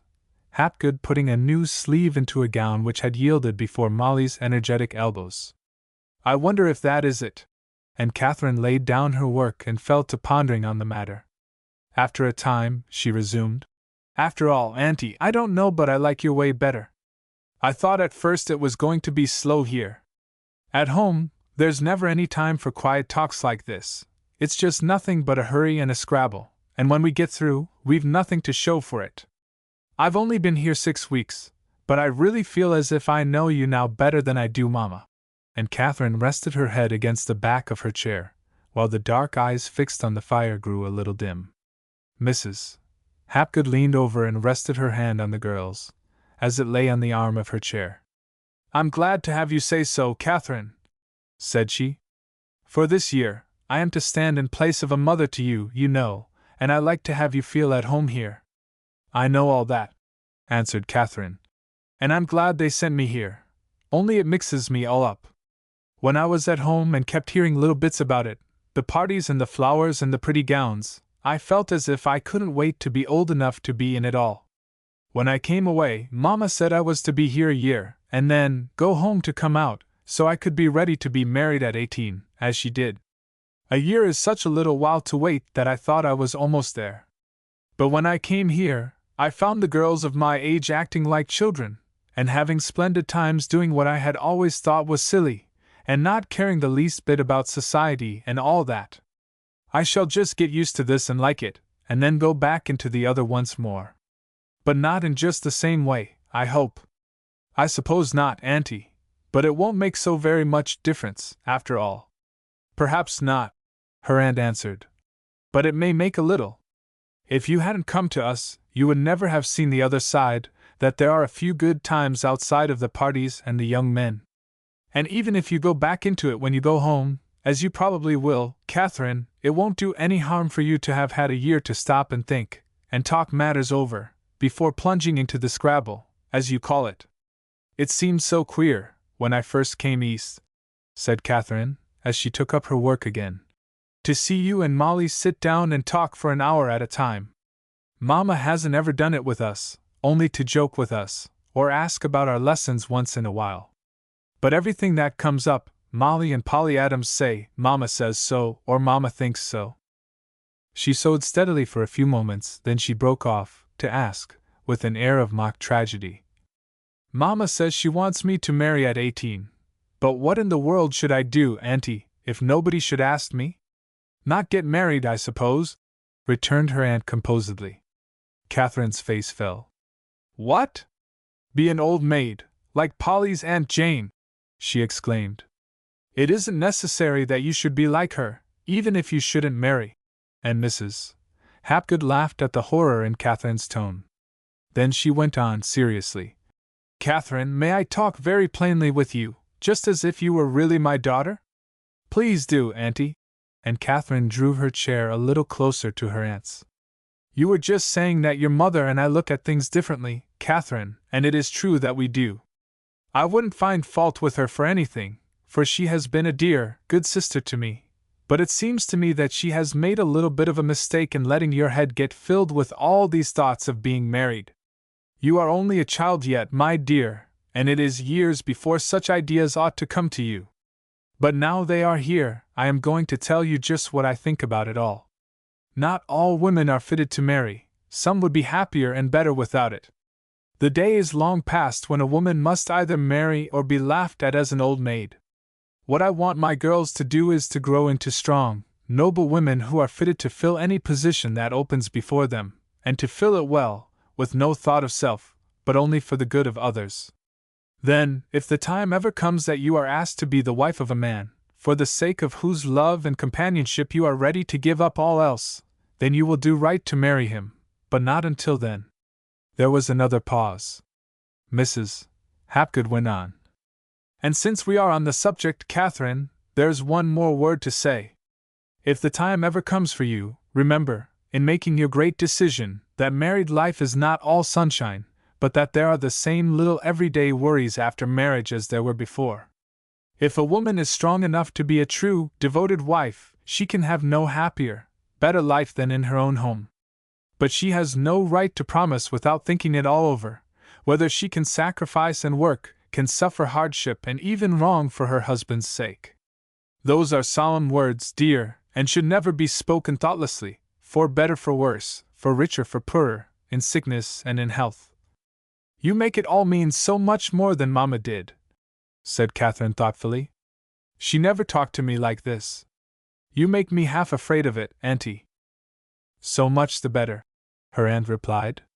It isn't anything that you can do one day, and undo the next, but it is a matter of life and death, she added as if to herself. Then she went on, with an entire change of tone. Now, Kit, we have been talking about a very serious matter, and I am nearly through. But we may never speak of it again, so before we leave it, I want to just say that I wish you could put this whole subject out of your head for years, until the great question comes to you, better still, if it had never been put into your head in the first place. However, that mischief is done. Still, try as hard as you can, for this year at least, to forget all about it. Then, if you must remember it at all, remember it as we have spoken of it, a serious question which must be settled between you and your conscience. In the meantime, do the very best you can to develop yourself into a helpful woman, ready for any call that may come. Your call will come, in one way or another, and all you have to do is to be prepared to answer ready, and the grand secret of this preparation lies in perfect unconsciousness of self. It is all hidden in you, Kit, if you only try to make the most of it. And now I shouldn't at all wonder if we were better friends than ever for this frank talk, should you? The girl did not speak, but bending over, she kissed her aunt impulsively and left the room. "The child is finding her soul at last," said Mrs. Hapgood to herself. Kate had smothered it and buried it under her false ideas of womanhood, but it is there, and Catherine might so easily make a woman to be proud of, with her warm, loving nature, if only she could be kept out of the scrabble for a few years longer. "Well, my son, what is it?" she added aloud, as Alan came in, yawning and stretching, and dropped into the chair just vacated by Catherine. "Nothing, only I'm sick of reading, and came in for my share in the talk." "Has Kit gone?" "She just went upstairs," answered his mother, surveying her boy with fond pride, for, in all truth, Alan was good to look at as he sat there, a real bonny boy who might gladden any mother's heart. Mother-like, she passed a caressing hand over his yellow hair, and straightened out his coat collar, but she only said, "Alan, you are positively growing tall, every single day." "Am I?" asked the boy absently. Then he went on. "Speaking of Kit, Mother, has it struck you that she is leaving off a little of her airs and graces? She isn't near as silly as she was when she first came." "I don't think Catherine is silly," his mother replied. "It is only a little way she has." "You are too critical of her, Alan." "Well, she makes me tired," responded the boy, rolling up his eyes at his mother, whose deep-seated objection to that phrase he well knew. "She wants to be the very middle of things when we're together, and must have just so much fuss made over her. She'd be well enough, if it wasn't for that." "Catherine has a great deal of character, after all," said his mother. "You aren't quite fair to her, Alan. If Polly or Florence did the same thing she does, you would think it was all right." "Polly and Kit aren't to be spoken of in the same breath," answered Alan energetically.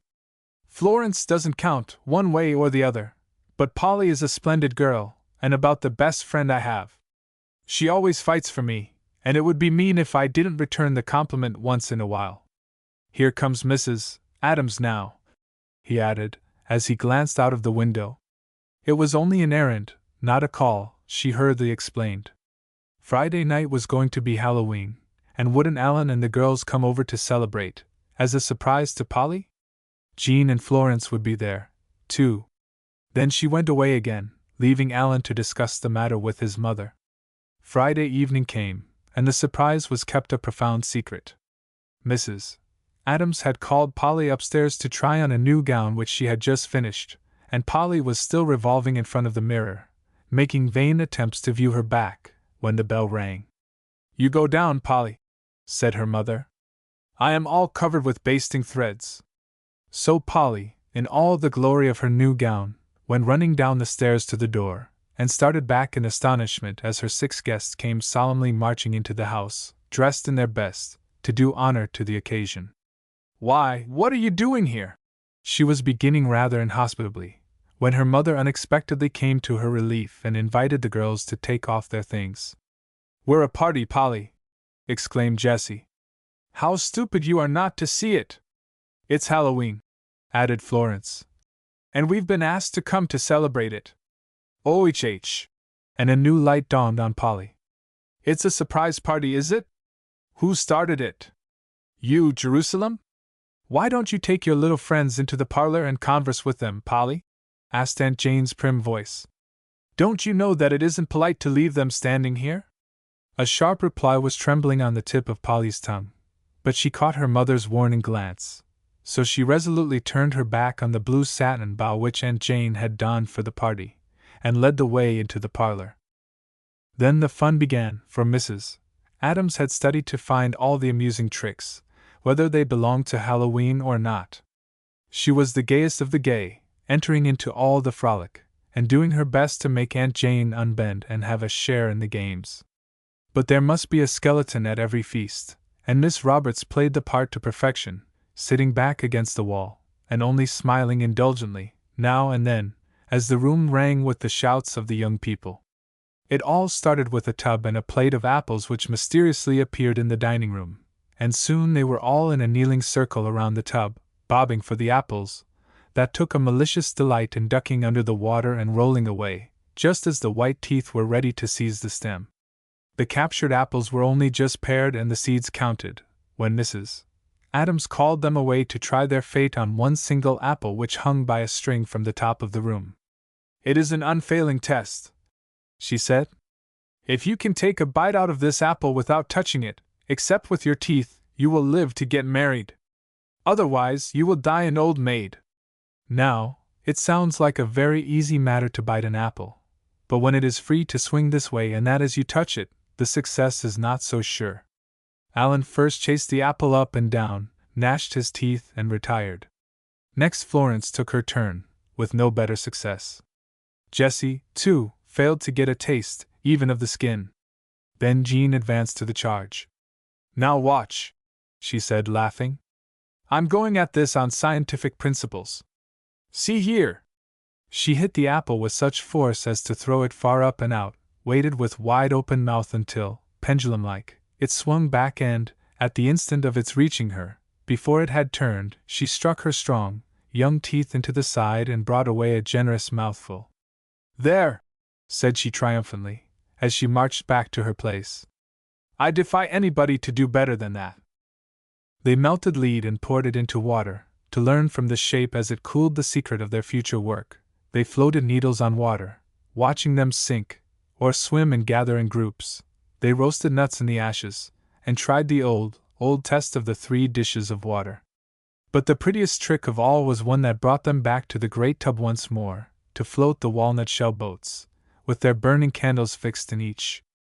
As the girls took their pairs of shells, one with a pink, the other with a blue candle placed in the middle like a mast, it was curious to see the difference in their ways of launching them on this mimic ocean of life.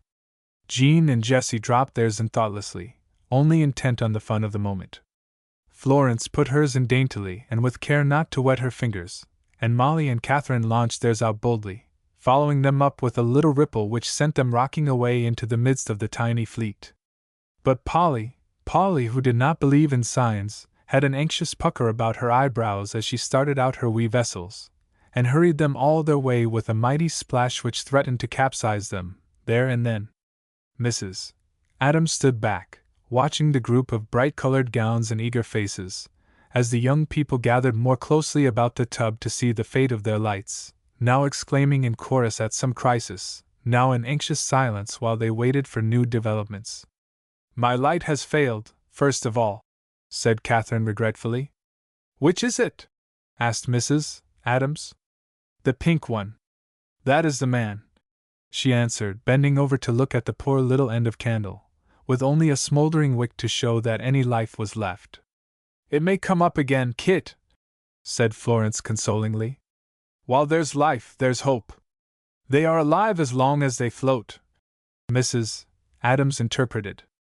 "When they sink, they are dead, but this one is only ill, or else his plans have failed." "That's almost as bad," said Jean. "But isn't this just like Florence? Her two have cuddled up side by side, and are blazing away in a corner, all by themselves." "Look at Polly's and mine," said Molly. "We have joined hands. We must be going to live together, all 4 of us." "In a New York tenement house," suggested Alan unkindly. "No such thing," returned Polly. "Molly shall keep house, and I'll board with her. I hope my man will be proprietor of a restaurant, though," she added, in an aside to Alan. Suddenly there came a wail from Jessie. Girls! Just look at mine!" "Where are they?" asked Molly. "Here." And Jessie pointed tragically to one side of the tub, where the blue candle lay at the bottom of the sea, and the pink one, though still floating above it, had burned out and tilted to one side in an attitude of profound dejection. "Where was Moses when the light went out? Where was Moses? What was he about?" sang Alan teasingly. But even while he was singing, an energetic wave from Jean's side overturned his own small ships and left them floating bottom upwards. "Just my luck," he remarked, as he rose. "I knew I should come to some untimely end. As Pohl says, I don't believe in signs anyway." The chocolate and wafers had been passed, and the fateful loaf of cake had been cut, bringing the ring to Florence, and the thimble, fitting symbol of single blessedness, to Jean, and still there was time for a little more of the fun. Someone suggested a game of forfeits, and a pile of them was soon collected, to be held over the head of Jessie, who was chosen judge, as being the youngest girl present. Her ingenuity was endless, and she kept them laughing over her ridiculous vines, until nearly all had been redeemed. "Only 2 or 3 more," said Jean encouragingly. "Here's one of them, now. Fine or superfine?" "Fine." "Fine? Let's see, I know whose 'tis," meditated Jessie. "Oh, I haven't any ideas left." "Let him. Bow to the wittiest, kneel to the prettiest, and kiss the one he loves best." Like most sensible mothers, Mrs. Adams had a horror of anything like kissing games, and now she frowned a little, in spite of herself. No one of the V, she felt sure, would have pronounced this fine. She turned to glance at Alan, who stood for a moment, blushing as his eye moved over the group. Then he walked up to Polly and bowed low, passed on to Catherine's chair where he dropped on one knee, and then, walking straight to Mrs. Adams, he bent down and kissed her cheek with a heartiness which was not all play. She put out her hand and drew him down on the sofa, at her side. "Thank you, dear," she whispered. It was a pretty compliment, and we old people enjoy such things, you may be sure. "It was true," said Alan simply, as he settled himself beside her with a confiding, little boyish motion. The last forfeit had not been redeemed, when the heavy portieres swung open, and a figure swathed in dark draperies and with a veil over her face came slowly into the room. The girls gazed doubtfully at this ghostly apparition, till a brown hand was extended and a deep voice spoke from under the veil. "I am here to reveal the future. Tonight is the time to know the secret of your coming lives. Let the oldest advance first." Catherine, still a little in awe of the mysterious stranger, stepped forward and laid her hand on the dark one before her. The being scanned it closely. "A long life," she said, "and a happy one, for you will slowly learn the joy of doing good to those around you and forgetting yourself for others. Then, wherever you go, you will be surrounded with friends and your name will long be remembered." Catherine smiled, as she stepped back and Jean took her place. "You will have the best possession the earth can give, a contented mind. I see in the future a little house presided over by a strong, quiet woman whose life is in her home." Then Molly's turn came. Her fate was quickly spoken. "Yours is a husband 6 feet tall, and your children will number 19, as they sit about your meager table." Molly groaned, as she yielded her place to Florence. "I see a lordly house, richly furnished and filled with servants. Within is a devoted husband who watches over a wife with golden hair." "How elegant!" said Polly. "Now it's my turn," and she held out her hand with a smile. "You will suffer much and have much happiness," the voice went on. "You will love deeply and be loved in return, and the end will more than repay the beginning. Isn't that queer?" And Polly withdrew, to ponder on her mystical fortune. "Now, Jessie," said Mrs. Adams, "see what fate has in store for you." "I'm half afraid," she said, laughing. "Love, happiness, and sunshine," was what she heard. A tiny cottage simply furnished with a teapot and 11 cats. There was a shout. "Now, Alan." The brown hand trembled a little, and the eyes under the veil looked right into Alan's, as she spoke. "Some pain, much joy, a slow, even growth into a glorious manhood that knows no wrong, but lives for truth. Whatever else maybe is hidden from my sight." "What a splendid one, Alan!" exclaimed Polly, her face flushing, as she took in all the meaning of the words. And Catherine added quietly, "You have read us very well, Aunt Ruth." "Mamma?" exclaimed Molly and Alan in a breath. "Yes, Mamma," answered Mrs. Hapgood's voice, as she quickly shed her wrappings. "I thought I would have a finger in this pie, too. But how did you know me so soon, Catherine?" "I knew nobody else would say what you did, for it was just a part of our talk the other day," she replied, as she unpinned the thick veil from Mrs. Hapgood's hair. "Good night, Mrs. Adams," said Jean, as they stood grouped about her in the hall. "This has been a lovely Halloween, and I shall always remember it, I know. I hope you will, too, till next year," added Alan suggestively, as he went out into the bright starlight.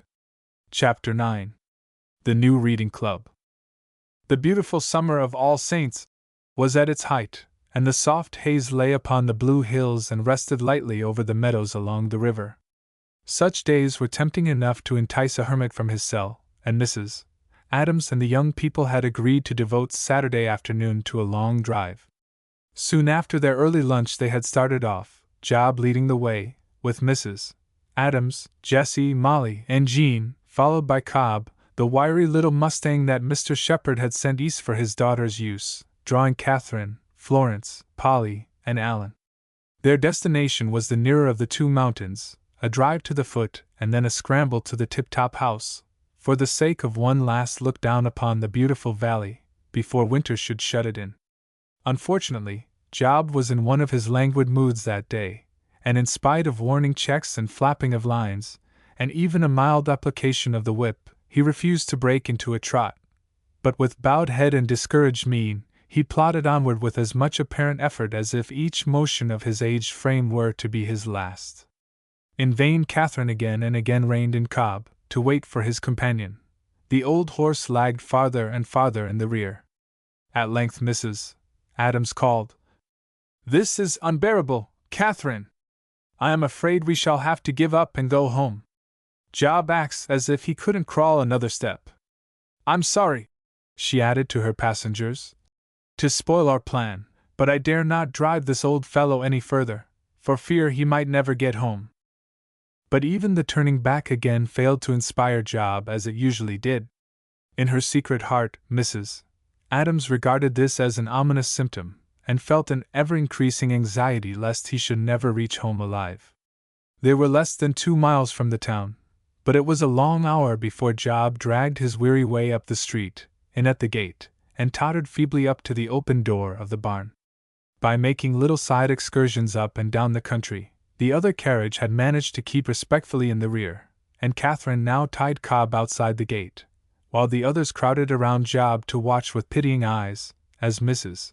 Adams unharnessed this feeble veteran who had probably gone on his final march.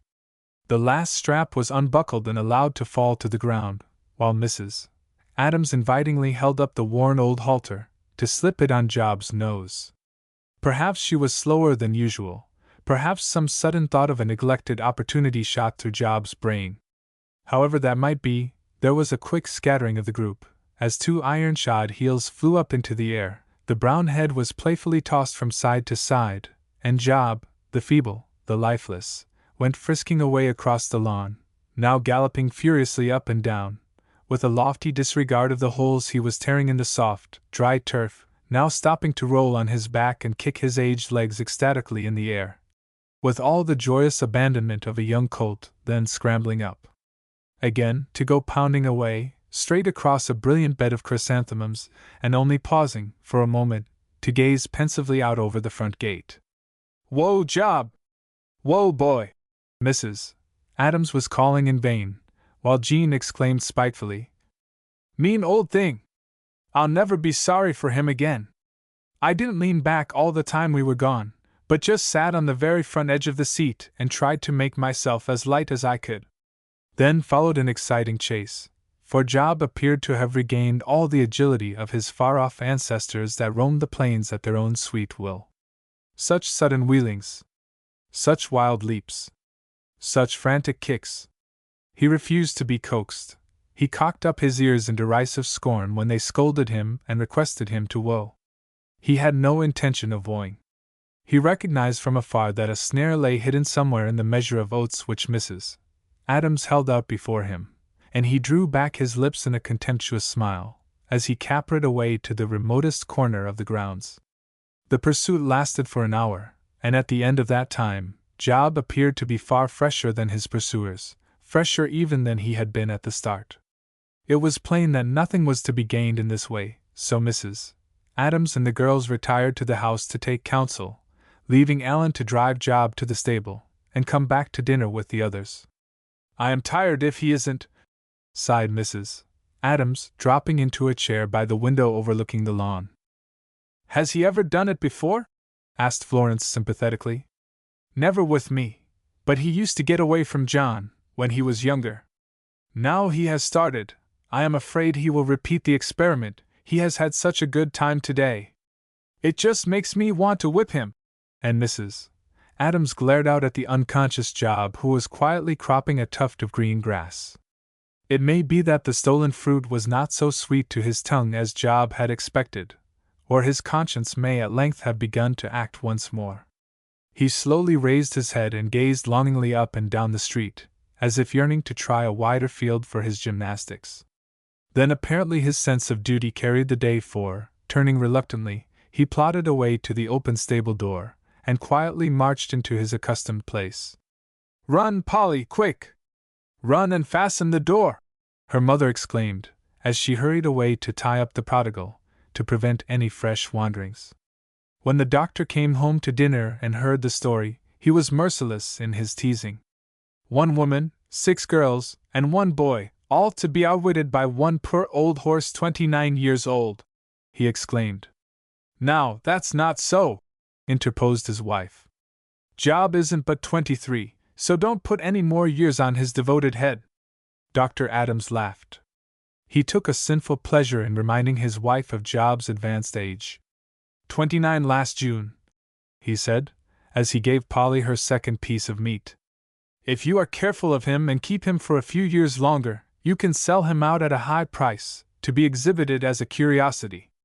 "Sell Job? Never!" protested Mrs. Adams. "I would almost as soon sell Polly.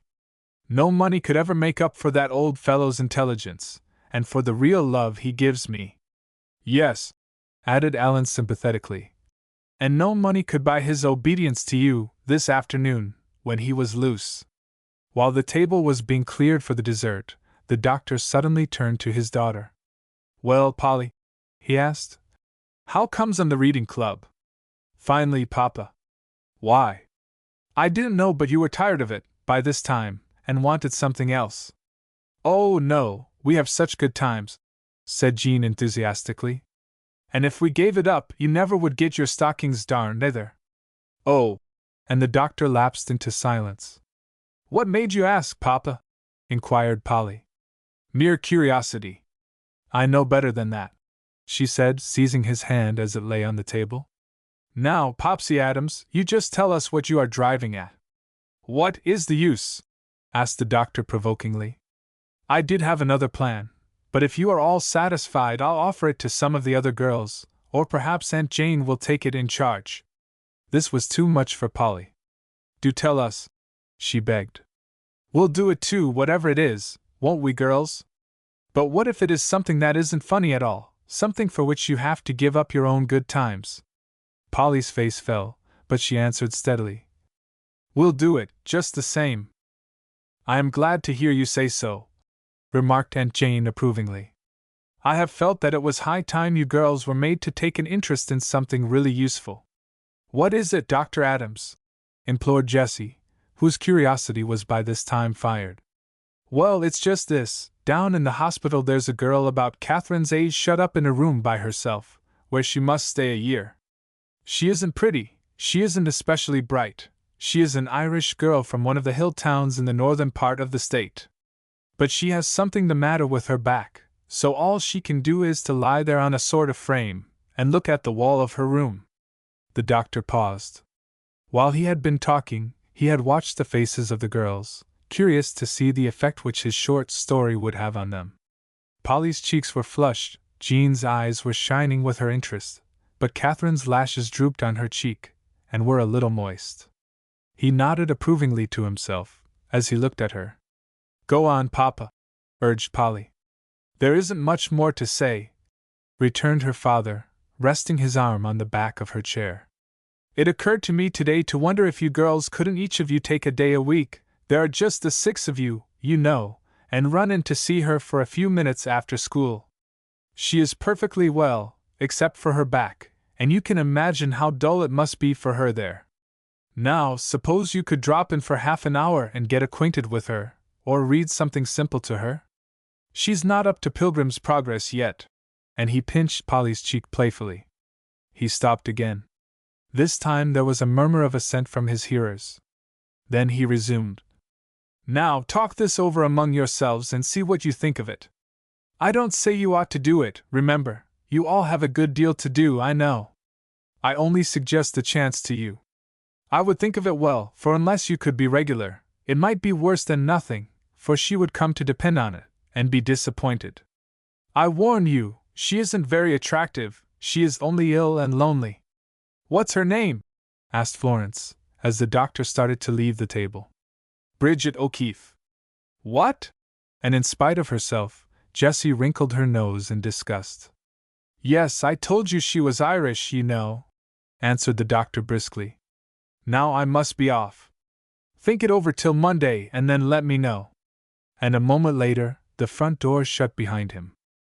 Aunt Jane went out after dinner, and Mrs. Adams made an excuse to leave the girls to themselves. Gathered around the parlor fire, they had an animated discussion, and with many a practical suggestion from Alan, their plan of work was agreed upon. Each was to take her own day, and give up half an hour after school to a call on this other girl, who was condemned to lie still and know that the world was going on around her just as usual.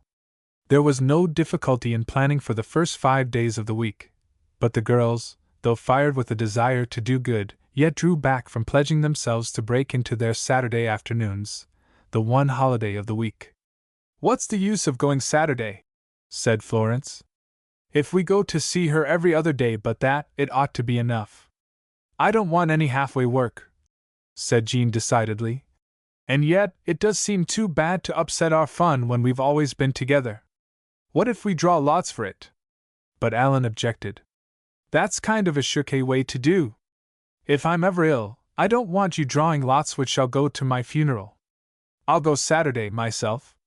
You can't, Alan, you aren't a girl, said Molly. No, added Catherine, as she leaned over to lay her small, slim hand on his. The boy can't go, but he can teach the girls a lesson in generosity. I'll take Saturday myself, girls. Alan turned to her impulsively. Good for you, Kit, he said warmly. I'm proud to have you for a cousin. Catherine laughed lightly. It's nothing, after all. I have more time than most of you, and it's only a little while, anyway. It was only a little thing, as Catherine had said, but by it she gained far more than the one short half-hour a week would ever cost her, and too, from that time onward, Alan looked on his cousin with a new admiration which her beauty and her attempts to win his liking could never have brought. The girls entered into their work heartily, charmed by the novelty of their experiment. It was an unknown sensation to them to feel sure that someone was eagerly listening for their step in the outer room, to see the dull, plain face before them brighten with a new life, as they came through the door. For the first few weeks, they begged to be allowed to prolong the half-hour, but the doctor, mindful of the fate of Pilgrim's Progress, and knowing that a reaction would probably come, checked their zeal, and only encouraged their shorter visits. How much good they did to their young patient, they never knew. The healthy, out-of-door atmosphere which they brought in, their scraps of news, and their gay chatter did as much to brighten the rest of the long, lonely days, as the one or two pictures they brought did towards beautifying the plain, white walls of the little room where Bridget was learning her lesson of patience. Still less did they realize how much they themselves were gaining from the quiet half-hour in the corner of the great hospital. The little self-sacrifice, the interest in this girl so far removed from their usual world, their girlish desire to gain her liking, and the womanly tact which was needed to win her from her rough shyness, all these had their influence on their young maidenhood, an influence which lasted far on through their lives. And by degrees their interest widened. At first they had shrunk from the suffering around them, dreading and almost fearing to look on its outward signs. But as they became more accustomed to the place and its associations, they no longer hurried along the corridors, with their eyes fixed on the ground, but glanced in, now and again, through some open door, to see the long lines of little beds and the white-capped nurses moving quietly about the room, or sewing cozily by the sunny window. Winter was not half over before the girls used to turn aside, now to spend a few moments among the forlorn midgets in the children's ward, then to pass slowly along through the accident ward, giving a pleasant word or two in exchange for the smiles that never failed to greet their coming. Each one of them had her own particular circle of friends whom she gravely discussed with the doctor, learning much of the history and needs of these fellow beings, for whom, until lately, they had thought and cared so little. Molly and Jessie devoted themselves to the little girls. Polly lavished all her attentions on 3 or 4 small boys, while the others preferred the older patients. But all this was only incidental, and the girls considered Bridget as their especial property, the younger ones regarding her as a superior sort of toy, to take the place of the dolls which they had cast aside. However, Catherine, who was older and more mature than the others, had come to understand Bridget and to be friends with her, before any of the others. At first she could feel nothing but repugnance for this uncultivated, unwholesome-looking girl, a repugnance which she struggled hard to conceal. But, little by little, as she talked to her, she was won by her quiet endurance and courage. At length, one day, Catherine coaxed the girl's story from her, how she was left an orphan with younger children to care for, how she had fallen and hurt her back, how she had strained it with overwork, when it was still weak, how she had struggled to keep on, until the doctor had brought her where she was, and how she must hurry to get well, in order to earn money to pay the neighbors for caring for the little children. It was a homely tale and simply told, but when it was ended, Catherine was surprised to find her eyes full of tears, as she bent over and touched her lips to the girl's forehead. "I am glad you told me this, Bridget," she said. "Now we can talk about it together, and it will make us better friends."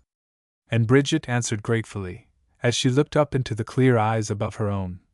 "Thank you, miss. It's nice to have a body know all about it. Somehow it helps along." 3 weeks later, as Catherine went into the room and dropped 2 or 3 scarlet carnations on the girl's idle hand, she was saluted with exciting news. "A letter from home, today, miss, and somebody has sent money enough to pay the children's board forever and ever so long, and they don't know at all who it is. Isn't it wonderful?" Not so wonderful, perhaps, as it appeared to the simple girl. No one but Catherine and her parents ever saw the letter that went hurrying westward to remind her father that Christmas was coming, and to tell him in what way she would prefer to take her present. The secret was kept, and no thanks were ever spoken, but Catherine cared for none. It was enough to watch the girl's happy content, now that her one anxiety was removed. Mrs. Hapgood, alone, had a suspicion, when Molly told her of the affair, but she wisely asked no questions, and in silence rejoiced over the broader sympathy her niece was daily gaining. "How queer it is, the way things are divided up," Catherine said to Molly, one day when they were out driving. It was a clear, cold December day, and Cobb trotted briskly over the frozen ground, as if he too, as well as the girls themselves, were enjoying the air and motion. "What is divided up?" asked Molly vaguely, rousing herself from a half-formed plan for Alan's Christmas present. "Oh, everything, at least, everything isn't divided," returned Catherine a little incoherently. "Some of us have so much more fun out of things than other people do. There's us, and then there's Bridget and that little pet of Polly's, Dickie what's his name. You know the one I mean. And then, just in our set, there's ever so much difference. Jessie and I have everything we want, and Jean has to pinch and scrimp. Jean is as strong as a bear, and Alan can't do anything at all, without being laid up to pay for it. Polly wails for a family of young brothers, and Jean has more of them to take care of than the old woman that lived in a shoe. Now what's the reason things are so mixed up, I'd like to know?" "I can't see why myself," said Molly, tucking in the robe about herself and her cousin. "Maybe if we knew all about it, they aren't as mixed up as they seem." "Yes, they are," Catherine insisted.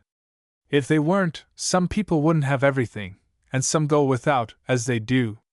I don't suppose there is much of anything in the world I couldn't do, if I wanted to, and tried hard enough for it, but everybody isn't so.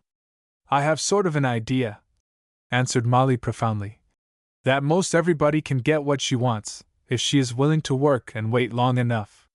It's only a question of what you want." Chapter 10. Polly's Poem.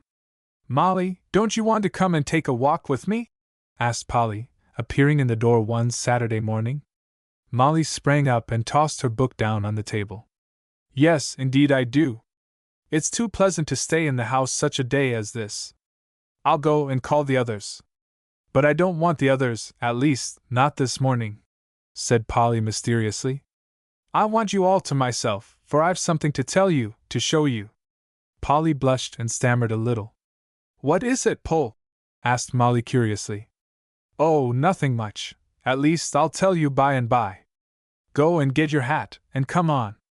The Bridget Society, as Alan disrespectfully called it, had been in operation for about 2 weeks now, but though it had proved an absorbing subject to the girls, yet it took very little of their time, and left them nearly as free as ever for their usual occupations. Their common interest in the one work, however, had bound the 6 girls even more closely together than before, until they depended on one another's help and sympathy in any and every question that arose. It was a clear, bracing day, so cold that the white frost was still glittering on the grass blades in the more sheltered corners, so clear that the bare, rough ledges of the western mountain looked so near that one could toss a stone up to the pile of broken rocks which marked the line of their bases, while far across the river valley, the sun lay warm upon the roofs and towers of the town nestling on the hillside, and touched with a golden light the tall, slender spire of the little church. The girls walked briskly away through the town and out towards the river, a mile away.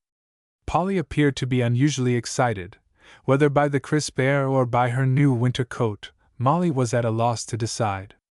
It was a fine day, surely, but the more Molly studied the long dark blue coat trimmed with chinchilla, and the saucy little blue cap edged with the same soft fur, and cocked on the back of Polly's curls, she came to the conclusion that Polly's spirits were affected by her becoming suit. That being the case, it was plainly her duty to remove Polly's worldly pride. "Do try to walk like a civilized being, Polly!" she exclaimed, as her friend suddenly pounced into the midst of a flock of hens that were pluming themselves in a sunny fence corner. "People will think you're crazy if you act so." "Well, what if they do?" said Polly, laughing. "I don't care what they think, I wanted to astonish those hens. Shoo!" And she charged upon them again, brandishing a dry stick which she had picked up by the roadside. In spite of herself, Molly laughed as she clutched her friend firmly by the elbow and dragged her onward, out of temptation's way. "You'll have the jailer and the fire department out after you," she said, as she guided Polly's erring footsteps back into the concrete path of virtue. "Do come along! Besides, you had something to tell me."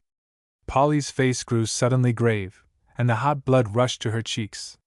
When she spoke, her voice was trembling with suppressed excitement. "Wait till we get out on the bridge, Molly," she begged. "We'll be all alone there." So it wasn't the new coat, after all. Molly's brow cleared. "How queer you are, Polly!" she said. "I can't stand it to wait, I am so wild to know. Come on, let's have a race to the bridge, then." "But you just said I mustn't run," protested Polly, hanging back. "Not after hens, when the owner is looking on," answered Molly. "But it's our own affair, if we want to run a race. Come on." She threw the last word back over her shoulder as she went darting away, followed by Polly, who soon passed her, laughing and breathless. In the middle of the long, white bridge she stopped and looked about her, struck by the beauty of the familiar scene around, the soft hills at the north, the shining river as it wound along through the russet meadow grass, and cut its way between the southern mountains, over which slowly flitted the clouds above. A few belated crows rose and sank down again over the deserted cornfields, while, from the red house on the river bank, the great black dog barked in answer to their hoarse cries. No other living thing was in sight as Molly joined her friend, and they stood leaning against the iron rail, with their backs turned to the cutting wind that came down upon them from the northern hills. "Now, Polly!" And Molly paused expectantly. From rosy red, Polly's face grew very white, and her breath came short and hurried. She hesitated for an instant, then plunged her mittened hand into her coat pocket, and pulled out a dingy sheet of paper whose folds, worn till they were transparent, showed the marks of long service. With trembling hands she smoothed it out, tearing it a little, in her excitement. Then she turned to Molly. "Now, Molly Hapgood," she said solemnly, "will you promise never to tell, if I tell you something that there doesn't anybody else know, that I've never even shown to Mama?" "Go on, Polly!" urged her friend impatiently, trying to steal a glance at the worn-out sheet, which was covered with Polly's irregular, childish writing. But Polly edged cautiously away. "Now remember," she said again, You're the only single soul in the world that knows this, Molly, and I am telling you my secret because I know you love me. There was a catch in her breath. I've written a poem! Really? And Molly's eyes grew round with astonishment and respectful awe. Yes. Polly went on more calmly, now the great secret was out. I knew I could, and it was just as easy as could be. How did you ever know how? Inquired Molly, with a vague idea that she had never before appreciated this gifted friend. I didn't know how at first, answered Polly, kindly exposing her methods of work to her friend's gaze. I just knew that there ought to be some rhymes, and then I must say something or other to fill up the lines. One Sunday in church I read lots of hymns, Aunt Jane wasn't there, you know, and then I went to work. Are you going to have it printed? Asked Molly. Not yet, said Polly. I thought at first I would send it to the news, but I've a better plan. I'm going to copy it all out, and write my name on it and my age and how I came to write it, and put it away. After I'm dead and famous, somebody will find it, and it will be printed. Then people will make a fuss over it, and call me a child prodigy and all sorts of nice things. But what's the use? Queried Molly. When you're all nicely dead and buried, it can't do you any good. But just think how proud my children and grandchildren will be, exclaimed Polly enthusiastically. Maybe you won't have any, suggested Molly skeptically. People that write are generally old maids, unless they are men. Polly's face fell. Here was a flaw in her plans. Well, go on, said Molly. Aren't you going to read it? Polly looked at the paper in her hand, cleared her throat nervously, drew a long breath, and cleared her throat again. What's the matter? Asked Molly unsympathetically. She had never written a poem, and had no idea of the mingled fear and pride that were waging war in Polly's mind. She spoke as the calm critic who waits to sit in judgment. I'm just going to begin now, said Polly faintly. Then, nerving herself to the task, she read aloud. The children went chestnutting once, out in the woods to stay all day. There's Maud and Sue and James and Kate, all there, for there's no school today. Polly stopped to catch breath. Where'd you get your names? Inquired Molly critically. Polly looked up with a startled air. Why, out of my head, of course. Oh, did you? Molly's tone was not reassuring. Go on, she added. Maybe you'll like the next verse better, faltered Polly. The good, kind mothers pack the lunch of bread and butter, meat and cake, so off they start at 10 o'clock, for it is hot when it is late. This time, Polly found her friend looking at her, with a scornful curl to her lips. I thought you said it was a poem, she said, with cutting emphasis. But it sounds just exactly like a bill of fare. This was too much for Polly. Her temper flashed up like a fire among dead twigs. Molly Hapgood, you're as mean can be, to make fun of me. I've a good mind never to speak to you again as long as I live. As usual, the more Polly became excited, the more Molly grew cool and collected. Don't be a goose, Polly, she said provokingly. You're no more able to write a poem than Job is. What do you mean? Demanded Polly, facing her friend with gleaming eyes and frowning brow. What do I mean? Echoed Molly mercilessly. I mean just this. Your old poem isn't any poem at all. It doesn't rhyme more than halfway, and there's no more poetry about it than there is about one of your freckles. Poetry is all about spring and clouds and butterflies, or else death or… Molly paused for an idea. Not finding it, she hastily concluded. Besides, I've heard something just like that before. Polly choked down her rising sobs. Very well, she said through her clenched teeth. This is all I want of you, Molly Hapgood. Deliberately she pulled off her mittens and put them into her pocket. Then, with shaking hands and with her face drawn as if in pain, but with her eyes steadily fixed on Molly's face, she slowly tore the paper into long, narrow strips, gathered the strips together and tore them into tiny squares, and defiantly threw them away over the side of the bridge into the swift blue stream below. But even before the first floating square had touched the surface of the water, the reaction had set in, and Polly could have cried for the loss of her first and only poem. For a moment she gazed after the white bits drifting away from her, Then, biting her lip to steady it and struggling to keep back the tears, she turned on her heel, without a word, and walked away towards home, leaving Molly to follow or not, as she chose. The tears came fast now, as she hurried on, avoiding the main streets as best she could.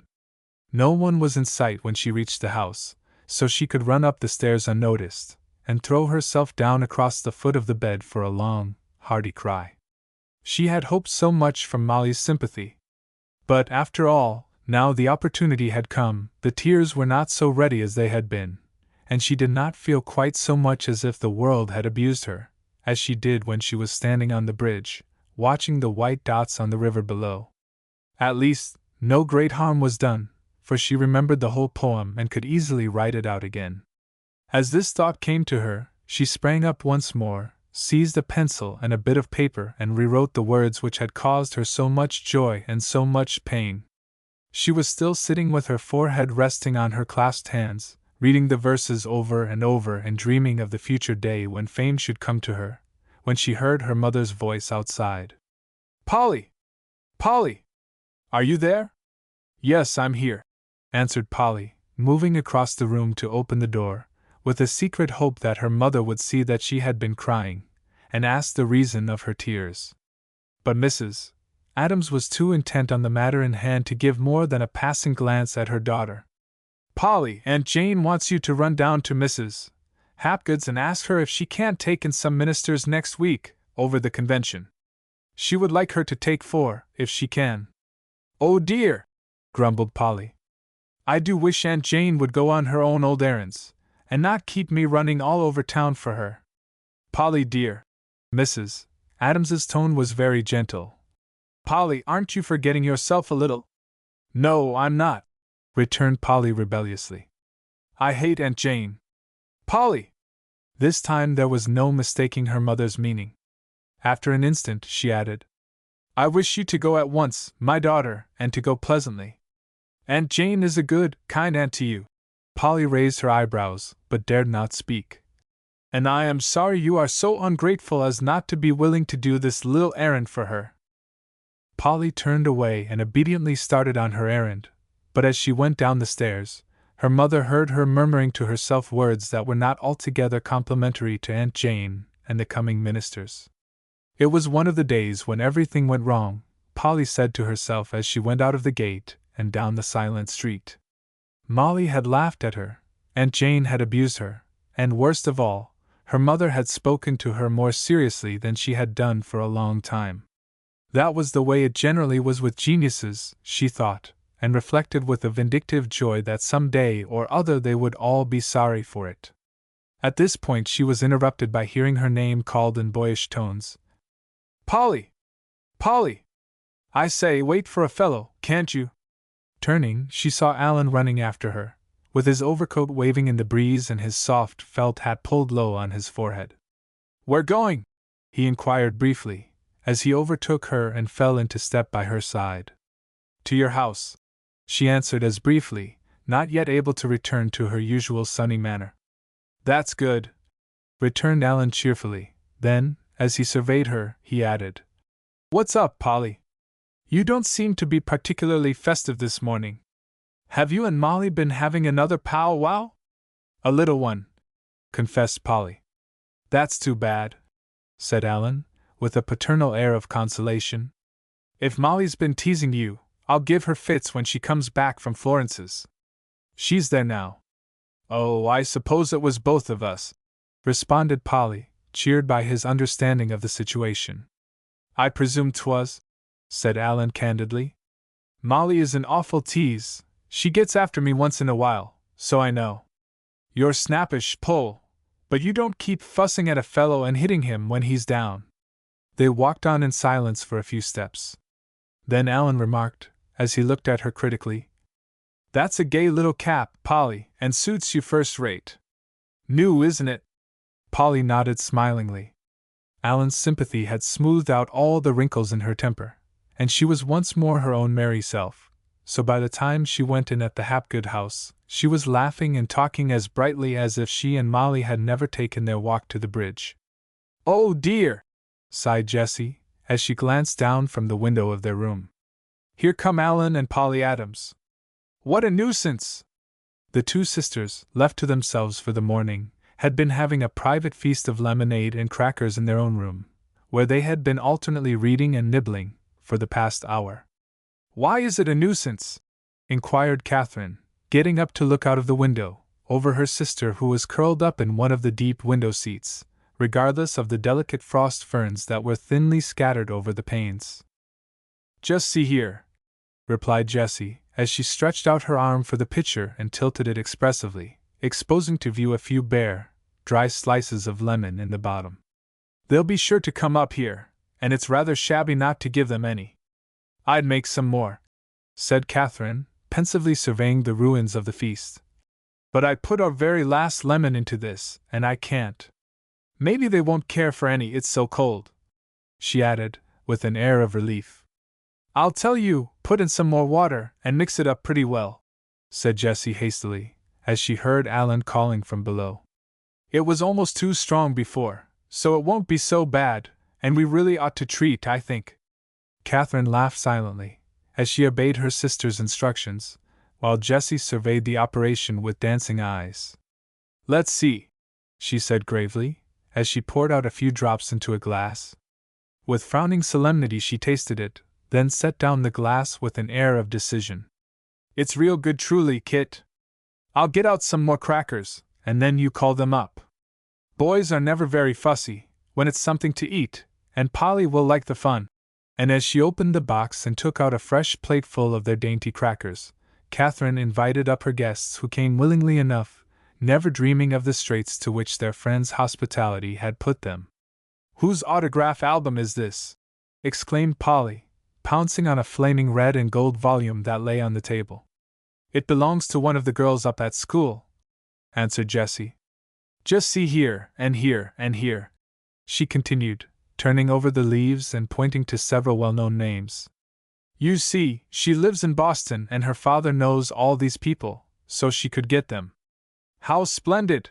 And Polly bent over to gaze more closely on the signature of a writer clear to all childish hearts. I'd give almost anything for that, she sighed.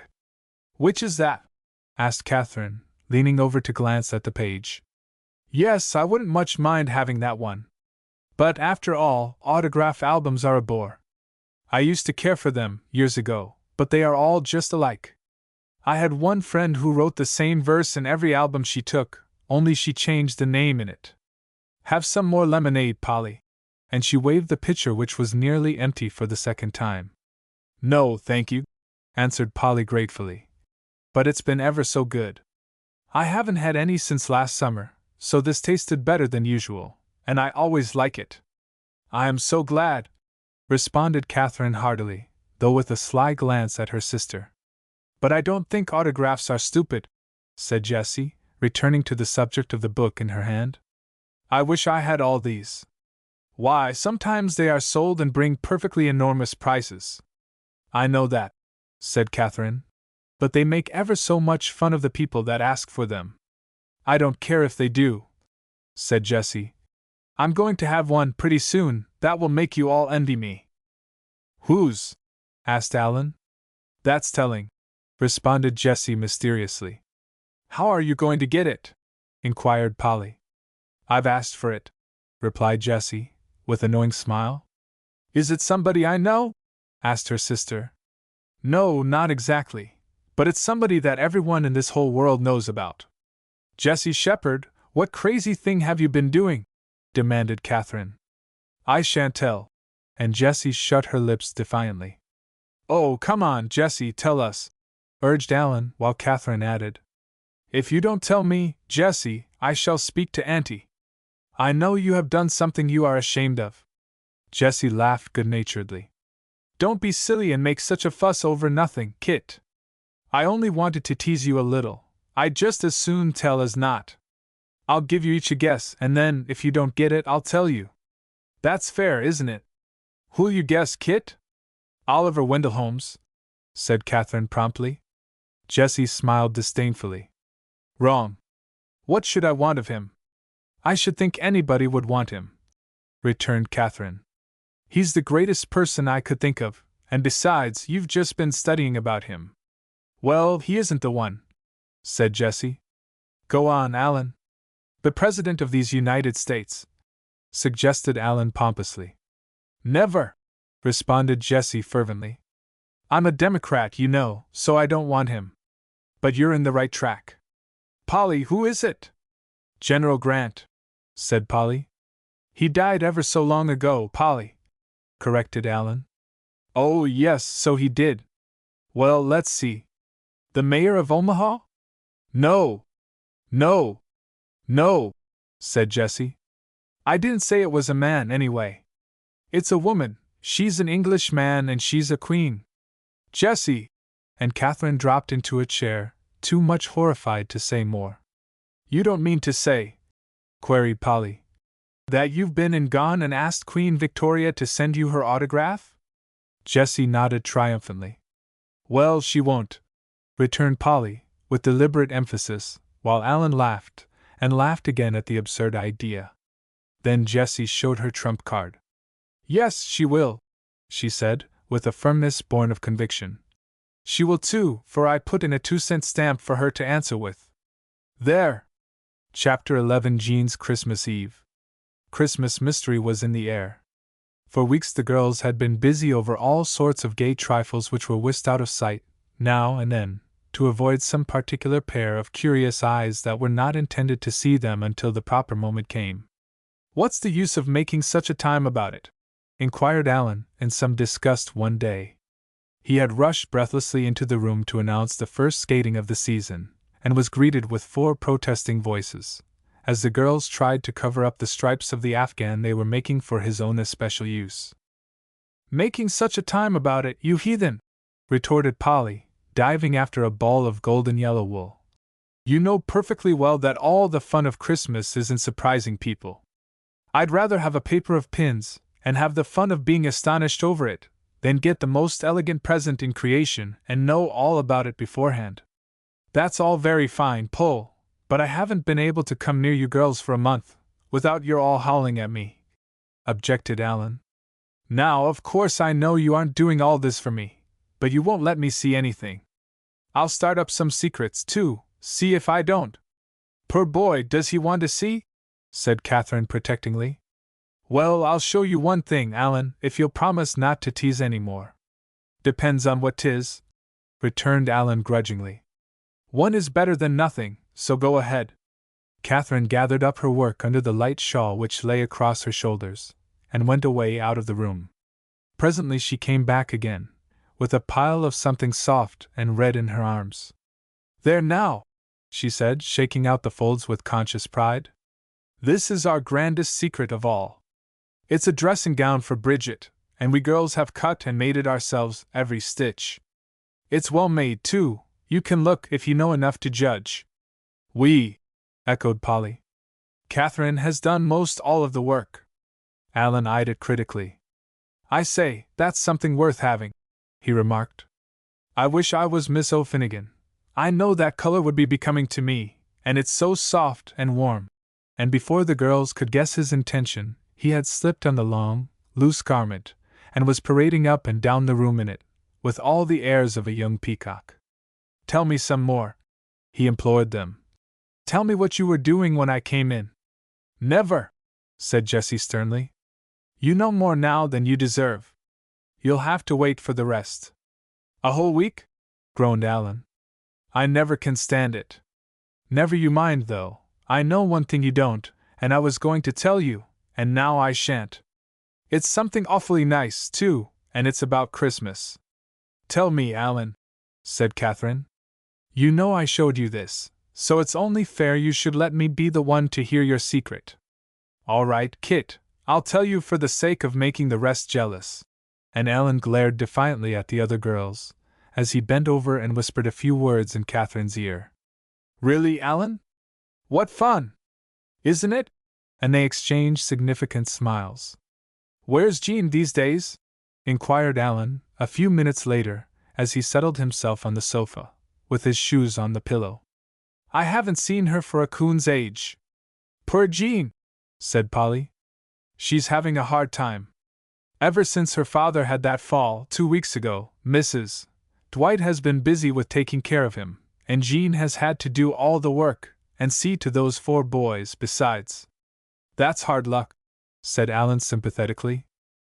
I did feel so sorry for her the other day, said Jessie, moving into the sofa corner to let Alan rest his yellow head in her lap.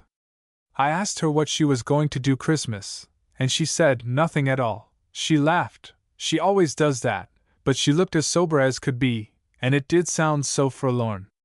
There was a silence throughout the group for a moment. I say! Exclaimed Alan so suddenly that Jessie, who was bending over to part his hair into little squares, started violently. Well? Inquired Molly, who was tranquilly rocking back and forth by the window. I say, girls, let's give her a Christmas surprise. Good, Alan! And Jessie sprang up in an excited fashion that nearly dislocated the boy's neck. This is the best plan yet. It's ever so much more fun than Bridget, and Jean is working so hard now that she needs a little good time to make up for it. What shall we do? Oh, have some kind of a lark Christmas Eve, answered Alan. We can't do it Christmas Day because, well, I may as well tell the rest of you, Mama has just asked Polly and all the other Adamses to come here for dinner and the evening, so we can have our fun, all of us together. OHH, remarked Polly rapturously. So you see, the boy went on, whatever we do must come in on the night before, but I think we could manage it. Let's call Mama in, to take counsel. Would Florence help us along, I wonder? Said Jessie thoughtfully. Yes, I know she will, Catherine responded quickly. I'll answer for her. We'll have to work, girls, to get this done, with all our other plans, but I am sure we can do it. Oh dear! I've got to finish up my scrapbook for my hospital boys, sighed Polly. And the corners peel up faster than I can stick them down. I'll do it for you, Polly, Alan offered. I can't sew, but I can stick beautifully. That's so, said Molly, in an undertone to Polly. He upset the mucilage bottle into the dictionary the other day, and now we have to take a knife and pry, if we want to look up anything from I to Q. Oh, Polly, I almost forgot to tell you, said Alan suddenly. I was coming up past your house, just now, and saw Mr. Baxter going in at the gate. You'd better hurry home, and tell him something more about Job. Polly laughed at the memory. He has called once since then, she said. I don't see what has started his doing that, and he comes to see Aunt Jane, of all people. This time I was telling about, he went on in the queerest way about his children, as if he didn't care anything for them. I wish you could have heard him. He said that they had very peculiar dispositions, and his wife never did know how to bring them up. But go call your mother, there's a dear boy. I do want to plan about Jean. For the next hour there was held a council into which Mrs. Hapgood entered with spirit, restraining the girls' ardor, offering all manner of assistance, and making many a useful suggestion for the success of their frolic, which was to be extended to include something for the little brothers, as well as for Jean. There was no time to be lost, for there was only a week before Christmas, and there was much to be done. At dinner time the girls separated, with many vows of secrecy. Christmas fell on Thursday that year. It had been cloudy all the early part of the week, and on Wednesday morning Jean had opened her eyes in the cold, grey dawn, to see the air filled with whirling snowflakes that went dancing and scurrying this way and that before the noisy wind. Such a tempting morning to pull the blankets over one's shoulders and nestle down for another nap. But there was no such luxury for Jean. She scarcely had time to realize that this was the dawn of the Christmas Eve. A careless step on a slippery roof, a cutting wind which had numbed him too much to let him save himself, these had given her father a bad fall so that work was out of the question for a long time to come.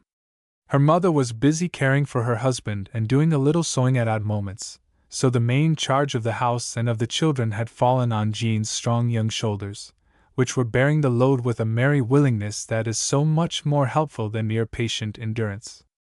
And really, if it had not been for Christmas, Jean would not have minded it so much. But it was hard to think of the fun the other girls were having over their mysterious plans, and though she had no time to join them, in fancy she pictured their merry afternoons together, while Alan dodged about them, pretending to pry and peep into the carefully covered work baskets. Harder still it was to imagine the disappointment of her own young brothers, when Christmas morning should reveal the empty little stockings that Santa Claus had forgotten to fill. "No, Jean," Mrs. Dwight had said sadly. "We can't have any Christmas this year. I'm sorry to disappoint you and the children, but with the uncertainty about Father's going to work again, I feel that it would be really wrong for us to use our money for presents, when before winter is over, we may have to borrow some for food or clothes." And Jean saw the right of it. Still, she cried herself to sleep that night, not so much for herself, as for the boys who had talked of the children's fur-clad saint for a month past. But by the next morning, Jean's inspiration had come. As soon as her work was done, she shut herself into her room and ransacked her few small stores. At least the boys should not be disappointed, she thought, as she selected this treasure, and that from the meager number which she had hoarded with such care. A little planning and contriving changed them to fit the present need, and Jean had put them away until Christmas Eve with the happy certainty that, at any rate, the toes of the stockings would bulge a little, even if the legs hung empty and lean. But now it was the morning of Christmas Eve, and breakfast was waiting until Jean should get it ready, so she sprang up and hastily dressed herself. Then, with her cheeks glowing from the shock of the icy water, and her fingers aching with cold, she ran across the hall to rouse the boys. But they were sitting up in bed, calling back and forth to each other through the open door between their rooms, in all the joyous excitement of the approaching Christmas tide, so Jean only stopped to caution them not to disturb their father, and hurried away downstairs, to start the fire for their morning meal. The house was so cold, in the dim light, for the fire had burned low, and the wind seemed to blow in through all the cracks and corners. But Jean never minded that. She was thinking with a quiet satisfaction of the little box upstairs, and as she knelt on the bare floor to shake down the ashes in the kitchen stove, she was humming contentedly to herself. "And pray a gladsome Christmas on all good Christian men, carol, brothers, carol, Christmas Day again." Her mother's step interrupted her. "Good morning, Mammy!" she exclaimed, jumping up. "Why in the world didn't you stay in bed till the house was a little warmer?" "It's no colder for me than it is for you," her mother answered. "Your nose is blue and your ears are red. Are the boys getting up?" "Oh, yes, they must be nearly dressed," answered Jean. "They started as soon as I did." Breakfast was all ready to put on the table, and still the boys had not come down. Jean had heard them running about their rooms, but now, for some time, all had been silent. Suddenly there was a shout. "Jean! Jean! Jean!" "Well," answered Jean, going to the foot of the back stairs, with the toasting fork in one hand and a slice of bread in the other. "I can't find but one stocking. You come and look for it for me. I'm busy, she called. "Ask Willie to help you." "He won't. He's gone back to bed 'cause it's cold," responded the childish voice. Jean glanced at her mother in despair. Then she put down her toast and went up to the boys' room. Mrs. Dwight could hear her coaxing, laughing, and merrily scolding the boys, as she found the missing garments, routed Willie out from his warm nest in the middle of the bed, and triumphantly marshaled the 4 children downstairs to their seats at the breakfast table. It was the beginning of a long, hard day, and Jean was forced, again and again, to hold herself in check while she bethought herself of the true Christmas spirit, goodwill to men. The boys had not the least intention of being naughty, but the storm kept them shut up in the house, and they were overflowing with fun and mischief, which was somewhat increased by the vague holiday feeling that is in the very air around us at Christmas time. Jean did her part well, restraining their boisterous shouts, making peace in their small quarrels, proposing new entertainments when the old ones had been worn threadbare, and in the afternoon, calling them all into a corner of the dining room and telling them marvelous old-time stories, to keep them quiet while their father took his nap in the next room. Not much of a Christmas Eve, perhaps, compared with the stir and bustle of preparation at the Hapgoods, or with the elaborate gifts which Mr. and Mrs. Lang had bought for their only child, but after all, blessed be drudgery. And the hard work and stern self-denial were doing much to round Jean's character into the perfect womanhood, for which all our girls were striving. Slowly the day wore away, An endless one it appeared to Jean, who, with tired hands and weary head, longed for the hour when the little ones should be tucked away for the night, and she could give her nerves and her patience a little rest. It came soon after supper, for the boys were more than ready to go to bed, hoping in this way to encourage an early visit from Santa Claus and so have the first choice of gifts from his overflowing pack. There was a little sadness in Jean's smile, as she watched them eagerly fastening their long stockings around the kitchen chimney, with many a sleepy dispute about the best place and to whom it should be given. Then they clattered up the stairs and pulled off their clothes, tossing them in a promiscuous pile on the floor, to be sorted out again by Jean while they lay huddled under the blankets. The last good night was said, the last Merry Christmas, exchanged in anticipation of the morrow, and Jean went away and left them. She crossed into her own room, took up the little box, and went downstairs again and out into the kitchen. How poor and mean her gifts looked, after all, and how lonely in the toes of the long, thin stockings. She could have cried, as she stood there looking at them, but what was the use of crying? Tears wouldn't bring Willie the air rifle for which he sighed, nor Ernest the fine new sled and knife that he had so innocently mentioned in his prayers. No, crying wouldn't help the matter any, so she smiled instead, as she went back to the sitting room. But it was a wan, lifeless smile, after all. For a few moments she stood at the window, looking out into the night and listening to the sleepy murmurs from the room above. It would be good sleighing for Santa Claus, she thought, and then smiled at the childishness of the idea. The storm had died away at sunset, and the soft, light snow lay white on the ground, and piled high on the evergreen hedge at the side of the house.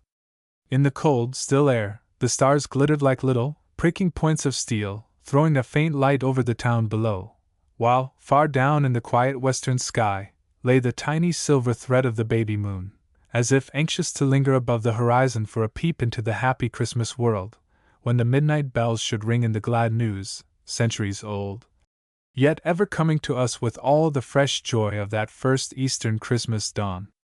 Jean's eyes wandered from the snow below to the sky above, then dropped again to the distant lights that were shining out from the upper rooms of the Hapgood house.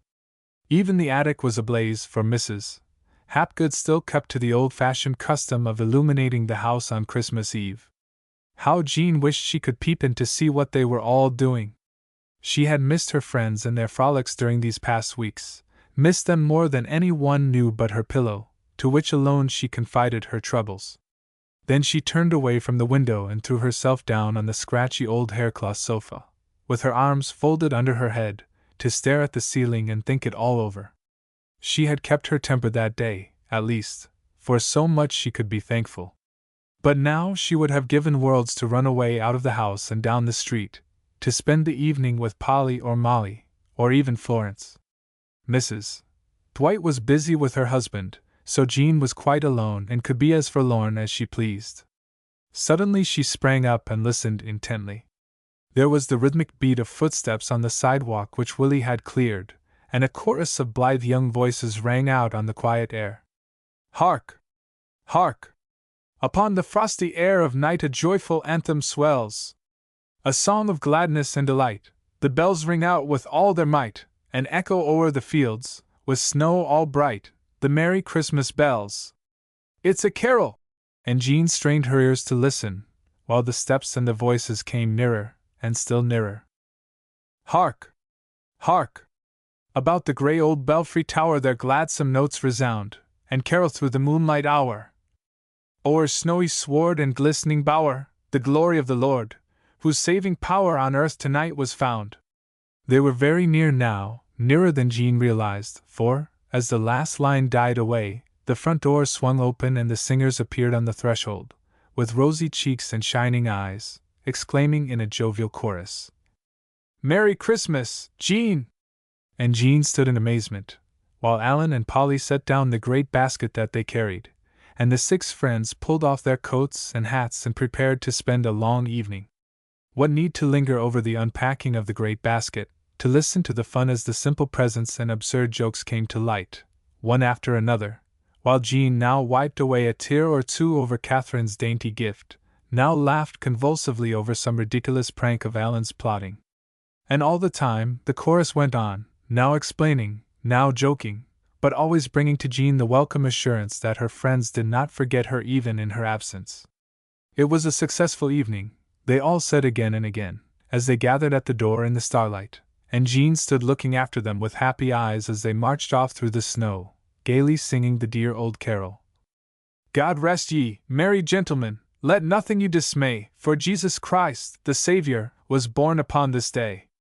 That night when the Christ child came silently over the mountains and down into the sleeping town, he lingered beside their pillows, to whisper to Jean words of encouragement for the coming days of toil, to paint bright visions of the well-filled stockings which the boys were to find in the morning, and to bring to 5 girls and 1 young lad his thanks for their helping to do his work here upon the earth.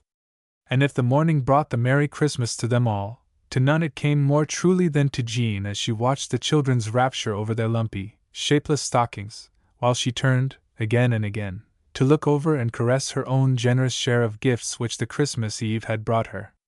Chapter 12. Half a dozen cooks.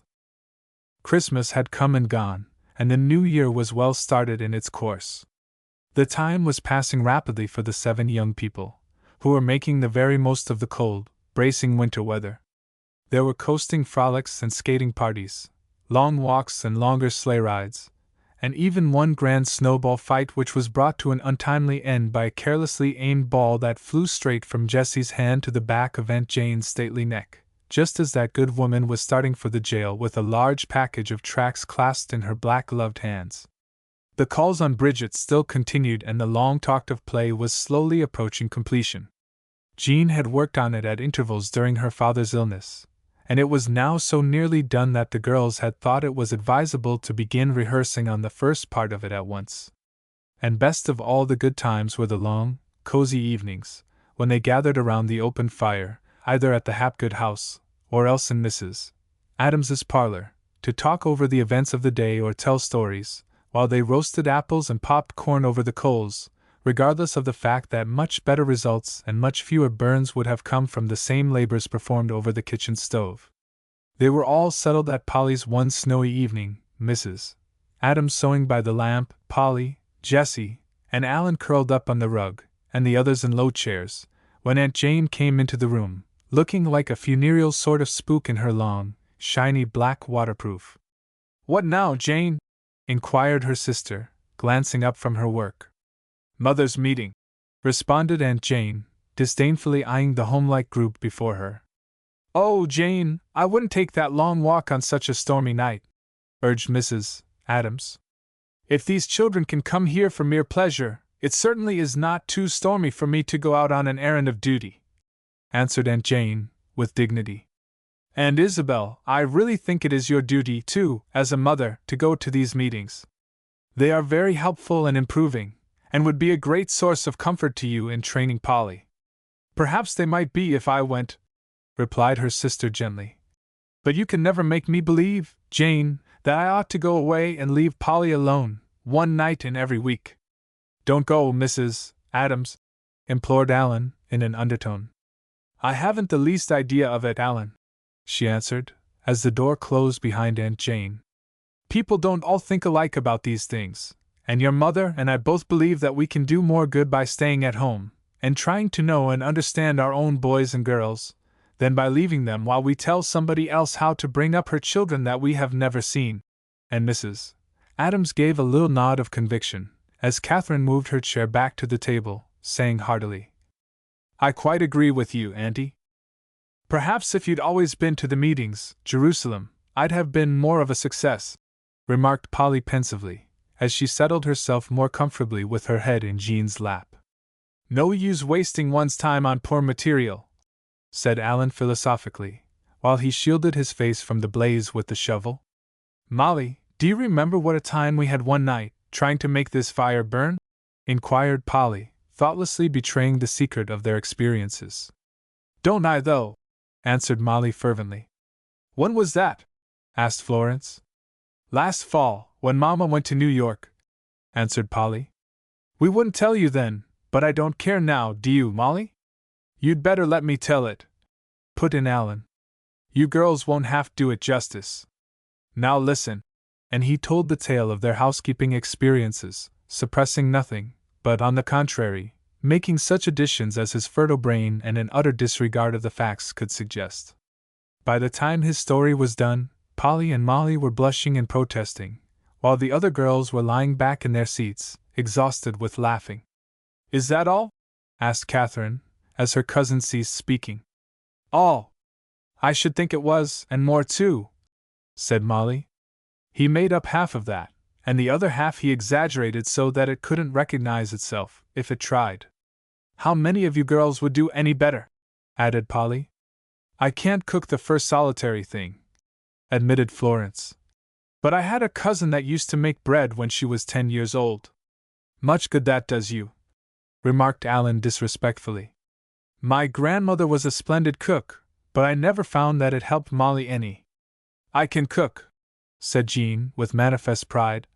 "I know how to do meat and lots of things, but I don't suppose I should, if I hadn't had to. I always wanted to get into the kitchen when I was a little girl," said Florence. "We had one girl that used to let me roll out pie crust and stir up muffins, but Mama caught me one day, with a new gown all covered with flour and bits of dough, and after that there was no kitchen for me." "Ask Alan how he boiled some meat once," said Molly. Alan hung his head in confusion. "I'll tell you if he won't," went on his sister mercilessly. 2 years ago we had some company just before Thanksgiving, and Mama wanted to boil some meat for mince pies. We hadn't any girl, so when we went to ride she told Alan to watch it and put in more water when it needed it, so it shouldn't burn. He went off to play ball and forgot it, and— Molly made an impressive pause. "Go on, Molly," urged Polly, delighted that the tables were turned, and Alan's failings to be brought to light. "Well," resumed Molly, ignoring her brother's threatening glances. "As soon as we turned the corner, coming home, we noticed a most awful smell. It grew worse the nearer we came to the house, and then we saw the kitchen door wide open, and the smoke just pouring out in streams." Molly's metaphors were becoming mixed, but the girls never minded that, as she continued. "Mama was dreadfully frightened, for she thought the house was on fire. We rushed in, and there was the meat frizzling away on the stove, and Alan so excited that he was just hopping up and down and crying, and letting it burn away, because he didn't dare take it off. It was more than a week before the smoke was out of the house." A gentle snore from Alan greeted the end of the story. He had rolled over on his face, and was apparently sound asleep. "There," said Polly, with an accent of relief. "I'm glad we aren't the only know-nothings in the world, Molly. The question is, how are we going to know something?" said Catherine thoughtfully. "Let's turn our reading club into a cooking club," suggested Jessie. "That is, if Mrs. Adams is willing." "Yes, and poison ourselves, or else die of indigestion," interrupted Alan, waking abruptly to make this remark. "Oh, you go to sleep again," said Polly, rolling a hassock at him. But Alan appropriated the weapon, and at once put it to use as a pillow, while his sister said reflectively, "I wish we could do something of the kind. I don't know as we can, but I should so like to know how to do enough cooking so that Polly and I won't starve to death next time we keep house." While they were talking, Mrs. Adams had been hastily thinking over the possibility of giving the girls a few lessons in plain cooking. Such a plan would take some of her time, and involve much trouble and waste, besides, as Alan had suggested, imperiling the digestions of the family. But on the other hand, Mrs. Adams had always felt that any woman, no matter how many servants she might keep, should have enough experience as a cook to direct the servants intelligently, and to be able to provide food for her family, if the hour of need should ever come. It was high time that Polly should be gaining a little of this experience, so why not extend her lessons to include all the girls? It would probably be the only chance that Florence and the Shepherds would ever have. She resolved to try the experiment, for a time at least. "What's the use of it anyway?" Florence was saying. "A servant always does the cooking." "Yes," Mrs. Adams answered, suddenly breaking in on the conversation once more. "But perhaps you won't always be able to keep a servant, perhaps you'll have a poor one. I knew of one unfortunate young wife who knew so little about cooking that, before she could teach her servant, she used to have to study her cookbook and recite the rules to her husband, to be sure she had learned them. Now I don't want any of my girls to be in such an absurd position, so I'm going to give you a few lessons, just to try and see if they are a success. Come next Saturday morning, and bring your gingham aprons." "Yes," added a voice from the next room, where the doctor had just settled down to his evening paper. "And I'll promise to give 2 prizes, one to the first girl that will bring me a perfect loaf of bread of her own making, the other to the first one who invites me to a dinner which she herself has cooked." "That's not fair, Papa," remonstrated Polly. "Jean knows all about it now, and can take both prizes." "She doesn't know the first thing about bread," returned Jean. "And she never knew till tonight that elastic starch was good for puddings." The following Saturday morning proved to be the first of a long series of similar meetings. The girls entered into the subject enthusiastically, delighted with the new interest which bade fair to rival Bridget in their estimation, and week after week they gathered in Mrs. Adams's great kitchen to mix and to stir, to bake and to brew. Mistakes were numerous and failures frequent, but Mrs. Adams was an admirable teacher, praising the girls when she could, encouraging them when her conscience forbade her to praise, and they toiled on, regardless of burns, and not even deterred by the prospect of the dish-washing, which always ended their morning's work. Alan was not permitted to cook, but he acted alternately in the capacities of errand-boy and taster-in-chief, and his hearty boy appetite carried him through the operation unharmed. Polly's experiments were, perhaps, the most original and striking of any that were made. On one occasion, she neglected to sweeten her muffins till they were in the oven and began to bake. The rule called for sugar, and most cooks would have regarded the attempt as a failure. Not so with Polly. Slyly opening the oven door, she added a generous teaspoonful of sugar to every separate muffin, greatly to the surprise of the others, when they broke them open, to find a solid lump mysteriously arranged in the top of every one. The teasing she had to endure when the truth was known was only equaled by that which fell to her lot a week later when, as if to make amends for past extravagance, she forgot to put any sugar at all in her sponge cake. Even Alan's appetite failed to compass the result of this venture. Slowly the plan extended until, as spring came on, Mrs. Adams used to take her flock on marketing expeditions, letting each in turn select the dinner at her will. These Saturday mornings were regarded by the girls as the crowning frolic of the week, for the simple domestic lessons which they were learning were made so gay and attractive that it was not until long years had passed and they were in charge of homes of their own, that most of them realized all that Mrs. Adams had done for them. At length, during the latter part of April and the first week in May, the spirit of hospitality appeared to have run riot among the young cooks, for Dr. Adams was invited to a series of 6 grand dinner parties, each one more elaborate than the last. Jean, as the veteran cook of the club, opened the course, and it was good to see her air of importance as she presided over the long table, in the chair of state from which her mother was for the once deposed. It was all delicious, the doctor declared, and he filled Jean with satisfaction by asking to be helped a 3rd time to her macaroni and cheese, and praised the roast until the other girls exchanged envious glances. Florence's dinner followed, and was a surprise to them all, for this dainty, helpless girl, who had been brought up to know nothing of the practical side of life, had developed a real genius for cookery, and during the past 2 months she had spent many a happy hour in the kitchen, helping the cook to concoct her elaborate dishes with a skill which won the praise of even that accomplished tyrant.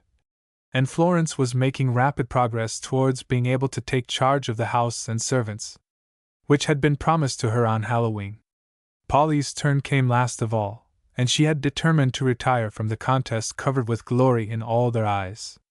She had chosen the first Saturday in May for her party, and she had gained her mother's somewhat reluctant consent to extend her invitations to include Mrs. Dwight, Mrs.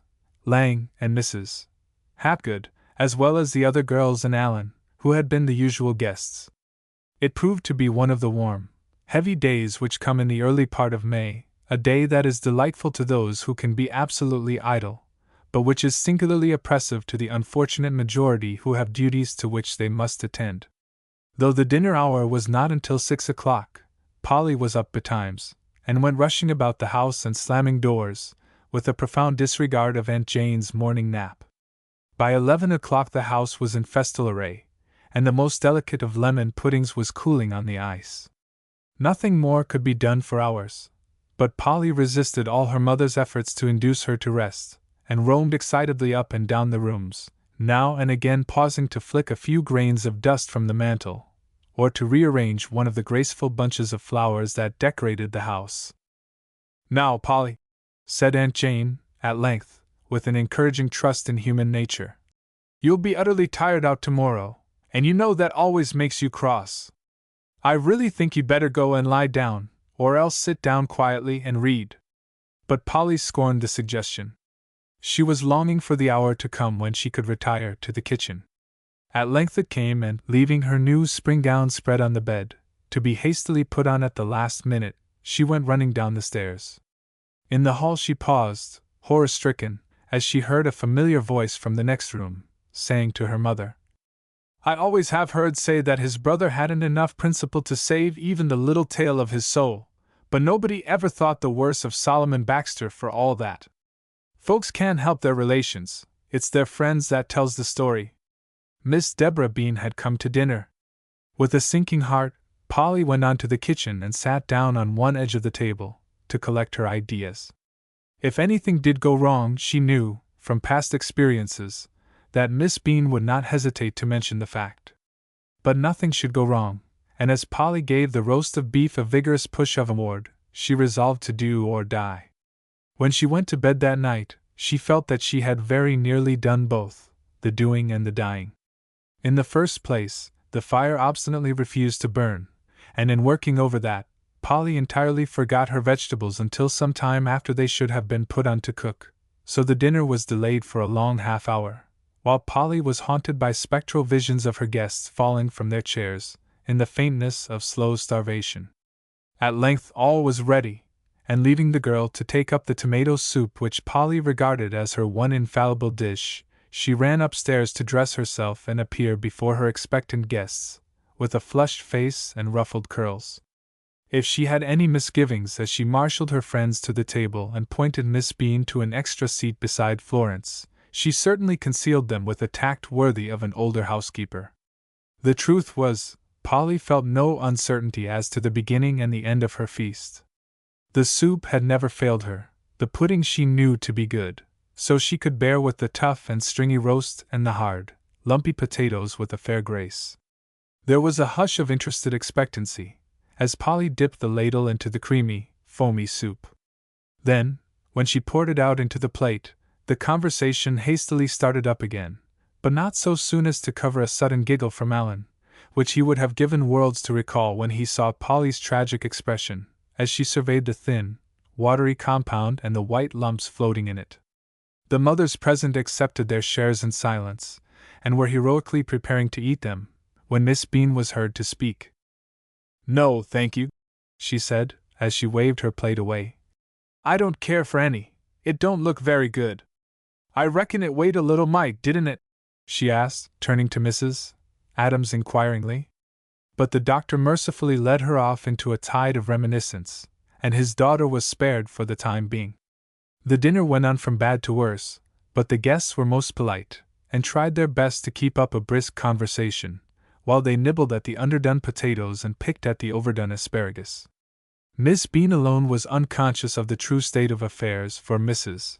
Adams had thought it unnecessary to inform her of the cause for the party, and she commented with a perfect unconcern, ending with the final verdict. "Well, Miss Adams, though I do say it that shouldn't, I do think your cook has fallen off considerable since I was here before. No wonder Polly looks kind o' peaked." The sudden buzz of conversation rose again, as if to cover Polly's confusion, while Alan gave her hand a sympathetic pinch under the tablecloth. However, Polly was supported through these trials by the thought of her final triumph when the pudding should appear. At last the meat was removed, and the clearing of the table was only interrupted by a quick cry of "Scat!" from Mary, as she was taking the last plates from the room.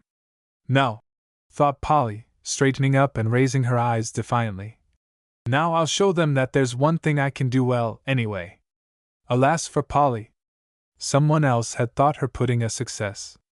It came in, borne by Mary, who set it down, disclosing a round hole in it, near one end of the dish, and bent to whisper in Polly's ear. "What?" gasped Polly, as the bright color rushed into her cheeks, and then faded again. Mary repeated her whisper, more loudly this time, and the company plainly heard the one word cat. It was too true. The Adams cat was an animal of refined tastes, and, preferring pudding to her ordinary diet of bread and milk, she had watched her chance when Mary's back was turned, and mounting to the table, she had helped herself to the dainty dish, which was for the moment unguarded. Tears stood in Polly's eyes, and another minute would have brought them down in a shower, had not the doctor burst out laughing, as he exclaimed, "It's too bad, and I am sorry for you, Polly, but I don't believe we any of us ever enjoyed a dinner more than we have this one." And Mrs. Hapgood added hastily, "Yes, and we mothers have all been through it ourselves so many times, too." Illustration, alas for Polly! Someone else had thought the pudding a success. All this was like Hebrew to Miss Bean, who was at a loss to see why they should all be administering comfort to Polly. But there could be no doubt that something was wrong, so she inquired, with an air of stony censure, "What is the matter, for the land's sakes? If Polly can't eat what's set before her, she can go without." That settled the question of Polly's tears, and she began to laugh hysterically, while the others joined in until the dining room rang with their mirth. "Well," said the doctor, as he pushed back his chair, half an hour later, "if Florence takes the prize for the best cooking, Polly ought to have the one for the best entertainment." The guests went away early, and Polly ran upstairs to take off her best gown and slip on a comfortable dark blue wrapper. When she returned to the parlor, her mother was sitting in front of the fire, in a wide, sleepy hollow chair. She turned her head, as Polly entered the room. "Come, dear," she said. "There's room for two here." And Polly came. The motherly arm around her shoulders felt very comforting to her just then, and like a little, tired child, she cried it all out, all the weariness and mortification and sense of failure. But while the tears were still falling, she began to laugh once more. "Oh, Jerusalem Adams," she said, "did you ever see anything so funny as Miss Bean was about my soup?" Her mother smiled, but before she had time to reply, Polly went on tragically. "But wasn't it all dreadful, Mamma? Seems to me I never can look any of them in the face again, Mrs. Lang and all. And just when I thought I was going to be so smart, and show off all I knew." If Aunt Jane had been there, she would doubtless have reminded Polly that pride must have a fall, and that this was a just reward for trying to outdo her friends. Mrs. Adams did no such thing, however. She only drew the curly head over against her shoulder and stroked it gently, as she said, with a half-laughing tenderness, "My poor little Polly! You tried to do more than you had strength for. But, after all, it's as true a side of life as Florence's successful dinner was, and every housekeeper must go through just such experiences, again and again. You are no more likely to fail the next time, because your dinner today wasn't a good one. It is only one of the unlucky days that we all must have." "You, Mamma?" And Polly raised her head in wonder. "Yes, I've had my fair share of just such times." And Mrs. Adams laughed quietly, as she thought of similar chapters in her own housekeeping. Then she added, "But I was proud to see my little girl bear it so well, without breaking down or getting vexed at Miss Bean. That's worth a dozen elegant dinners, Polly. But now it's high time my cook was in bed and asleep, without a dream of soups or puddings or disagreeable guests who come uninvited. Some day you and I will have another dinner, and astonish the natives." A few moments later, she followed Polly upstairs to tuck the blankets around her and cuddle her, and kiss away the few tears that lay on her cheeks. Then she went back to the parlor, where she and her husband laughed heartily and long over Polly's grand dinner party. Chapter 13. Alan and Polly have a dress rehearsal. It was still in the early days of the cooking club, and February's snows lay soft over the mountain sides, the smooth, open places throwing into bold relief the long rows of trees, which looked blue and hazy against their dazzling background. The town was snow-covered, too, and the frozen river, and wherever one went, the air was full of the gay jingle-jangle of countless sleigh bells, while the streets were thronged with a motley collection of equipages, from the luxuriously upholstered double sleigh with its swaying robes and floating plumes, down to the shapeless homemade pung, with its ragged, unlined buffalo skin snugly tucked in about the shawled and veiled grandma, who smilingly awaited her good man while he purchased the week's supply of groceries. Such cold, clear days, such glorious sleighing were not to be resisted, and on this particular Saturday afternoon, Catherine had driven around with Cobb to take Mrs. Adams out for an hour or two before time for her usual call on Bridget. The day had long passed when Job could be driven on the snow. Mrs. Adams had made 1 or 2 attempts in previous winters, but the poor old animal had toddled along so gingerly, slipping and sliding in every direction, that she had resigned herself to the inevitable, and put the old horse into winter quarters, much as she did her fan, or her lace bonnet. Such a course had its disadvantages, too, for the long time of standing in his stall stiffened up Job's venerable joints to such an extent that it took him a large share of the summer to regain the free use of his members. However, Catherine had been very generous with Cobb, and Mrs. Adams had had a fair share of the sleighing. That day, though she was in the midst of writing a letter when Catherine came, the gay little sleigh and the lively mustang proved too attractive, and she had thrown aside her pen and put on her fur coat without a moment's hesitation.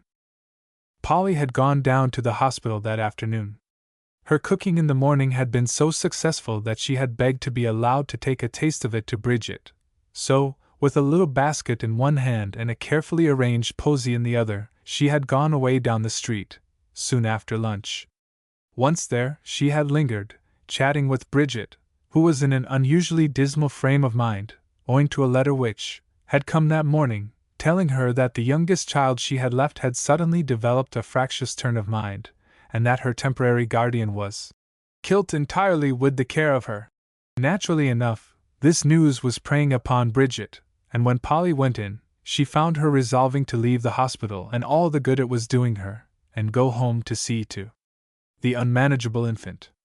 For this reason, Polly had stayed for some time, soothing Bridget's anxiety and trying to distract her mind from her worries by telling her all the funny stories she could remember or invent. By degrees Bridget's face brightened, and charmed with her success, Polly talked on and on till the clock in the church tower near by chimed 3. Then she rose in haste, surprised to find it so late. "I don't care if 'tis 3," she said to herself, as she went along the corridor. "I'll just look in on the babies now I'm here. I haven't been near them for an age." As she turned in at the door of the children's ward, what was her astonishment to find Alan sitting there, quite at his ease, surrounded by half a dozen small boys who were in a high state of glee over this new playfellow. "What? You here?" And Polly's face grew expressionless with her amazement. "I seem to be, don't I?" responded Alan, a little shamefaced at being caught, while he carefully set down the 4-year-old urchin on his knee and rose to join her, regardless of the protestations of his small hosts. "You see," he went on, as they walked away down the corridor together, "I thought it would be a good scheme to have a full dress rehearsal of our scenes in the play, so I went to your house, bag and baggage. They told me that you weren't at home, that you'd gone on an errand to Bridget, so I followed on after you. I waited round outside for a good while, but it was so cold that I nearly froze, so I rang the bell and asked if you were here. You were such a forever-lasting time that I'd begun to think you had gone out by some other door." "No danger of that," returned Policy as he paused. "I'm a snob and only take the front door. But go on, what did you do then?" "I asked if you were here," the boy resumed. "And the woman said you were, and took me up into that room, for she said I could see you go past the door when you came out. I don't see what possessed her to put me in there, and I hadn't any idea of taking any notice of those babies, but somehow or other they got round me." There was an apologetic tone to Alan's voice as he spoke the last words, which made Polly say heartily, "I am so glad they did, Alan. They don't often get hold of a boy in there, and they'll remember it ever and ever so long. It won't hurt you any, just for once, and it delighted them." "I hope it did," said Alan, frankly adding, "I did feel no end silly, though, when you came out and caught me at it, playing child's nurse." "I wonder why it is," returned Polly reflectively, as they went down the steps, "that a man always acts ashamed of doing what a woman is expected to do, day in and day out. I don't see why we shouldn't take turns and mix things up. They walked along in silence for a little way. Alan's chin and ears were buried in his wide coat collar, but the part of his face that showed was very sober. I say, Polly, Li said suddenly, you don't know how kind of squirmy it made me feel in there today, with all those little fellows, the one with the brace on his ankle, and the one with his eye tied up where they'd taken out a piece, and all the rest of them. I couldn't stand it to just sit there and stare at them, as if they were a show. That was too mean, when I couldn't do anything to help them out. What's the use of it all, anyway? I'm sure I don't know, answered Polly, as she tucked her mittened hand confidingly down into his, as it lay in the side pocket of his overcoat. I felt just the same way when I began to go, last fall, but now I'm used to it, and don't mind so much. But what's the use, I'd like to know? Persisted Alan. What's the use of your having so much rheumatism in your bones? Responded Polly, answering question with question. How should I know? Returned Alan. To make me cross as a bear, and give Mother something to worry about, as much as anything, I suppose. I don't believe that's all the reason, said Polly seriously.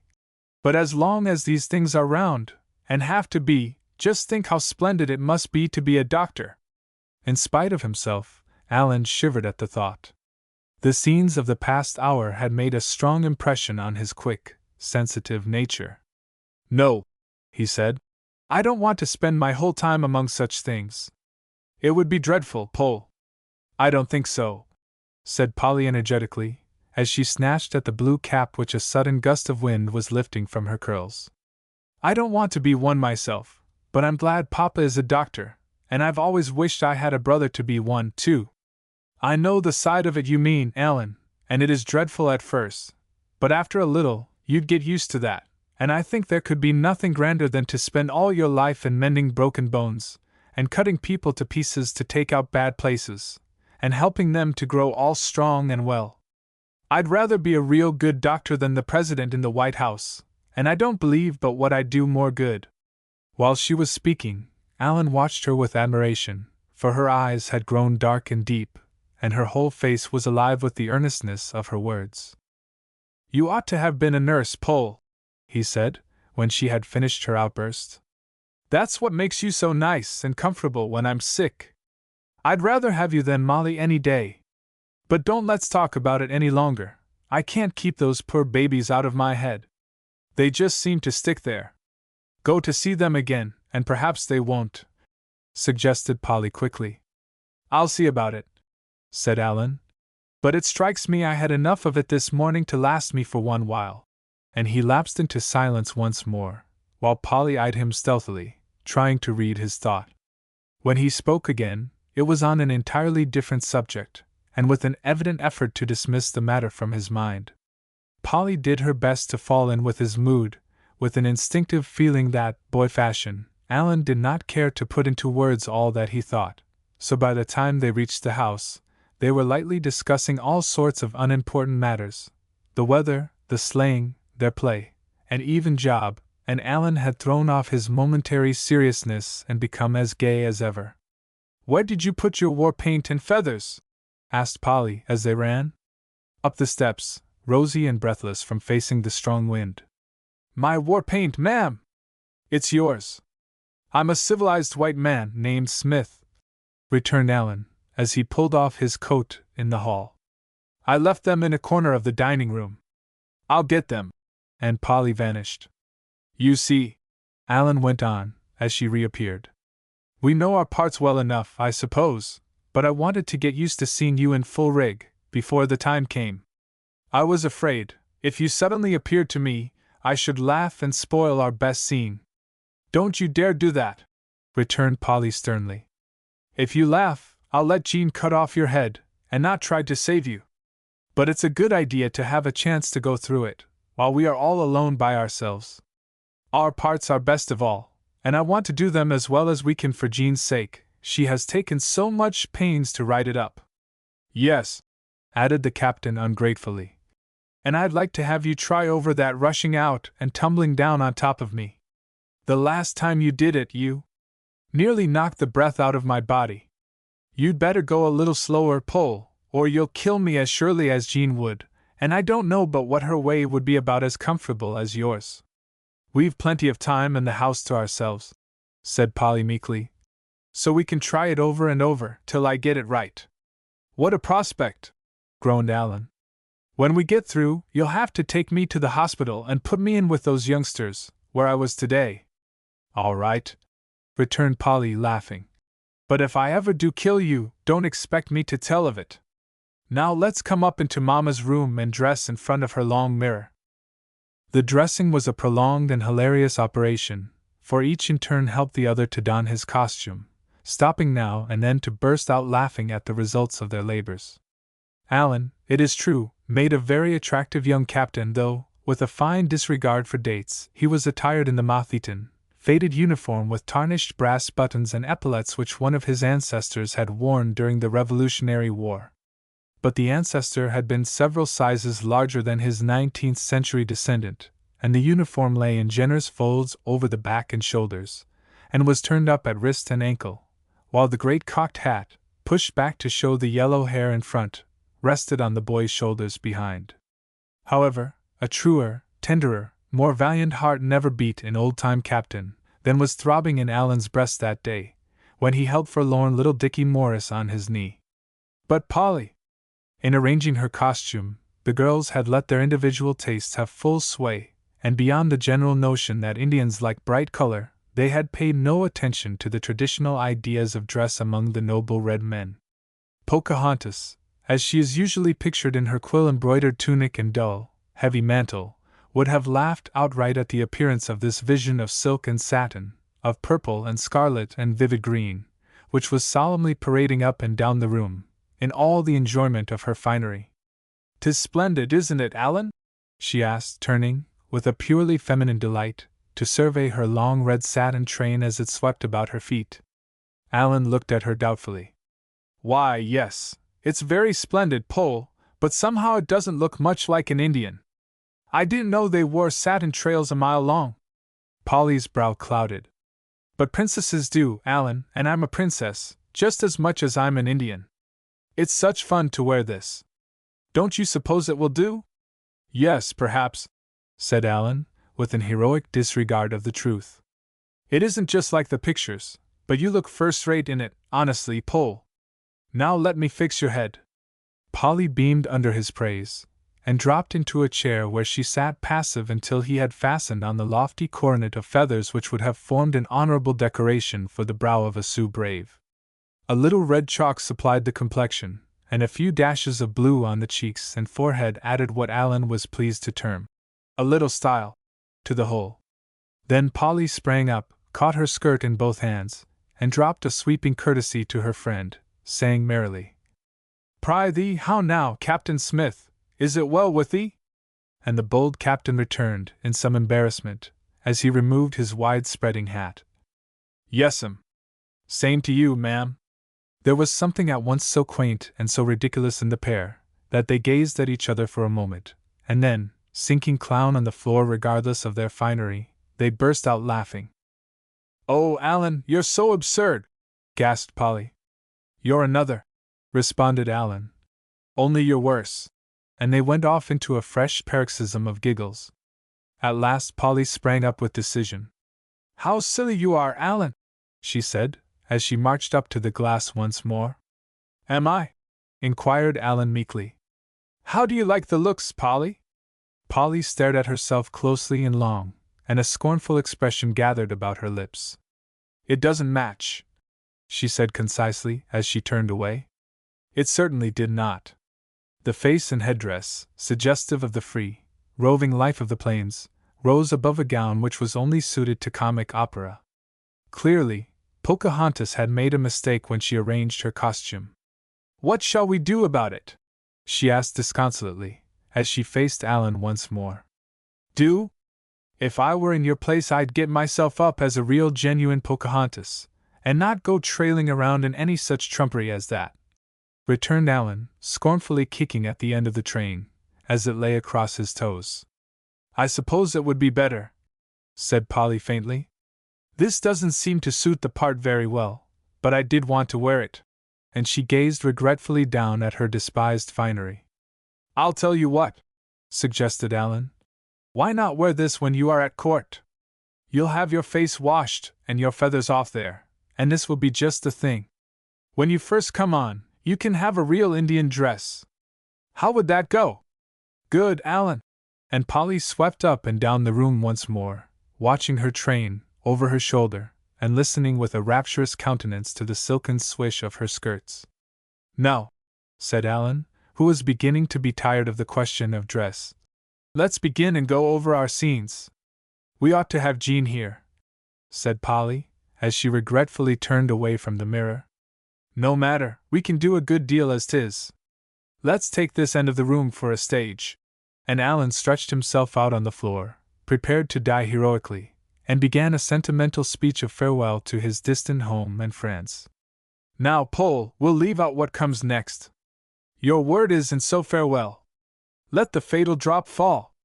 The most critical audience could have found no fault with the way Polly rushed in and cast herself upon the neck of the valiant captain, while she alternately defied her father, the irate Powhatan, and in elaborate broken English, cooed loving words into the ear of her own dear John, who lay coughing and strangling in her clutches.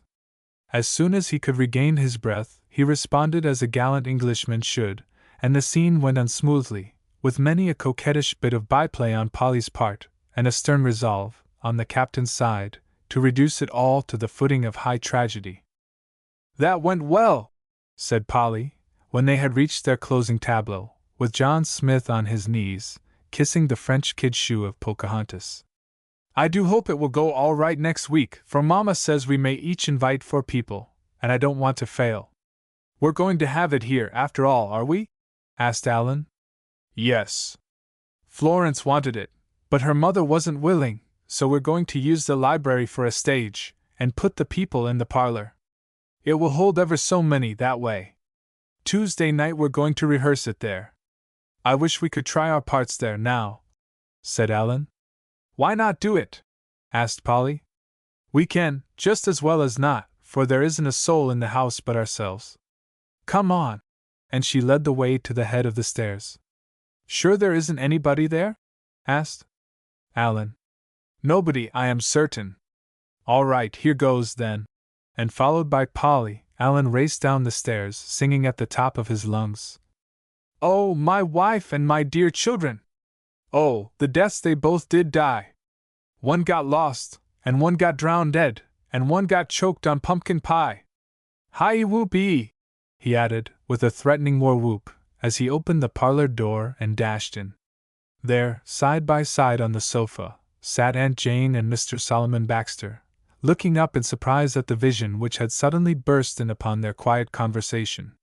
The children stopped abruptly, just across the threshold, and gazed in speechless horror, first at Aunt Jane and her caller, then at each other.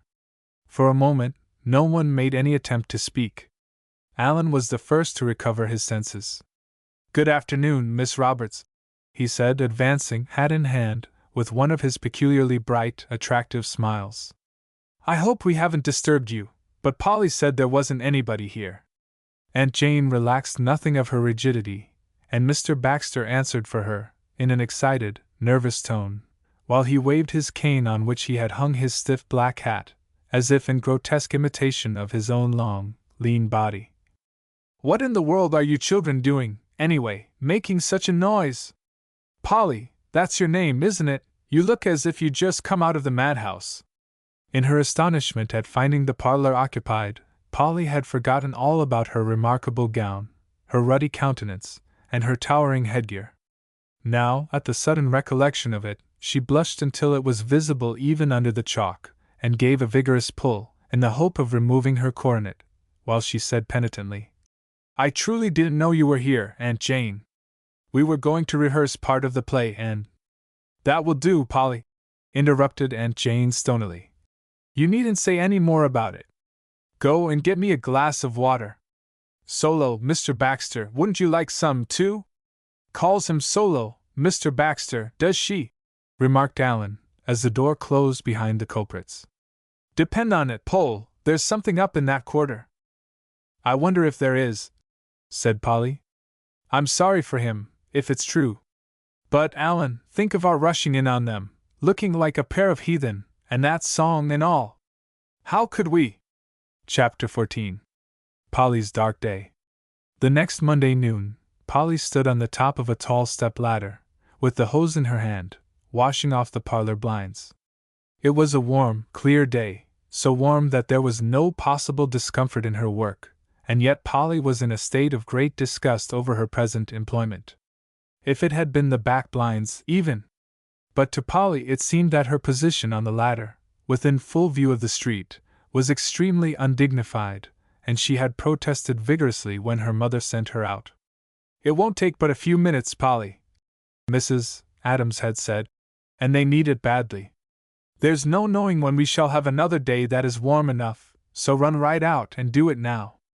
Polly went, for she dared not disobey, but she went with a frowning face, and after she had slammed the door behind her, she further freed her mind by remarking, with incautious emphasis, I don't care, I think it's too mean. Of course Aunt Jane chanced to be passing along through the hall, just then. She stopped directly in Polly's pathway and said, with deliberate, cutting severity, Think your mamma is mean? Why, Polly Adams, I am surprised at you. I shall feel it my duty to speak to your mother about this. Then Polly lost all self-control. I think you're meaner than she is. And the outside door hanged even more loudly than the other had done. By the time she was on the steps, Polly longed to sit down and cry. Her temples were throbbing violently, and her throat felt swollen and aching. There were days when everything seemed to go wrong, she thought desperately. She had gone to school feeling so happy, that morning, but she had torn her gown at recess, and had failed in her history lesson, and now she must go out and wash those hateful old blinds. Well, some day when she was all nicely dead of overwork and too many scoldings, she knew they'd be sorry. Who the they in question were, she did not stop to analyze, but, forcing back the angry tears, she went away in search of the stepladder. Soon she returned, dragging it after her and bumping it with unnecessary force against all the trees and corners of the house in her way, and planting it in position, she slowly mounted to the top, hose in hand. She was just balanced up there, when she saw Alan come in through the gate. Hello? What you up to, Pole? He called. I should think you might be able to see for yourself, replied Polly, with dignity. Alan surveyed her in astonishment, then asked, Can I help you? No, snapped Polly shortly. The boy gave a long, low whistle, the meaning of which was so obvious as to be anything but soothing to Polly's ruffled feelings. Got a pain in your temper? Didn't you sleep well last night? He inquired, with mock sympathy. Polly vouchsafed no reply. Perhaps you lay awake to write another poem, he went on. How was it went? The children went chestnutting. What unlucky chance had implanted in Alan's mind the spirit of teasing, and in Polly's, at the same moment, the spirit of perversity? Whatever was the cause, the result was the same, and Polly, in her present mood, could not endure this slighting reference to her poem which she had fondly imagined was a secret between Molly and herself. Her face grew white to the very lips, as she faced the lad below. Alan Hapgood! She exclaimed. What right have you to say so? If you don't keep still, I'll turn the water on you. All right, said the boy composedly, never dreaming how excited she really was. Fire ahead, if 'twill give you any satisfaction. I suppose poets are always rather peppery. The next instant, the strong, full jet of icy cold water struck him directly in the chest. Polly's aim was accurate, the force of the water great, so a few seconds had drenched the boy from his neck to his shoes. How long it might have lasted was uncertain, but a hasty misstep sent Polly head foremost to the ground, where she lay for an instant, stunned by her fall. Unmindful of his wetting, Alan ran to her side. Polly, are you hurt? Where is it? He exclaimed. But Polly sprang up fiercely. Go away, Alan! You needn't come here again till I send for you. And she ran into the house, and up to the safe refuge of her own room. Once there, in quiet and alone, she quickly came to her senses and realized, with a horrible fear, all that she had done, all that it might yet do. It was her first serious quarrel with Alan, and for such a little cause she had turned upon her favorite companion. And then, with his rheumatism, what effect would the wedding have on him? Filled with this unbearable anxiety, she submitted to her mother's reproof for her words to Aunt Jane, without making any attempt to excuse herself, and silently left the house, without telling the secret of her last, worst outbreak. Lessons had begun, when she entered the schoolroom, and as she seated herself, she stole a quick glance at Alan's place.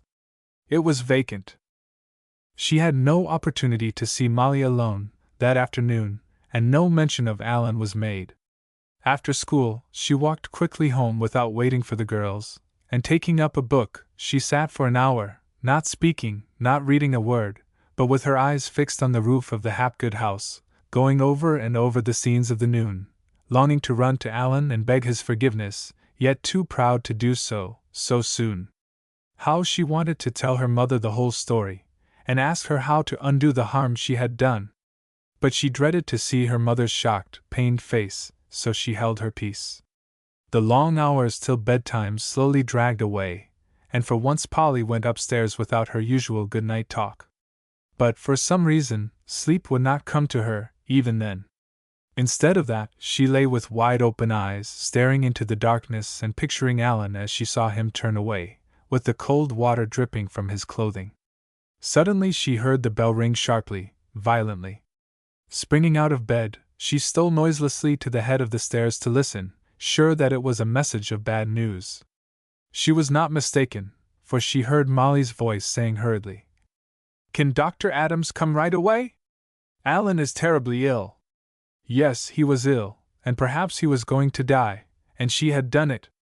Polly fled desperately back to bed and, pulling the blankets tightly over her head to smother the sound, she burst out crying as she had never before cried, in her life, crying with shame for herself and sorrow for her boyfriend.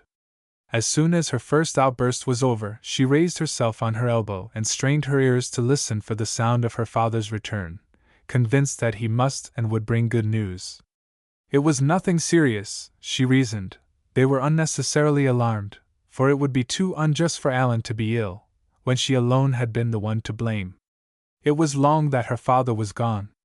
A dozen times Polly had been sure that she heard his steps, but the moments dragged on, without bringing him. At length the door opened and he entered. Polly was out of bed in an instant, and crouching at the head of the stairs, shivering with cold and fear, while she waited to hear his first words to her mother. She thought he would never get his coat off and go into the parlor. When he did, she heard something that seemed to stop her breath. "I've only just pulled Alan through tonight," the doctor was saying to his wife. "When I went in, I thought there wasn't much chance for him, but the worst is over, for the present." "What was it?" asked his wife anxiously. "Acute pneumonia, as much as anything," answered the doctor. "But it's mixed up with his rheumatism till he's a poor, forlorn little bundle of aches and pains. They sent for me just in time, too. If they'd waited till morning, we should have lost our Alan." "What brought it on?" asked Mrs. Adams, and her voice was a little unsteady as she spoke. "That is the strangest part of it," replied her husband. "He came in this noon, dripping wet, and Mrs. Hapgood hasn't been able to make him tell what had happened." "Oh, Mama!" The doctor and his wife both started up, at the sound of the strange, stifled voice. In the door directly behind them stood Polly, barefooted and with her teeth chattering violently, while her face was so swollen with tears as to be almost unrecognizable. "Polly!" Mrs. Adams sprang towards her, but Polly waved her off. "Don't touch me, Mama! Don't kiss me, till you know all about it, what I've done! I'm to blame about Alan." Without speaking, Mrs. Adams caught up the afghan from the sofa and wrapped it closely about her daughter. Then, leading her to the bright wood fire, she sat down before it and took Polly into her lap, as if she had been a little child. The gentleness of her manner, the unspoken sympathy for some trouble which she did not yet know, had started Polly's tears to flowing again, and for a long time she could only cling to her mother and sob, with her head against the soft, warm cheek and a loving arm about her shoulders.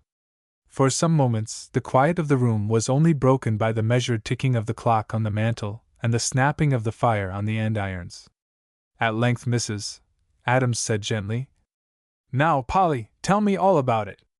And Polly told, sparing herself in no way, but giving all the details with a merciless truthfulness, and ending with a sob. And after all that, Mama, he tried to help me up when I fell, and I drove him off, and now, oh, what shall I do? Scold me, if you want to, you ought to. I tried to tell you before, but I couldn't. Mrs. Adams's arms grew tighter about her daughter, while she said gravely, very gravely, Polly, dear, I am much too sorry for you, to scold you. As she spoke, the doctor rose quietly and left the room, for he felt that what would follow was for mother and daughter alone, and even he had no right to sit by and listen to their words. I am sorry for you, dear, her mother went on, after a moment. Not so much for what you are suffering now, as I am because, little by little, you have let your temper get the better of you until today, for just this trifle, you have forgotten yourself entirely. The pain you have borne tonight on Alan's account is only a blessing to you, the natural punishment for what you have done, and it will help you to remember this another time, when you are angry. Each one of these fits of temper leaves a scar, Polly, that nothing can ever entirely heal, and I want no such scars on my Polly's womanhood, which must be above reproach. You are very dear to me, my daughter, and my whole life is bound up in my hopes for your future. Oh, how can I remember? Sobbed Polly.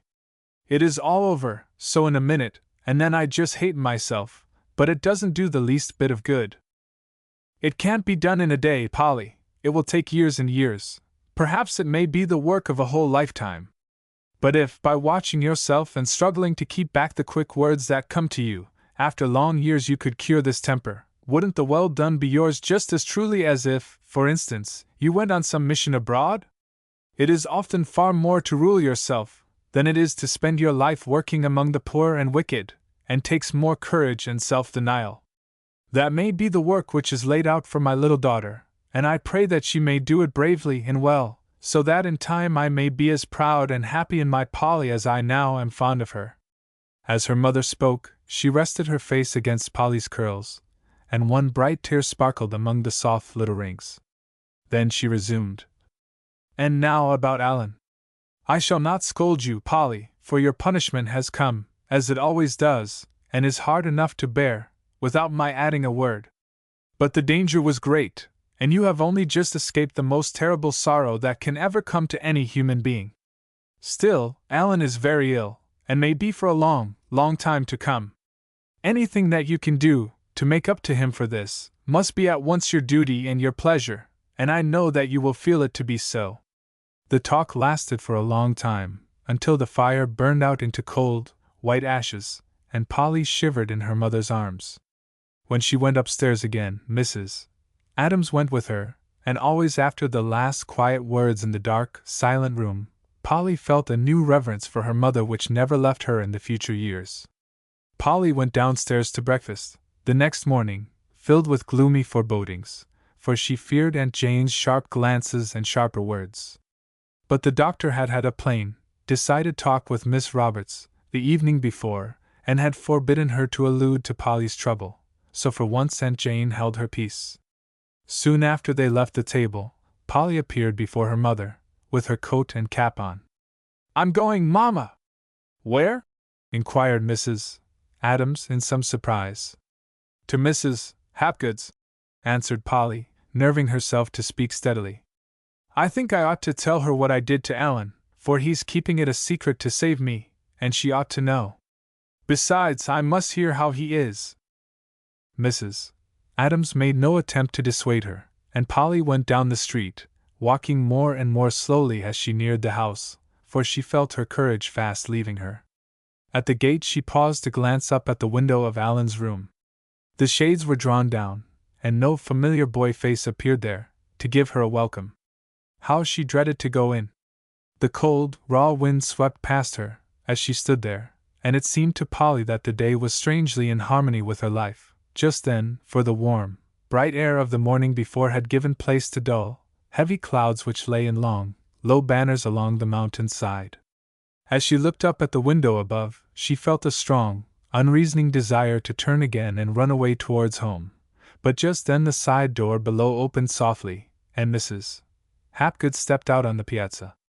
"Come in, my dear," she said. "I have good news for you. Alan had a fairly comfortable night, and now he is asleep." "Oh, Mrs. Hapgood!" And Polly told her the story in an excited, breathless fashion, with the same unhesitating truth she had shown in talking to her mother. If Mrs. Adams had been kind, so was Mrs. Hapgood, as well. She spoke no word of blame, but gathered the forlorn little figure into her arms, and soothed and comforted the child with assurances of her forgiveness and Alan's too. "Now, Polly," she said as she rose, "I must go back upstairs to my boy again. And if I were in your place, I would let this matter rest a secret between ourselves, your parents and Alan. I promise you that Molly and the other girls shall never know. But I am glad that you felt you could come and tell me about it. We will hope we can have Alan downstairs before many days, and then you must run in to see him." 2 days later, a note came for Polly, just as she was starting for school. "Alan wants to see you," it said. "Come in for a few minutes." Polly needed no second bidding, but hurried away, glad at the thought of seeing her friend once more. Mrs. Hapgood saw her coming and met her at the door, to lead her upstairs to Alan's room. The boy was propped up with pillows, and his face looked rather white and worn, but it lighted as Polly entered, and he stretched out his hand to her eagerly. "Hullo, Pole!" he exclaimed. "I'm no end glad to see you." Mrs.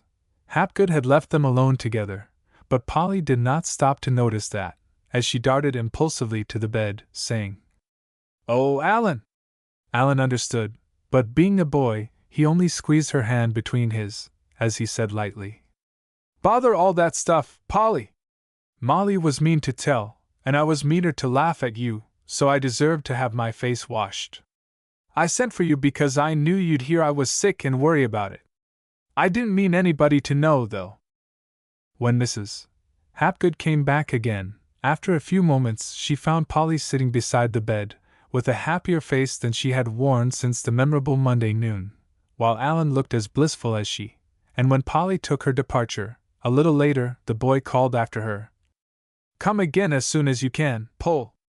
You're a jolly little nurse, and I like to have you round." Chapter 15. The Play. It was the last week in March, and the time had finally come for giving the long-discussed play, which had been delayed for some weeks on account of Alan's illness. After the first acute attack had passed, there followed, as a result of his drenching, a slow, tedious form of rheumatism which kept him shut up in the house, where he was forced to amuse himself as best he might. His sister and cousins did what they could to make the time pass quickly and pleasantly, but between school and their cooking club and their frequent calls on Bridget, they had little time for the boy except during the evenings, and he was mainly left to the society of his mother. This had been the state of affairs for more than a week, and Alan was becoming somewhat restless. He was not a saint, but only one of the next best things, a bright, lovable boy, and having rather exhausted his resources of reading, playing solitaire, and talking to his mother, the evening usually found him decidedly cross after his dull day, and he only half responded to the girls' attempts to be entertaining. "I don't see what's come over Alan," said Molly, one afternoon, as the girls were walking home from school together. "Pye's always been so jolly, and now he's cross as can be. He doesn't act as if he wanted to have anything to say to us, and goes off to bed as soon as he can, after supper. I told him last night I thought he'd better be ashamed of himself." As Molly spoke, they were just passing the Hapgood house. Polly glanced up at Alan's window, in the wing, to see the back of a yellow head inside the glass. Molly followed the direction of her eyes, and said, by way of explanation, "Alan's not downstairs today. He said he didn't feel like it." "He isn't?" Polly paused irresolutely at the gate, then turned in. "What are you going to do, Polly?" asked Florence. "I'm going up to see Alan," responded Polly. "But I thought we were all going down to see Bridget." "Bother Bridget," returned Polly, with some energy. "The rest of you can go all the time, if you want to, but it's my impression that charity begins at home. Here we've all of us had that everlasting old Bridget on the brain, and let Alan get along as best he can. But Alan has Mama, and Bridget hasn't anybody but us, said Molly in a virtuous tone of self-denial. I don't care if she hasn't, retorted Polly vehemently. She has 5 of you to coddle her, and you just go there because you like the fun and think it sounds goody. There are enough of you without me, and one of you can take my afternoon, till Alan gets better. That's just like Polly, said Molly teasingly. She always has liked boys better than girls. Polly's face flushed. You know that's not so, Molly. I've done my fair share with Bridget, but now I think it isn't just right to go chasing off after her when we're leaving Alan all alone. If you knew. Polly checked herself abruptly, then added more quietly. I'll tell you what, girls, it isn't like Alan to be cross, and if he is, there's some good reason for it, so I think it's our place to find out what's the matter.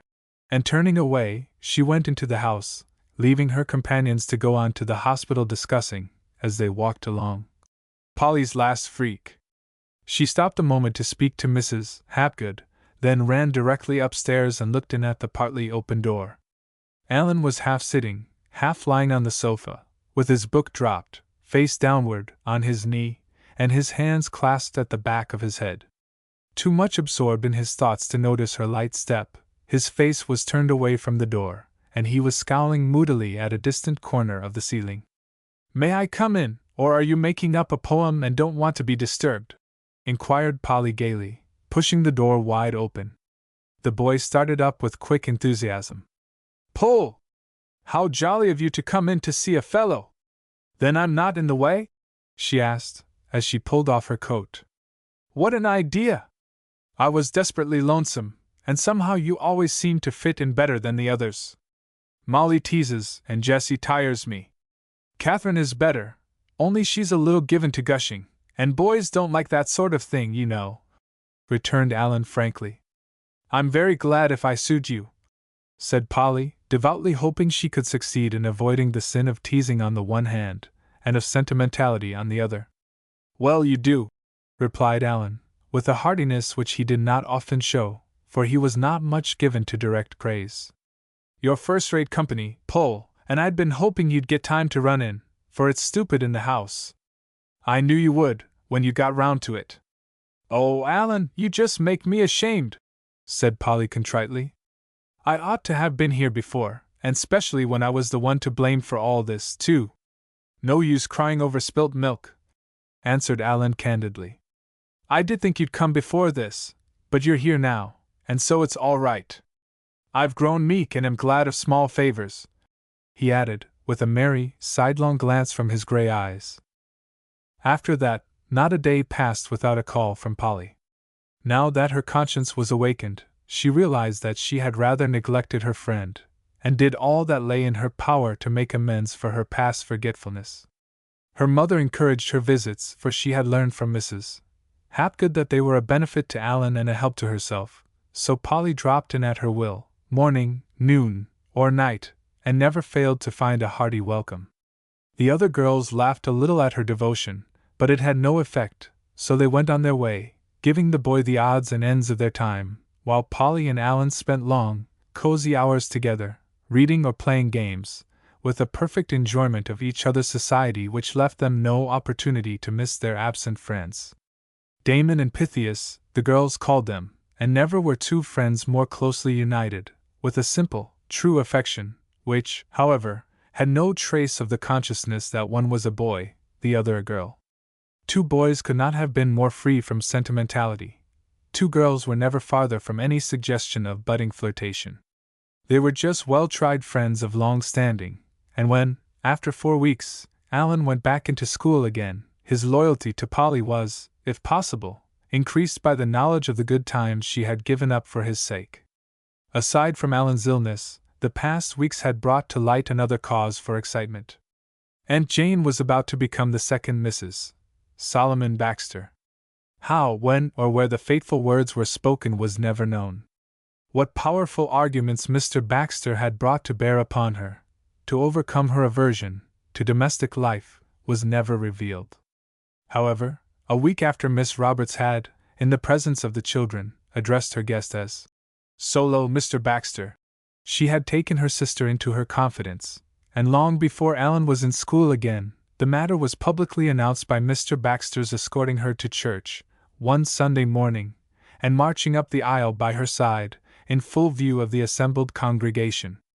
This was the reason that, on the night of the play, Miss Roberts and Mr. Baxter occupied two armchairs placed side by side in the very front row of spectators, and that the captain's opening speech was interrupted by a little giggle, as his eyes fell on the faces before him. The curtain rose on a glade in the forest primeval, as was announced by the dozen playbills which did duty for the audience.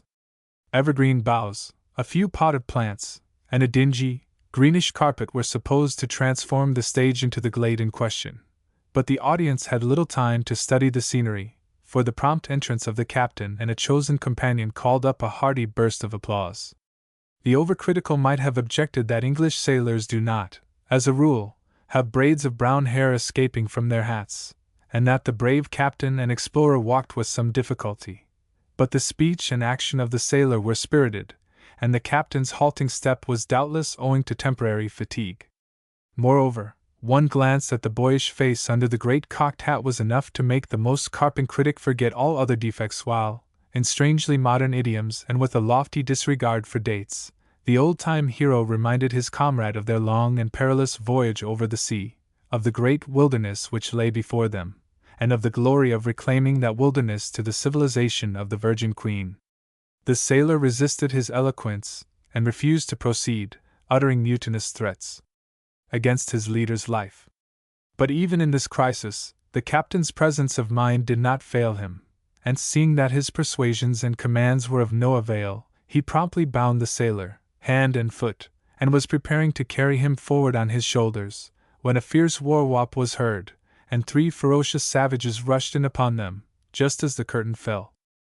The second scene was regarded by the actors as being their most elaborate attempt. The room was darkened, and at the back of the stage 3 or 4 dusky braves were crouched about their camp-fire which, for the moment, had taken the form of an oil stove, while in the foreground lay Alan and Jessie, bound and motionless, awaiting the death which seemed inevitable.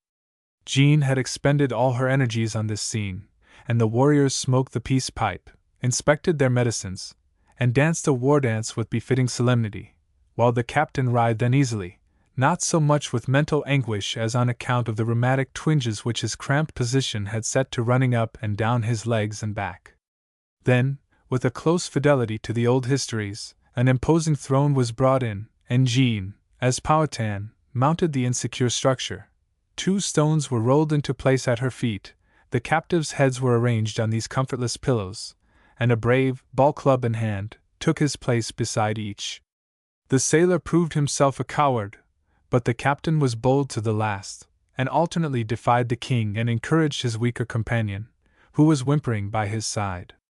Then, in one long speech which, absurdly out of keeping with the surroundings as it was, yet had the ring of true pathos, the captain bade farewell to home, wife, and children, and welcomed death in the name and for the honor of Queen and country. Even Aunt Jane's face grew a little gentler as the boy voice went on to the close, and there was a momentary hush, followed by a hearty burst of applause, while Mrs. Adams, at the side, held Polly back, that her too hasty entrance should not mar the scene. Then Pocahontas dashed wildly in and, regardless of consequences, cast herself down on the captain's prostrate body with a force that elicited a sudden "Ow!" from the hero who had just dared to defy a savage king. But his anguish was quickly repressed, and the scene went finally to its close, when the fair Pocahontas herself loosed his fetters, raised him to his feet, and once more threw herself into his arms, while Powhatan embraced them both, with many paternal remarks uttered in the choicest Indian gutturals. While the stage was being arranged for the next scene, John and his Pocahontas were called before the curtain to receive the applause they had fully earned. In the next 2 scenes, Jean had departed widely from the traditional story. In the former one, the captain took the stage alone and told over the story of his past life, dwelling with a special emphasis on his charming wife and 13 beautiful children at home in Mother England. His soliloquy was interrupted by the entrance of a messenger from a ship just landed, and, after a little political discussion, the messenger incidentally told him of a cyclone which had blown down his house and destroyed his entire family. The agony of the captain was tragic to behold, and moved Mr. Baxter to wipe his eyes sympathetically, and then cast a furtive glance at Aunt Jane, who was apparently unmoved by this strange similarity of fate. Perhaps she was reserving her sympathy for Pocahontas. However, the captain's grief spent itself, and he finally recovered himself with the novel consolation that 13 always was an unlucky number. Then, dismissing the messenger, he proceeded to walk up and down his cabin and take counsel with his heart, how best to comfort himself in the future. After suggesting many a plan and rejecting it as soon as suggested, he resolved to set off immediately to Powhatan and ask for the fair hand of Pocahontas. As the curtain fell on this third scene, no one applauded more enthusiastically than Mr. Baxter. The next scene opened with the preparations for the marriage of Pocahontas to the young planter, John Rolfe, which were interrupted by the sudden appearance of the captain, who bent on one knee before Powhatan, to ask his daughter's hand. Powhatan consented joyfully, and when Rolfe quite naturally objected, the captain proposed a duel, and killed his rival, under the very eyes of Pocahontas, who smiled rapturously as she watched the expiring agonies of her former lover. Then, turning to the captain, she said confidingly, "And now, dear John, everything is all prepared, so what if we get married at once?" Accordingly, the marriage was at once solemnized, with the warriors as witnesses, while Powhatan descended from the throne to give the bride away, and Rolfe opportunely came back to life in time to serve as the clergyman who performed the ceremony. There was a long delay between the marriage and the closing scene of the play, and while the audience discussed the past scenes, there went on a great commotion behind the curtain, sounds of murmuring and of moving furniture, mingled with excited whispers. "Where is my crown? Do somebody see if my train is all right? Where is my sword? Hush! Hush!" All this was enough to rouse the expectations of the audience, but even they were not prepared for the blaze of glory which met their eyes as the curtain rose on the court of England. Catherine and Florence sat on the throne, as pretty and dainty a royal couple as could be imagined. The playbills had announced it as the court of Queen Elizabeth, and Florence looked the queen to perfection, in her trailing white silk gown, and with her mother's diamonds blazing in her golden hair. But opinions varied as to the identity of the haughty king by her side, for no one present was aware that Elizabeth's kingdom had any such lordly appendage. Still, it was all very picturesque and, as Polly had said, a great deal could be attributed to poetical license, so nobody complained if the throne was a little overcrowded.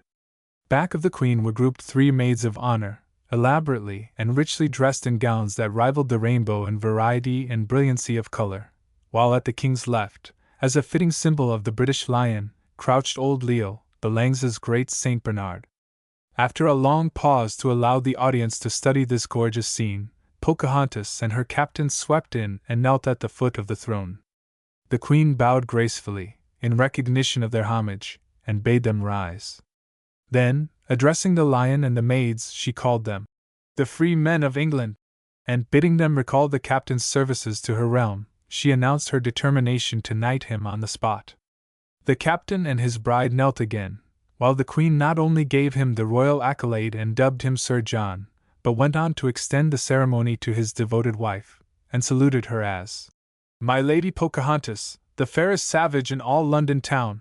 Then the royal pair stepped down from the throne and, joining hands with my lord, my lady, and the maids, and escorted by the British lion who amiably wagged his tail in token of approval, they advanced and bowed low to the audience as the curtain fell on the play. The applause was enthusiastic and prolonged, and the actors were rejoicing in their success when, as the clapping of hands died away, Aunt Jane's voice was heard, solemnly remarking, "Well, I do hope those children realize that all this story about Pocahontas has been proved to be entirely without foundation. It seems to me a great waste of time to get up a play that hasn't a word of truth in it." "Isn't that just like Aunt Jane?" whispered Pocahontas in disgust. "I wonder if she'd have liked it any better if we'd acted out all about her and her Mr. Baxter." A few moments later, the actors appeared, all in costume, to bring small trays laden with good things for the refreshment of their guests, and to receive congratulations on their play. Then they gathered in the dining room to have their share of the goodies and discuss the evening, feeling that the best part of the whole was the merry time of talking it over afterwards. "Oh," groaned Alan, taking off his hat as he helped himself to a macaroon. "I didn't much think I should ever breathe again, to say nothing of eating, after Pocahontas came down on me. Polly, I do wish you'd go and get weighed in the morning." "There's one favor I'd like to ask," said Jessie. "If we ever play it over again, I wish that when you get ready to kill us, you'd put us inside the curtain. You were so eager about untying Alan that you forgot all about me, and when the curtain came down, I was half inside it and half outside, so that Mrs. Adams had to come and pull me back before I could get up." "If we ever play it again," echoed Jean. "But you never will, with my consent. I thought 'twas splendid, while I was writing it. When we were rehearsing it, I thought 'twas pretty good, but while we were playing it tonight before all those people, I thought it was simply dreadful, and I was ashamed of myself for ever trying to write such trash." "If you don't like it, you can write us another," said Jessie. "But, for my part, this is good enough for me." "Are you through eating, children?" asked Mrs. Adams, putting her head in at the door. "Mrs. Hapgood wants you all to sing something, just to finish up the evening." It was an unexpected request, and for a moment the actors demurred, then held a hasty consultation. A few minutes later, they appeared in Indian file, John Smith and his sailor leading the way, and the rest following in their Indian costumes. Catherine sat down at the piano and played a few solemn, slow chords, then the others took up the chorus, the words of which they had adapted for the occasion. John Smith had a little Injun, one little Injun girl. Chapter 16. Job goes to a funeral. "Do you know what a first-rate substitute for roast oysters these are?" asked Alan, twirling the great metal spider with purplish back and spiral wire legs that hung from the gas fixture. "No, nor you either, Alan," said Jessie. "They do, now honestly. If you heat them up real hot, they smell just like roast oysters. I knew a family once that always kept one on hand, and when provisions ran low, they'd set it to frying, and all sit round and smell of it.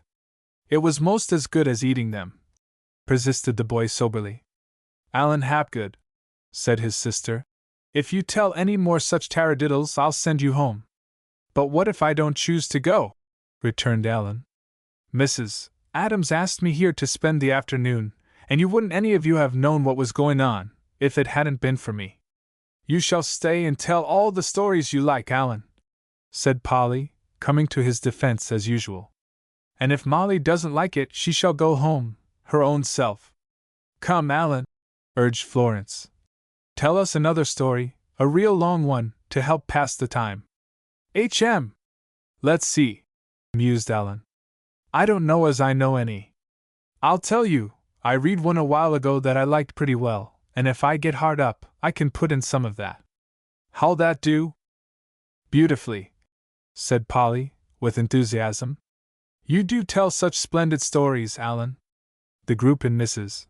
Adams's parlor had gathered there for a strange purpose that day. An old Negro, well known throughout the town, had died 2 days before, and Alan had discovered, only that noon, that the man was to be buried with military honors. The line of march to the cemetery lay past the Adams house, so Mrs. Adams had asked them all to come there, to watch the solemn pageant. It was a cold, gray April day, threatening rain at any moment. As the girls and Alan reached the gate, they had paused, for a minute, to watch the fast-gathering crowd as it hurried away up the street to the old brown house, just visible in the distance, whose end, jutting out on the street, was surrounded with the members of the company, who had assembled to pay the last honors to their sleeping comrade. Under the dull, leaden sky, and in the shade of the arching elms, the old house and the road and the gray-coated men looked to the children as if the heavy shadow which rested over the silent room within had extended over them all, and was enveloping them in its somber gloom. Though only a moment before they had been laughing and talking in mere curious interest, they grew suddenly quiet, as they realized that the swift, mysterious summons had come to old Pete, whom they had known so well. "And they say," said Alan, as Polly joined them at the gate, and they lingered there, "that Pete's little dog won't leave the room 1 minute, but just lies there and watches him. They tried to get him away, for the funeral, but he snarled at them so they had to let him be. Catherine's face softened. "That's a friend worth having," said she thoughtfully. "Some people say only a dog, but if he is faithful to his master, even after death has come, what more can he do?" "Oh, dear me, there's Job!" exclaimed Polly suddenly, as the old creature stalked into sight. "How did he get out? I wonder if we could get him in," said Alan. "It's no use, he'd only kick you," returned Polly. "We may as well come into the house, and let him alone, then perhaps he'll go in. He's awfully obstinate, you know." "I think I've noticed something of the kind," said Jessie, as they ran up the steps, and left Job to the quiet workings of his conscience. By the time they were gathered in the parlor windows, their momentary quiet was over, and they were talking as gaily as ever while they gazed up the street, watching for the first signs of the procession. But the funeral services were long, and the girls' patience was rapidly becoming exhausted when Florence had suggested Alan's telling them a story, to while away the time of waiting. The girls arranged themselves before the two long front windows, to look and listen at the same time, Catherine, Florence, and Jean at one, Molly and Jessie at the other, with Alan and Polly on the floor at their feet, and the lad began his tale. "Once upon a time, about 67 years and 9 months ago, there was a young man in England that was rich and handsome and brave and good, and his name was, oh, give us a name for him, Pull." "Mortimer Vincent Augustine Tomey," responded Polly promptly. "I think that's a lovely name." "Too long," objected Alan. "Something shorter, not but one." "Malcolm, then, will that suit?" asked Florence, from the other side of the room. "Yes, that's good." "Well, his name was Malcolm, and he fell in love with a girl named Gertrude," suggested Jean, without waiting to be asked. "No, Margaret," said Polly. "That's ever so much better." "All right, call her Margaret," said Alan. "But if you girls don't keep still, I never can tell you any story. Malcolm loved Margaret, and wanted her to be his bride, but she was kept a captive in a tower, by a wicked uncle who had gone on a crusade to the Holy Land. But they didn't go on crusades 67 years ago," said Jean, whose strong point was history. "Will you keep still, Jean?" said Polly. "This isn't a true story, and he has as good a right to poetical license as you had in the play." "The Holy Land," resumed Alan, not noticing the interruption. "And he had taken the keys to the tower in his pocket, so Malcolm didn't really know just what to do. At last, after he had tried all sorts of things, he took his banjo and went under the tower window and sang a little song that Margaret had made up, when they were children together." Here Alan paused to smile meaningly at Polly, before he went on. "It was a very sweet song, and his voice was loud enough so Margaret heard him and opened a window to peek out. She knew him as soon as she saw him, and she wrote a letter and tied it to a string and let it down to him. He read it and wrote an answer, and was just getting ready to send it up, the same way, when a great, fierce ruffian with a bloodhound pounced on him, and threw him into the very darkest dungeon in the cellar of the tower. He was pretty much scared, for he was all in the dark, and he was without any food or anything to drink, and he only had his banjo to comfort him. But he was so glad it wasn't Margaret that was there, that he didn't much mind anything else. But that wasn't the worst of it. His prison walls kept growing smaller and smaller, till by and by it began to get so tight that it hurt him. It didn't stop, even then, but it grew so small that his bones began to break, till finally he found that he only had one whole one left. That stirred him up, and he said to himself, "If I don't find a way out, I shall be a dead man." So he pounded on the walls, to see what they were made of, and found they were iron. But he knew the floor was earth, so he began to dig as fast as he could, and he used his banjo for a scoop, to carry off the earth in. "Where'd he carry it to?" inquired Jessie. "I thought he didn't have any room to move round." "He didn't very much," said Alan. "But he made the most of every little corner, and before long he had dug down far enough to come to just the jolliest little secret passage you ever saw. He slipped down into it, and followed it along and along ever so far, till at last he came up to the light again, outside the walls of the tower. He swung his hat in the air and shouted, 3 cheers for Queen Victoria, and then he ran round under Margaret's window and took his banjo and sang the song once more, to let her know he was alive.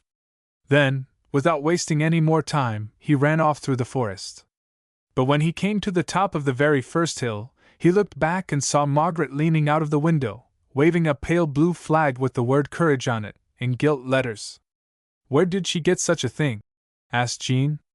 Oh, she'd been making it, while he was in the dungeon, answered Alan. So he went away to the Holy Land, to look for the wicked uncle.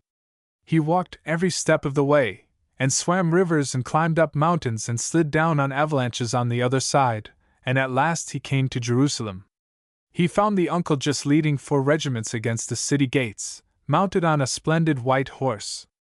And he looked down and smiled scornfully and said, "What ho, Malcolm! You here?" That made Malcolm very mad, so he pulled the uncle off his horse and hit him, thump, with his banjo, and killed him. Then he looked in his pockets and found ever so much money, but hard up as he was, for he'd had his pockets picked on the way, he didn't take the money, for he wanted something else. It was found at last, a little gold key hung round his neck on a silver chain, so Malcolm took the key and went home, riding the uncle's horse, and let out Margaret, and they lived happy and died happy, and she was heir to all the tower and the servants. But the first thing she did was to block the walls of the dungeon, so they couldn't move any more. "Oh, Alan, Alan! Where did you get such a story?" said Catherine, laughing until the tears came. "Get it? Made it up, of course," returned the boy, with evident pride in his tale. "It must be splendid to be able to make up such stories," sighed Polly enviously. "I'd give almost anything if I could do it." "I should hope if you tried, yours would hang together a little better," said Molly, who, in virtue of her relationship, felt privileged to be as critical as she chose. "It's a mystery to me how he could move round to dig up the floor when all his bones were broken, and I never heard that you could use a banjo for a shovel and then play on it, or hit a man hard enough to kill him, and not break it." "I don't care for all that," said Polly enthusiastically. "Anybody could tell a story and get rid of those things.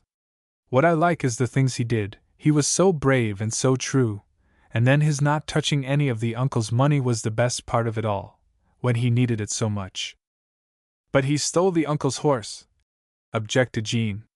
"He didn't steal it, he only took it home. And speaking of horses, I wonder what's become of Job," and Polly leaned forward to peer out of the window. "There he is, over in the next lot," said Jessie. Dr. Adams's house stood far back from the street, and next to it was a deep, vacant lot at the very rear of which Job was aimlessly wandering about, pausing now and then to nip at the tender green blades that were pushing their way up through the brown, dead turf. "Whatever sent him in there?" said Polly. "I don't see how we can get him home." "Let him alone long enough, and he'll come," predicted Molly. "It's no use to chase him round and round, and if you drive him out into the street, he'll run away." "I wish he would," said Polly explosively, "and never come back again. He's more trouble than he's worth, and he knows more than all the rest of us put together." "Give him to Aunt Jane for a wedding present," Alan proposed. "She'd think 'twas signing her death warrant," answered Polly, laughing. "You know he did duty at the funeral of Mrs. Baxter the first." "Oh dear, it seems as if they never would come," sighed Jessie impatiently. "What does keep them so long?" "Do somebody tell another story," said Florence. "Can't you, Catherine?" "I should never dare, after Alan's wonderful success," replied Catherine lightly, as she took out the daffodil she had been wearing in her buttonhole and tossed it over to her cousin. Then she added soberly, "It isn't any story at all, but I believe, while we wait, I'll tell you about the saddest funeral I ever saw in my life." "Go on, Kit, you have the floor," said Alan encouragingly. "It isn't much to tell, but you've no idea how pitiful it was to see," the girl went on thoughtfully. "Just a year ago this spring, Papa had to go west on business, and he took me with him. We had to stay 2 or 3 days in a little bit of a town up in the Rocky Mountains, and while we were there, a young woman died. She had only been married a month, and had just come out from New England, to live in the cunning little new house that her husband had built. It was a winter of very deep snow, even for that region, and when it melted, it grew soft all the way down through, before it seemed to go away, any at all. The cemetery was away from the town, up on the side of the mountain, just the loneliest, most desolate place you can imagine, and it seemed so sad to take her away and leave her there all alone. It was a long, long procession, and Papa and I stood at the window to watch it, as it went through the town, and on out into the open country, where no road had been broken.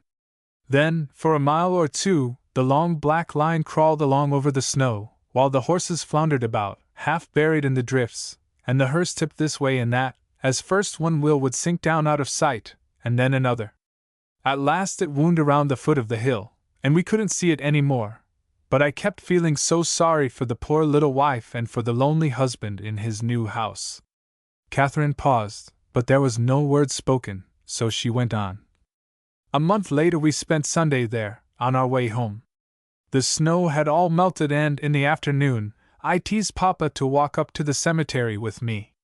We remembered the name, so we could find the grave easily enough. It was perfectly bare, without any grass on it, but at the head was a rough little cross made of 2 boards nailed together, with her name painted on it, in black letters that were a little unsteady, as if somebody's hand shook when he was making them, and at the foot of the cross lay one tiny bunch of white immortelles, to show that she wasn't quite forgotten. But when we turned to look at the view, it didn't seem sad any more. The little, low, dingy town lay below us, as if she had risen above it, and all around us, the great, soft, kind mountains stood up in the sun to guard her and watch over her, in her sleep. The shabby cross and the little posy and the magnificent brown mountains were all so much more kind and loving than our piles of marble and fussy flowers arranged for show, that when I came down the hill, I didn't feel sorry for her any longer. The hush that followed Catherine's simple story was unbroken for some moments. Then Polly sprang up excitedly. "The drums! Don't you hear them?" And she rushed away to call her mother. The procession was moving, at last, and the distant roll of muffled drums could be plainly heard by the girls, as they pressed closely to the window. Touched, as they had been, by the account of that faraway funeral among the mountains, they were in just the mood to be impressed by the scene which was passing before them. And, in truth, any one who stood looking on, that day, must have felt the impressiveness of the long line as it slowly filed down the broad street under the graceful arches of the tall old elms, in the cold light of the cloudy afternoon. First came the drum corps, with wailing fife and muffled drum. Next appeared the gray uniforms of the company who marched 2 by 2, with bowed heads and reversed arms, to escort the hearse in their midst. Directly behind the hearse trotted a small, yellow figure, at sight of whom Alan stealthily drew his hand across his eyes. It was Pete's faithful friend, the little Scotch terrier, who was following his master to his last resting place, with a sturdy determination not to leave his good old master with whom he had spent such a happy little life. Then followed the line of carriages and the straggling groups on foot, but the girls paid little heed to them, for Polly said, in a sudden whisper, "Just look at Job!"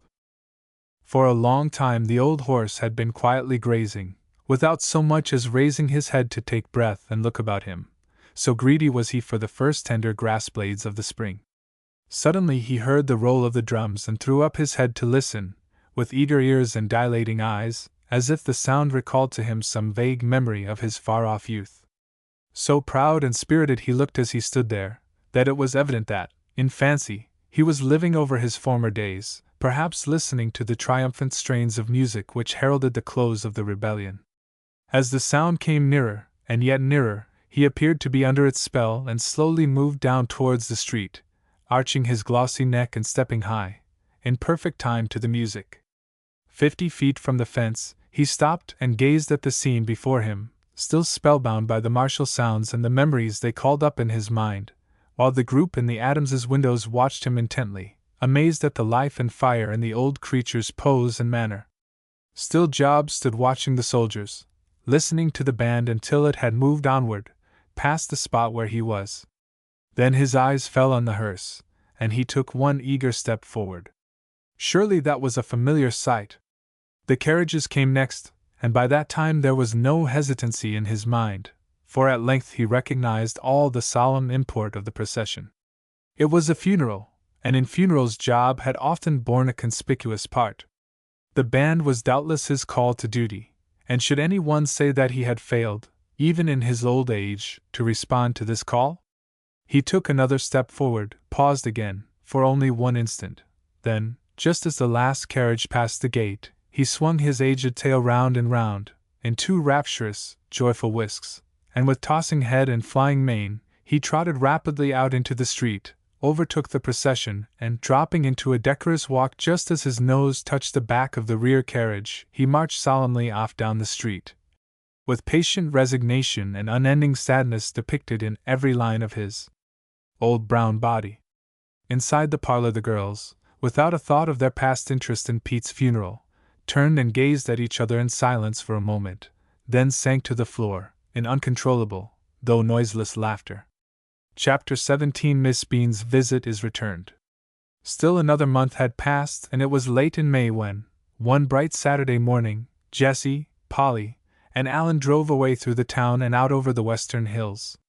Cobb was as full of life and spirits as they were, and they went gaily onward with no particular destination in view, but only intent on enjoying the soft, warm air and the abundance of spring life all about them. Birds in every tree, green leaves and bright blossoms on every hand, and over them all the clear, yellow sunlight, these were enough for the happy young people in the carriage. "Dear me," sighed Polly. "When we begin to have days like this, it does seem as if vacation never would come. I can't bear to stay in school and work over books in such weather. I'd much rather stay outside and watch things grow." "Let's cut school for the rest of the term, Polly," suggested Alan, "and take Job and drive off out of the world somewhere, and not come back till winter." "Thank you, no. I'll take Cobb, if Jessie is willing, for we couldn't get outside of the town with Job, if we had any idea of getting back by Christmas," rejoined Polly, laughing. "Take Cobb and welcome, if I can go with you," said Jessie. "Seems to me I never felt so before, but I don't want to stay in school any more than Polly does. Perhaps it's because your springs are pleasanter than ours." "I shouldn't wonder if they were," said Polly reflectively, as regardless of Freckles she took off her hat and let the sun strike full upon her ruddy curls. "Isn't this perfect?" she added, with a sigh of content. "I do believe everything is nicer in Massachusetts than it is anywhere else. I'm glad I happened to be born in the Bay State." Jessie laughed outright at the fervor of her tone. Then she said, as she drew Cobb down to a slow walk, to enjoy a bit of road that lay under a group of tall pines, "After all, I shall be sorry to have vacation come, for as soon as this term is over, we shall have to go home, and I don't want to, one bit." "Sorry to leave me, aren't you, Cousin Jessie?" asked Alan, with mock sentiment. "Don't flatter yourself, young man," said Polly, in parenthesis, as Jessie went on. "Seriously. Why, yes, I suppose I shall miss you, Alan, but it's the girls that I care most for. We've had such good times doing things together, and next year I shall be forlorn enough, for Kit will come out, and I shall be left all to myself." "Come back here," suggested Alan quite hospitably, considering the frank way in which Jessie had spoken of her slight regret at leaving him. "Without Kit? Never!" replied Jessie earnestly. "I'd rather be with her, and have only a dozen words a day from her, than have to be separated from her. I've always been fond of her, but it seems to me she was never half so lovely as she's been this last year." Polly stepped on Alan's toe, under cover of the robe, and was met by an answering flash from the gray eyes, but neither spoke, as Jessie continued. "You do so many more things here, and have so much better times, you girls, that Kit and I both wish Papa and Mama would come back here to live. Omaha is pleasant enough, and the river is lovely, when it isn't muddy, but I shall miss these hills and the elms and the lazy look of the old town. I like old things best. And what do you suppose I shall miss most of all?" "Job and Aunt Jane," suggested Alan and Polly, in a breath. "You're too bad to laugh at me." And Jessie tried to pout, but it was too hard work, so she gave up the attempt and laughed instead. "No, it's the garret at your house, Alan, with all the old spinning wheels and warming pans. Some day, when I get my cats, I'll come back here to live, see if I don't. And Jessie nodded with decision as she started up Cobb once more. Oh dear! Next year doesn't mean much fun for me, groaned Polly. I shall have to begin Latin and Greek and all sorts of dreadful things, so as to get ready for college. Then you are really going, said Jessie. What makes you do it if you don't want to? It's been the family plan ever since I was a baby, said Polly, and there's no use in trying to change it. Besides, I don't think I mind it much, or shan't when I once get there. I want to know a few things when I'm grown up, even if I'm not a lawyer or a doctor, but I'm going to leave that for Alan. Don't worry about that, Polly, said Alan. At present rate of progress, if I lose a month or two of school every winter, I shouldn't get through college till long after you were dead and out of the way. And then I don't think I want to be a doctor anyway. Now, Alan, retorted Polly, that's not quite fair of you, when you know how my heart is set on having you a splendid doctor, and in time taking Papa's place. I've told you, time and time again, that if I had a brother, he would have to be one, and, as long as I haven't, you're the next best thing. You'd make such a splendid one, too. I know, for I asked Papa if you wouldn't, and he said yes. He said? Polly came to a sudden pause. Said what, Pole? Out with it. I wasn't going to tell, for fear 'twould make you conceited, returned Polly. But if I thought it would make any difference with your plans, I'd run the risk, only you must be really in earnest about it, Alan, and think it all over. He said you had just the character that goes to make a good doctor, brave and true and unselfish, and always gentle and calm and jolly. Now doesn't that make you want to be something grand? And Polly turned to look at the boy, with all her earnestness, all her love for him lighting her face and beautifying it, in spite of the brown freckles on her cheeks. Alan's face flushed and his eyes were shining, as he asked eagerly, Did Dr. Adams really say all that about me? Yes, he said so only the other day, and I suppose I oughtn't to have told you, but ever since our talk one day last winter when you'd been to the hospital, I've been hoping and hoping that someday you'd be just the right kind of a doctor, one that cures his patients, whether they can pay or not, and makes them love him, in spite of the horrid things he has to do to them. If you'd only do that, Alan, I should be so proud of you. Should you, Pole? Well, I'll think about it, but it's too soon to make up my mind yet. Mother wants me to be a minister. You a minister? Why, Alan, you'd laugh, even in the middle of a sermon, and I know you'd never go to a funeral without thinking how Job went the other day. And anyway, I'd a great deal rather be a doctor, for they do more good. Ministers talk, doctors do. Some ministers do, said Jessie. Yes, some of them. But it's their business to preach, and that's all most of them try to do. You won't hear of many ministers that get up, cold winter nights, every night for a week, to go to see one poor little croupy baby, just for love of it, and not expecting to get a cent. I don't believe that, taken year in and year out, there are many missionaries that work harder or do more good than Papa does. Not many doctors either, suggested Alan. That may be, but just his doing it proves that it can be done, if anybody is willing to try. Don't shirk that way, Alan, it isn't like you. You can do it just as well as he can, and I mean you shall, some day, if teasing can do any good. Do you know, Polly, said Jessie, you've talked about it till you make me want to be a doctor myself. I don't suppose Mama would ever let me, but I'd like to try, and I think I could do it. Why don't you then? Asked Polly heartily. I don't want to myself, and I shouldn't succeed. I should be like the old doctor Papa tells about, that used to swear at his patients when they didn't mind him. I never could keep cool when things went wrong. Besides, I think it's a man's work, more than a woman's. I'd like to be one, and prove that you are wrong, returned Jessie, with some spirit.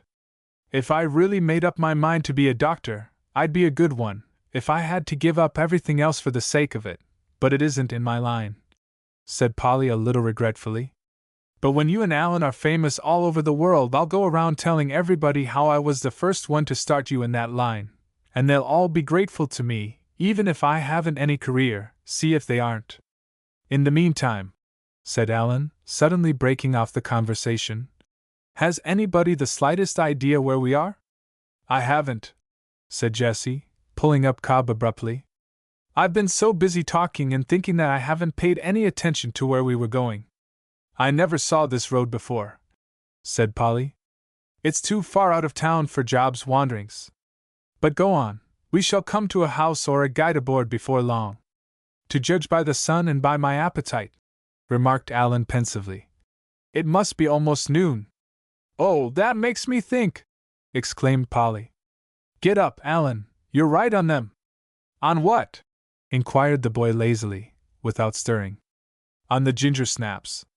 Mamma gave me some to put in my pocket, in case we should get hungry, and here you've been sitting on top of them, all the way. There was an accent of despair in Polly's tone. Alan rose, and she plunged her hand into her pocket. Just look here, she said accusingly, as she drew out a crumpled paper bag. Alan caught it from her hand and peered down into it. Pulverized ginger snaps, he exclaimed. Want some, Jessie? I'm so hungry, I'm thankful for anything, she replied. Let's eat up the largest pieces ourselves, Polly, and make Alan take the dust for his share, for he was the one to blame. I know it, and now he'll never know how good they were, returned Polly relentlessly, as the girls devoured the contents of the bag, even to the last crumb. He deserves to go hungry. But what's that building over there? Asked Jessie, a little later, pointing to a great red house on the side of a distant hill. That's the poorhouse, replied Polly, after studying it for a minute or two. I came here once with Papa, ever so long ago. I'd like to know how we ever managed to get here. It's 7 or 8 miles from town. 7 or 8 miles from town! And we are dying of starvation, said Alan. Speak for yourself, please. Jessie and I have had lunch, said Polly. But, she went on, struck with a sudden thought, let's go and see Miss Bean, and maybe she'll invite us to dinner. She ought to, for she's been fed at our house often enough. Jessie fell in with the idea. Let's try it anyway, she said. I've always wanted to see what they do in such a place, and I don't believe there would be any harm in it. What harm could there be? Said Polly. We needn't tell her we've come to dinner, only, if she should happen to ask us, we could stay, after she's teased a little. Turning from the main road, they drove under the great gateway and followed a winding drive up to the very door of the house. A few old crones sat in a row by the door, chattering like so many venerable crows, but when they caught sight of the children, their voices sank to whispers, as they watched Alan spring to the ground, hold up his arms to help Polly and Jessie, and then deliberately tie Cobb to the nearest post. At sight of the women in their plain white caps and dark calico gowns, Jessie was seized with a nervous desire to laugh, and hid behind Polly, whispering, You do the talking, Polly, I can't. But what shall I say? Returned Polly, in the same tone. Isn't there a matron or something? Said Jessie doubtfully. Ask for her. By this time, Alan had joined them and they held a hasty consultation, as a result of which Alan walked straight up to the old women. Hat in hand, and a smile on his bright, boyish face, he bowed low before them and asked if he could be directed to the matron's room. Alan's smile never failed to move a woman's heart, no matter whether she was old or young. In the present instance, one of the aged dames tottered to her feet, saying, Bless your heart, sonny! I'll show you, myself, to pay for your sweet manners. And she toddled away, followed by the girls and by Alan, whose sweet manners had collapsed into a stifled giggle at the unlooked-for compliment. They were taken into a long, wide hall through the middle of which ran a strip of rag carpet, edged with plain wooden settees. Everything was scrupulously neat and clean, but the only ornament in sight was a stuffed poodle under a glass case, above which hung the somewhat inappropriate motto, God loveth a cheerful giver. Here they were told to sit down, while the old woman went in search of the matron. The next few moments were rather uncomfortable for all three of the children. Now that they were really inside the institution, they were a little frightened at what they had done, and yet the ridiculous side of their being there struck them so keenly that they dared not speak, for fear of being found laughing, when the all-powerful matron should make her appearance. At length she came, a trim little woman, with an earnest face and a businesslike manner. At Polly's request to be allowed to see Miss Bean, she shook her head doubtfully. "It isn't one of our regular visiting days," she began. "Was your errand an important one?" "Not very," returned Polly, with a lingering accent on the second word, as she caught the sound of a distant clatter of dishes and breathed in a vague odor of boiled beef. "I am sorry to disappoint you," the matron went on, "and if you have come all the way from town, it is too bad to send you back without seeing her for a minute. Call Miss Bean," she said to a servant. "What name shall I tell her?" she asked Polly. "Polly Adams, ma'am," answered Polly.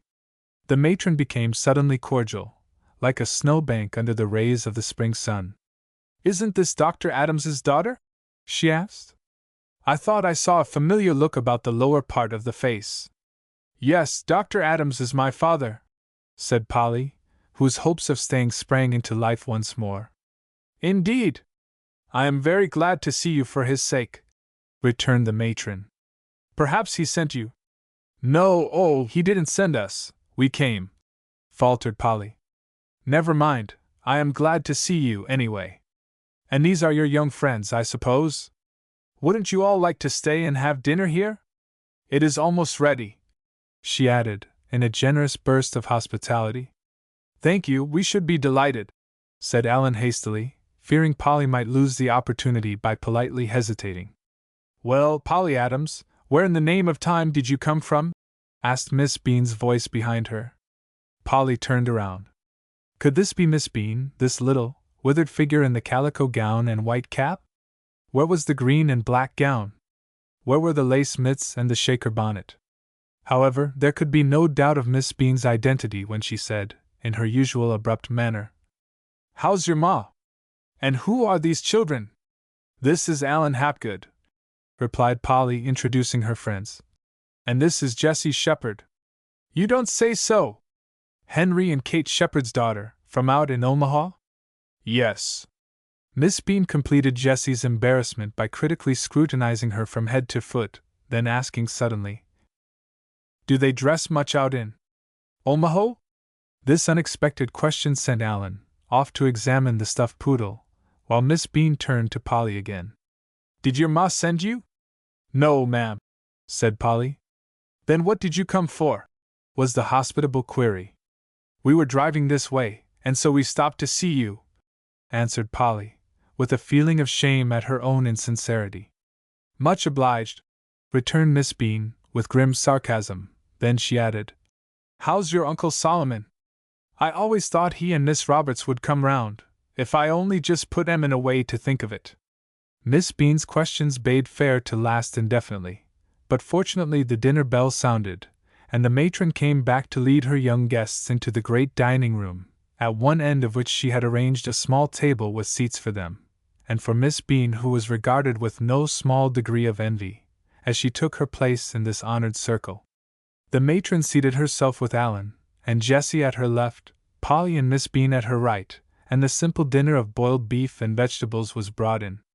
Except for an occasional request for food, the meal was eaten in silence, while the old people curiously watched the matron's group, and listened eagerly to the conversation they kept up.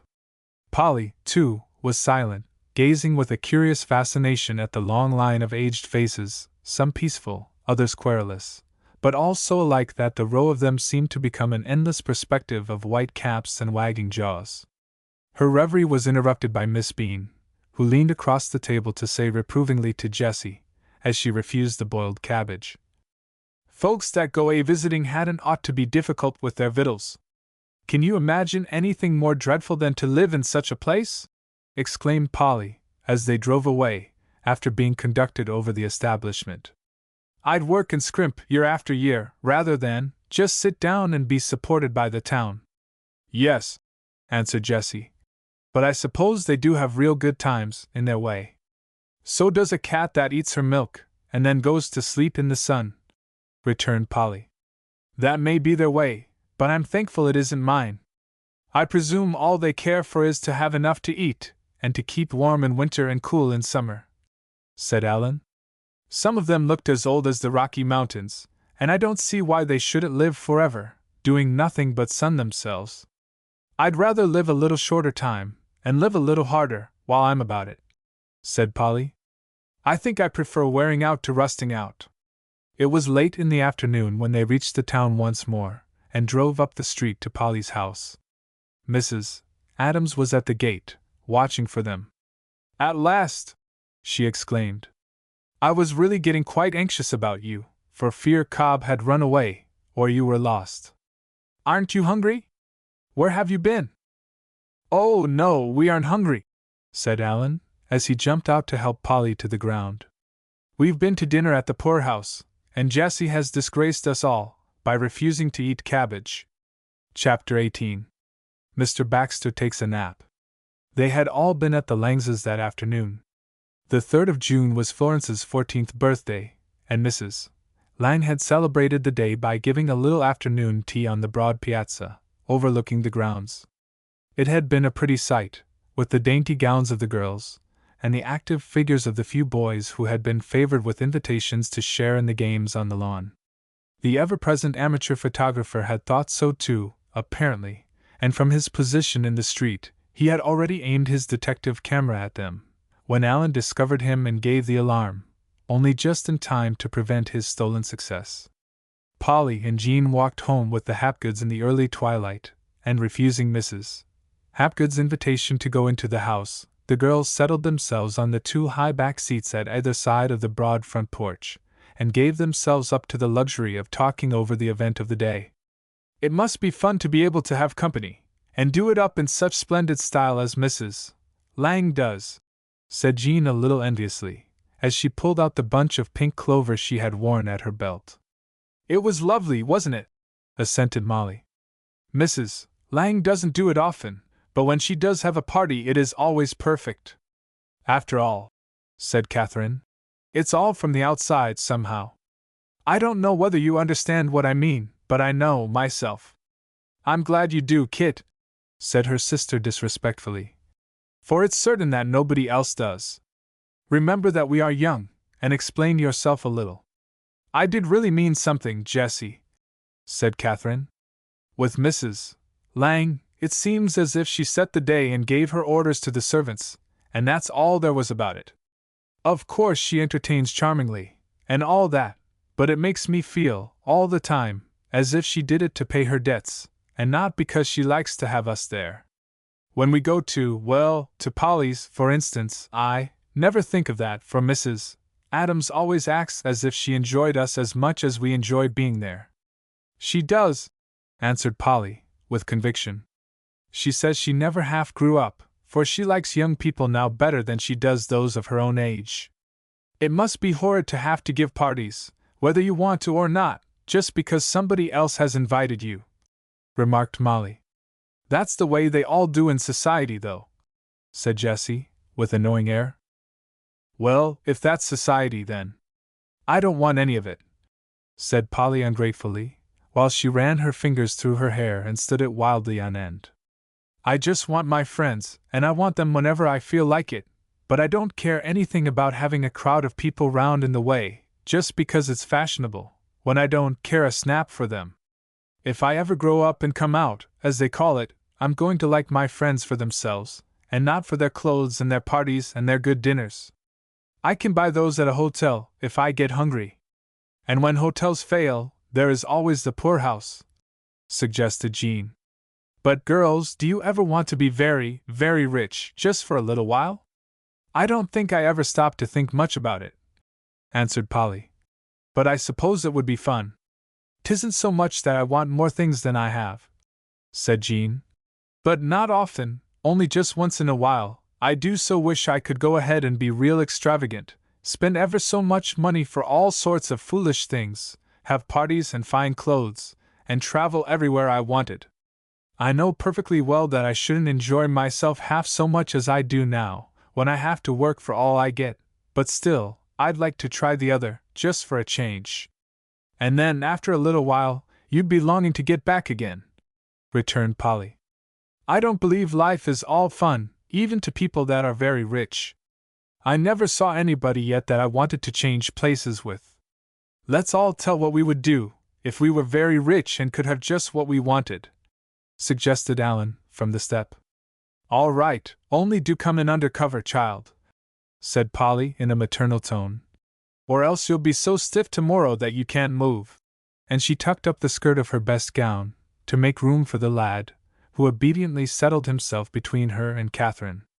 Go it, Jean, he said. You started us to wishing, so it's only fair you should speak first. What would you do, if you could have your choice? Study, till I knew everything there was to be known, returned Jean, without hesitation. I'd go to college here, and then I'd go to Europe, to one city after another, and learn all I could in each. You'd be a perfect valley of dry bones then, commented Polly. People that know everything are very stupid. I wouldn't be, said Jean. I'd found colleges with my money, and go round lecturing to them, till they knew just as much as I did. Hum, said Alan. What will you do, Pole? Polly laughed. It would be hard to choose, but I think I'd begin by adopting about 20 small boys. Then, if I had any time left, I think perhaps I'd like to write a book of poems. Good for you, Pole! How I envy the boys, only you'd make them all into doctors. Molly? I would travel, all over the whole world, and down into Australia, returned Molly. I'd go to Russia and Spain and China and the Nile, and stay everywhere just as long as I wanted to. Who wouldn't like to do that? Said Jean. Catherine, what will you do? I'd have a lovely house somewhere in Europe, Venice, perhaps, or else Paris, and it should be full of magnificent pictures. And then I'd have my friends come and stay with me for a year at a time, and I'd have young artists come and live there, and give them lessons, not teach them, you know, but pay for them, to give them a start, when they couldn't afford it. And when they had learned to paint and were ready to go home, I'd pay their expenses for a year, till they were able to support themselves. And then I'd help poor students through college, and do ever so many things like that. Catherine, you are modest in your plans, said Molly, laughing. How much of an income do you expect to have? I didn't know we were limited, Catherine answered. I thought we could have whatever we wished. That was the idea, said Alan. Go on, Jessie, what would you do if you had all the money in the world? Just what I intend to do now, she replied coolly. Be a doctor. What? And Molly stared at her cousin with wide-open eyes. Yes, I think that's what I mean to do, answered Jessie. I believe I should rather like it, and if I can tease Mama into letting me try, I'm coming east again, in a few years, to study. Well, you must be in want of something to do, said Molly. If you have any idea of patching up broken bones and getting yourself exposed to smallpox and all sorts of fevers. But go on, Alan, it's your turn. Let's see, said Alan reflectively. First of all, I'd get over my rheumatism, and then, for a few years, I'd be the very best baseball player in the world. Then, after I was too old for that, I'd travel round a little while, and then I'd settle down and be. Polly listened breathlessly for the decision. Be what? She asked eagerly. An undertaker. Oh, Alan, how mean of you, protested Jessie. Here we've all been and told our wishes as truly as we could, and now you are just making fun of us. That isn't fair. Isn't it? And Alan laughed teasingly. How do you know I haven't told truly? But to be honest, I think I'd go into partnership with either Polly or you. I'd like to be a first-class doctor, or else a great author. Poems? Inquired Polly sympathetically. Poems? No, nor novels either, nor any such trash as that, returned the boy scornfully. I'd write great, long books with real solid work in them, history, or else some kind of science, books that wouldn't be forgotten just as soon as they were read, but ones that would help the world along by making people know more and more, the more they studied them. I wonder if we shall any of us ever get what we want, said Jean thoughtfully. Jessie stands the best chance. You wouldn't say so, if you knew Mama as well as Kit and I do, returned Jessie, laughing. I shan't have an easy time, when I try to persuade her to let me carry out my plan. She wouldn't be any more horrified if I wanted to be a farmer and plant my own potatoes. What will Florence be, I wonder? Said Polly. It would have to be something very pretty and dainty, or it would never suit her. Florence? Her future is all cut out, said Jean. Didn't Mrs. Hapgood tell it, last Halloween, a devoted husband and a beautiful home? She'll have everything she can possibly want, and she'll keep it all in apple pie order, and she and her husband will do nothing but bill and coo all day long. I don't believe it, said Molly, laughing at the sentimental picture which Jean had called up. I think Florence has more to her than all that. What more can she want? Asked Catherine. If she is a perfect wife in a happy home, there isn't anything much better for any woman. But it's getting dark, and I must go, said Polly as she rose. Come, Jean, Mamma will think I am lost. Good night, girls. In spite of their assurances that they were not at all timid, Alan insisted on going with the girls, so they stopped to speak to Mrs. Adams, then walked on together as far as Jean's gate, where they lingered, talking, for a minute or two. Come in now, Alan, said Polly, as they reached her house again. It's early, really, and Jerusalem's out there on the piazza, all alone. You know she always likes to see you. Alan hesitated for a moment, but the last fading light of the warm June day was too tempting, and he went in. Mrs. Adams rose from her piazza chair to meet them, and stepped forward into the faint light which shone out through the closely drawn shade of the parlor window. Yes, it is pleasant out here, she answered Polly. But if you children are going to sit outside, you must have some wraps, for it is quite cool. Polly dear, just run in to get a shawl to put on, and bring the afghan to tuck around Alan. It's on the parlor sofa. Polly vanished through the open door. When she came back, she was laughing. Why didn't you tell me they were in there, Jerusalem? She asked, as she tossed the afghan to Alan, and then settled herself on a sweetgrass mat at her mother's feet. Aunt Jane is reading aloud a report of something or other, and Mr. Baxter looks so bored. He yawned like a chasm when I went in. Perhaps you disturbed him in the middle of a nap, suggested Alan. Maybe I did. I don't blame him for getting sleepy, responded Polly pityingly. It all seemed to be about convict labor and penal servitude and such things. I shouldn't wonder if something was the matter in Russia. Then they were silent, watching the lazy shadows from the full moon creep over the lawn, till there came a footstep on the walk and a voice called. So you are all making the most of the moonlight, are you? Oh, Papa Adams! Exclaimed Polly joyfully. Home so early? Yes, answered the doctor, as he dropped into the chair next Alan. And I'm going to play all the rest of the evening. How comes on our future doctor? Doctor! Echoed Polly. He said tonight that he'd rather be an undertaker than anything else. Why, how's that? Said the doctor, laughing. It isn't a week since Polly told me you were going to follow in my footsteps. Oh, Polly has doctor on the brain, just now, answered the boy. She started up Jessie on the subject, and they do nothing but talk of pills and skeletons. Tonight we were discussing what we'd like best to do, and the girls had such wild plans that I thought I'd bring them down to earth again. If you can't make better puns than that, don't try to make any, Alan, said Polly severely. But our plans weren't wild a bit. We only said just what we would do, if we had all the money in the world.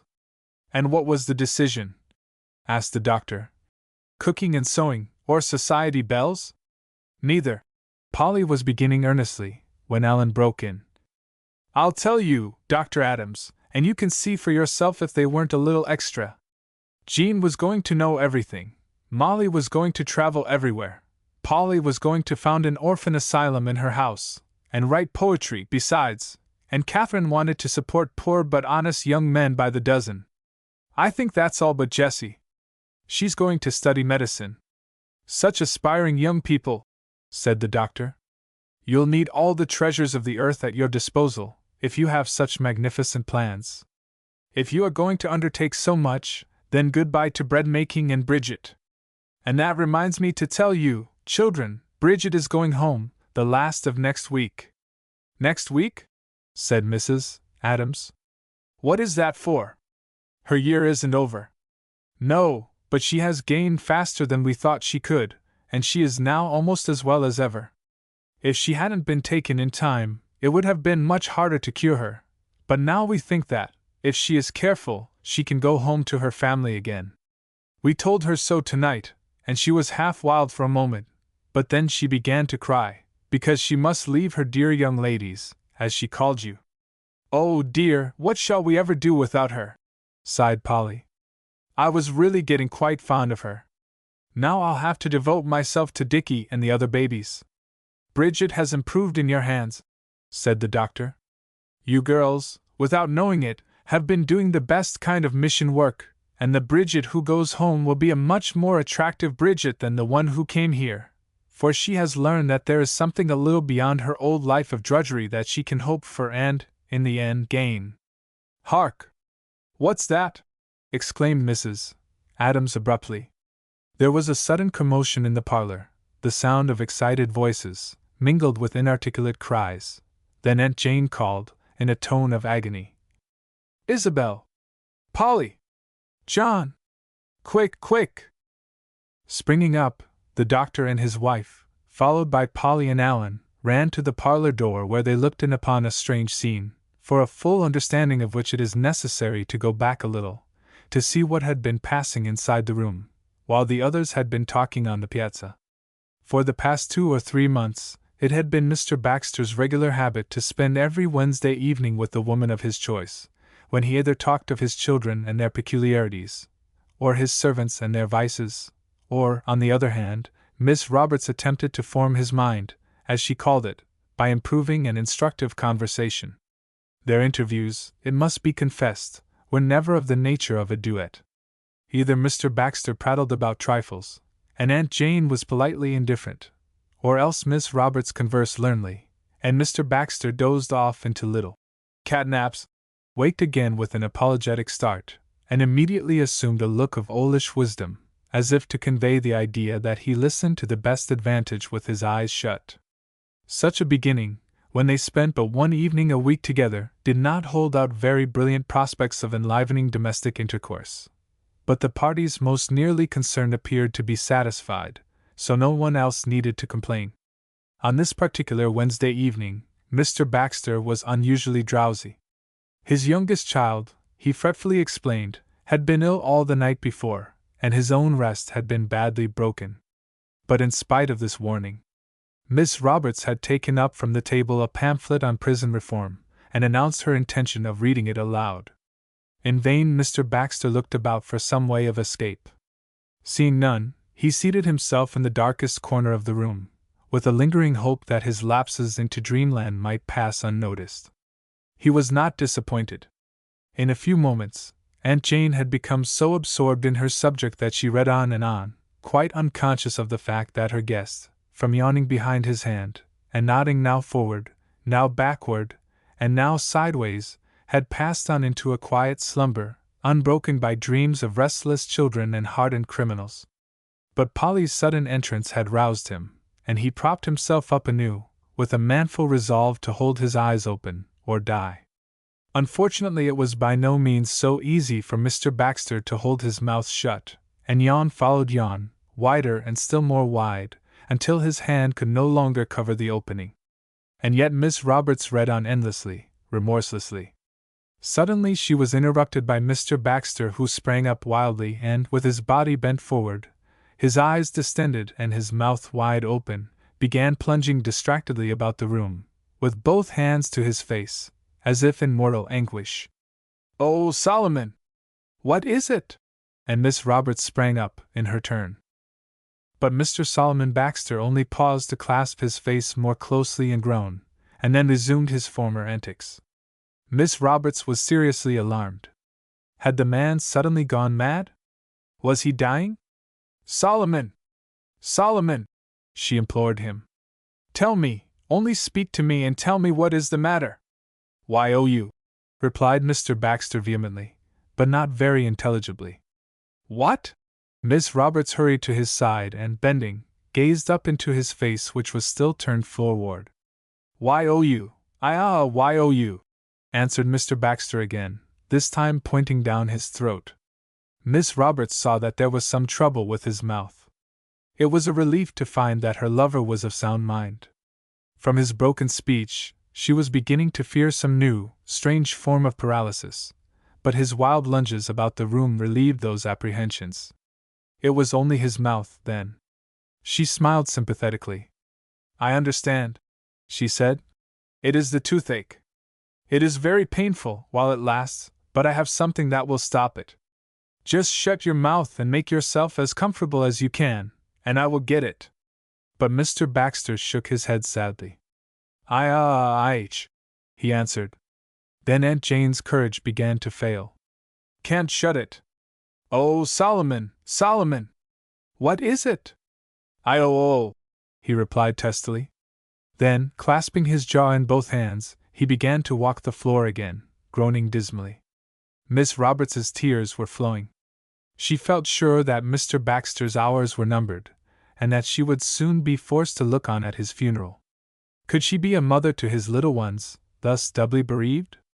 These thoughts passed in rapid succession through her brain. Then, raising her voice to the utmost, she called for aid.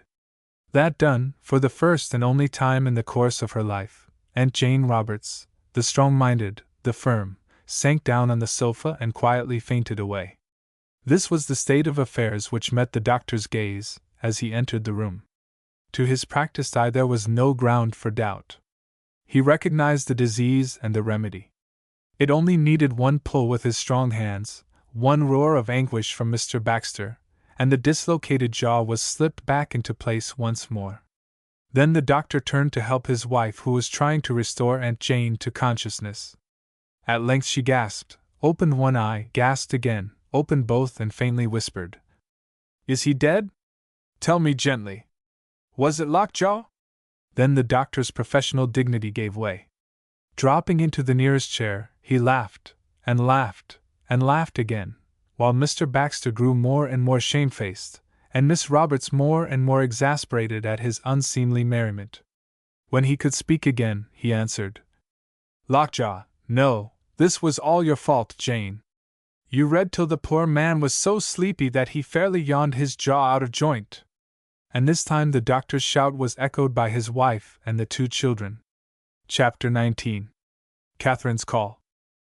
The next afternoon Catherine and Florence sat on the side piazza of the Hapgood house, Florence in the hammock, Catherine curled up among the cushions of a bamboo lounge, idly stroking the back of Scott, Molly's plump tiger kitten.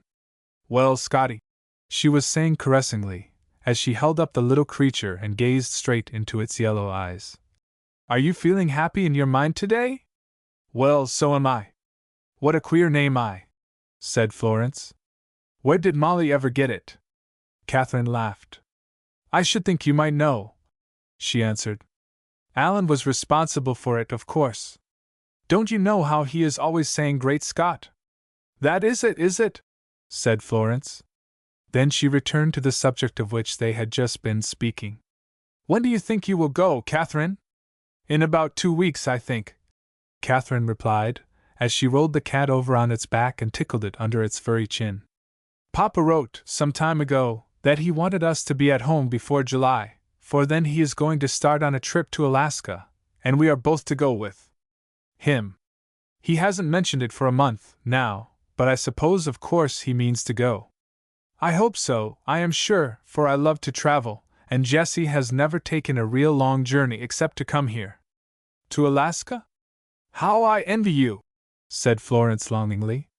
I wish you could go with us, answered Catherine. It will be a lovely journey, I know, for it is so different from anything else we have seen. I'll tell you, Florence, you must come out to see us some day, and then we'll go again. If it were not for this Alaska plan, I should hate to go home, for I have had such a pleasant year, here in New England. Sometimes I feel as if I had never known what it was to really live, till I came here, and Jessie dreads going worse than I do. You'll probably forget us, before you've been away a month, said Florence lightly.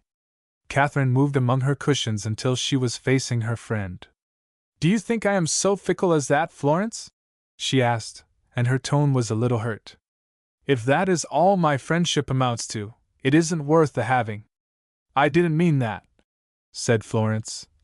But it wouldn't be strange if you did forget us, Kit, when you are back again among your other friends. What an absurd idea, Florence! Do you think I shall ever forget Bridget and Job and the cooking club, and all the rest of our good times? I shan't be nearly as likely to, just because we don't have anything like it in Omaha.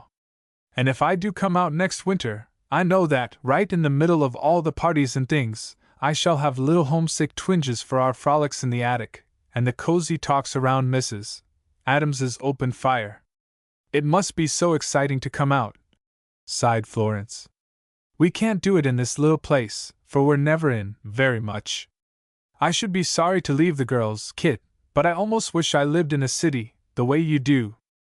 You wouldn't if you had tried it, said Catherine decidedly. I used to long for the time when I could be in society, as Mamma is. Why, only last year I felt as if I couldn't wait, but since I have been here, I don't care half so much about it. It will probably be fun for just a little while, and then I shall get tired of it, and wish I could stop, and be cross and pale and headache the way Mamma used to be. But at least I've had this 1 year, and I can think about it over and over again, and remember just what we have all done and said. Perhaps sometime we can all be together at our house. I do wish you didn't have to go away, said Florence a little forlornly. We feel as if you belonged to us, Catherine, and we 4 girls don't seem half so many as we did before you and Jessie came. What an idea! And besides, you have Alan, and he is equal to all the rest of us put together. Dear fellow, how I shall miss him! I wish I had a brother. But, Florence, it isn't as if we weren't likely to drop in on you again, before long.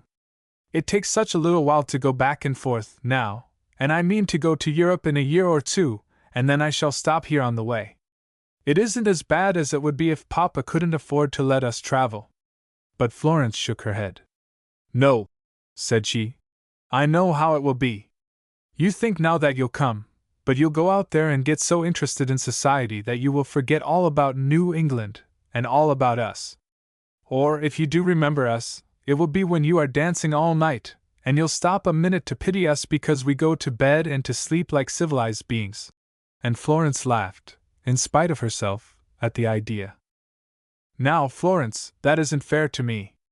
I really don't mean to be just a silly girl who thinks of nothing but her clothes. I shall have to go into society, but I believe I can be good for a little something besides that. If I find I can't do both, why, then I'll give up the society part of it, but I won't be a do-nothing all my days.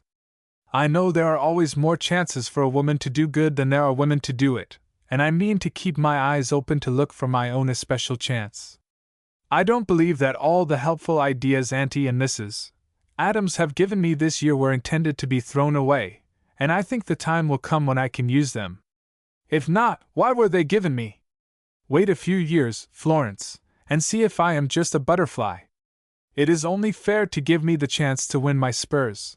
Catherine spoke earnestly, for her whole soul was in her words.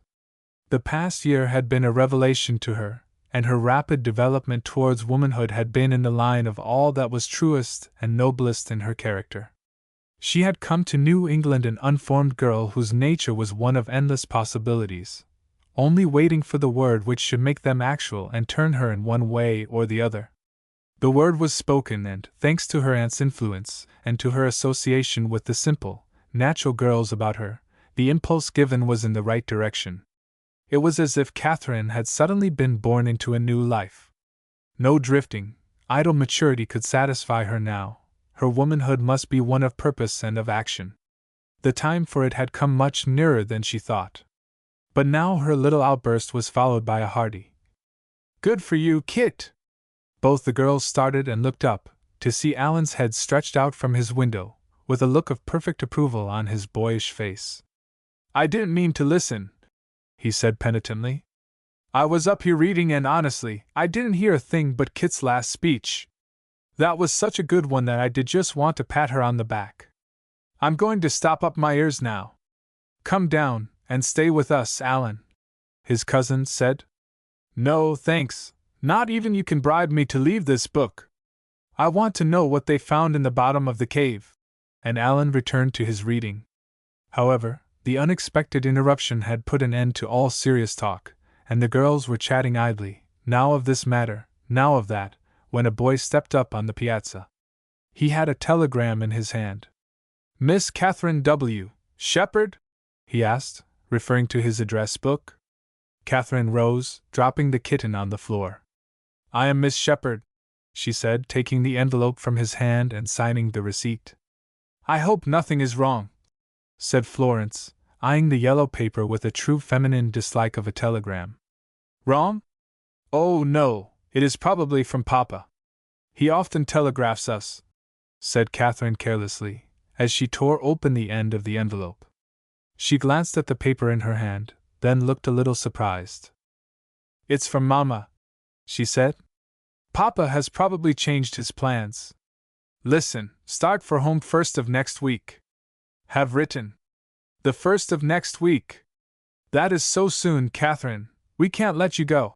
And Florence sat up in the hammock and stared at her friend in bewilderment. It is very sudden, said Catherine slowly. It doesn't seem as if I could go. But isn't it strange? Papa must have decided, all at once, to go to Alaska sooner than he planned, for this is such a little bit of a warning. Let me see, this is Thursday, and we can't get a letter before Monday. We must start on Tuesday. How I do hate to go. And Catherine choked down a sudden lump that had risen in her throat. Come in, she added. I must tell Auntie. No, I must go home, said Florence. Oh dear! Only 4 days more, Catherine! Don't cry, dear, said Catherine protectingly. Remember it isn't for always, for I shall come east often. She stood and watched her guest until she was out of sight, then ran into the house in search of her aunt, to whom she showed the telegram. In spite of herself, Mrs. Hapgood was very uneasy over the sudden summons to the girls.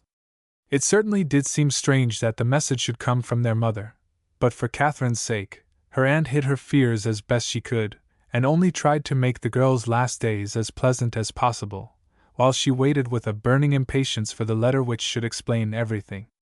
However, the girls, accustomed as they were to their father's rapid changes in his plans, were not at all disturbed, but quietly made their arrangements for the journey, sure that Mr. Shepherd would either come for them, or else meet them on the way. Friday and Saturday passed only too quickly for the young people, who were dreading the approaching separation, and Sunday afternoon found them all assembled at Mrs. Hapgood's for a farewell dinner together. But it was rather a silent, subdued party that gathered about the table. The conversation was fitful and broken by long pauses, and the jokes were rather forced and feeble, while Molly's red eyes and Florence's white cheeks showed that something was wrong. If it was bad at the table, it was worse when they all sat in the front porch after dinner, with nothing to do but watch the darkness settle slowly down over the valley, and listen to the last sleepy twitterings of the birds. They talked little as they sat there. Now and then Alan would attempt a jest, or Catherine would try to start some fresh subject, but soon the voices would die away, and another silence followed the momentary interruption. So they lingered until long past the time for separation. At length Polly started up. Come, girls, said she. I can't stand this any longer. We may as well say good night now, for it won't be any easier by and by. Oh, why did you girls ever come here and make us so fond of you, and then have to go and leave us? Wailed Jean. I wish you hadn't come in the first place. I don't, said Polly steadily. I'm glad I've had just this 1 year of knowing you. It's ever so much better than nothing, and I'm thankful even for this. Besides, she added, valiantly brushing away the tears, I don't mean to cry yet, for we have all day tomorrow, and Tuesday morning, and then you'll come back again some day. When you are gone is time enough to do the crying. And smiling resolutely, she bade them good night, then went away up the street, with the tears running down her cheeks. Come, Alan, said Catherine, early the next morning. Come down to the post office with me. My letter from home must be here by this time, and I'm in a hurry to get it, to see if Papa is going to come for us. It takes Jessie so long to get ready, that we won't wait for her. They walked away together, laughing and talking as they went, determined to forget the morrow, and only enjoy the bright, beautiful morning and their pleasure in each other's society. At the post office, Alan ran inside, leaving his cousin to wait for him at the door. Here it is, sure enough, Kit, he said, as he joined her again. What a little thin one, and from Mama too, said Catherine, as she deliberately tore it open. Papa must be away on one of his business trips, I suppose. Alan made no reply, but left her to read her letter while he walked along at her side, whistling softly to himself. All at once he heard a low exclamation, like a half-smothered cry of pain. Turning quickly, he saw his cousin's face was ashy white, and her breath was coming in short, quick gasps. "Catherine! What is it?" he cried, in terror at the change in her face. For answer, she held out the letter to him. "Oh, Alan, what does it mean?" He thought she was going to fall, and threw his arm around her to support her, but she rallied quickly. "Read it, Alan," she begged. "I can't seem to understand it." Alan read it. But before he was half through it, his face was as white as hers had been. "Oh, Kit," he began, then he paused, not daring to offer one word of pity. The short letter was the bitter outcry of a selfish woman who forgot her children's suffering in her own, for it bore its sad message abruptly and with no word to soften the blow.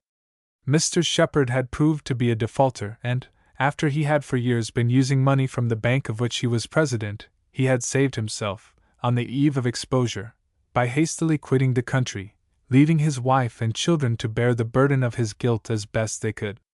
"Papa has taken money that didn't belong to him, is that it, Alan?"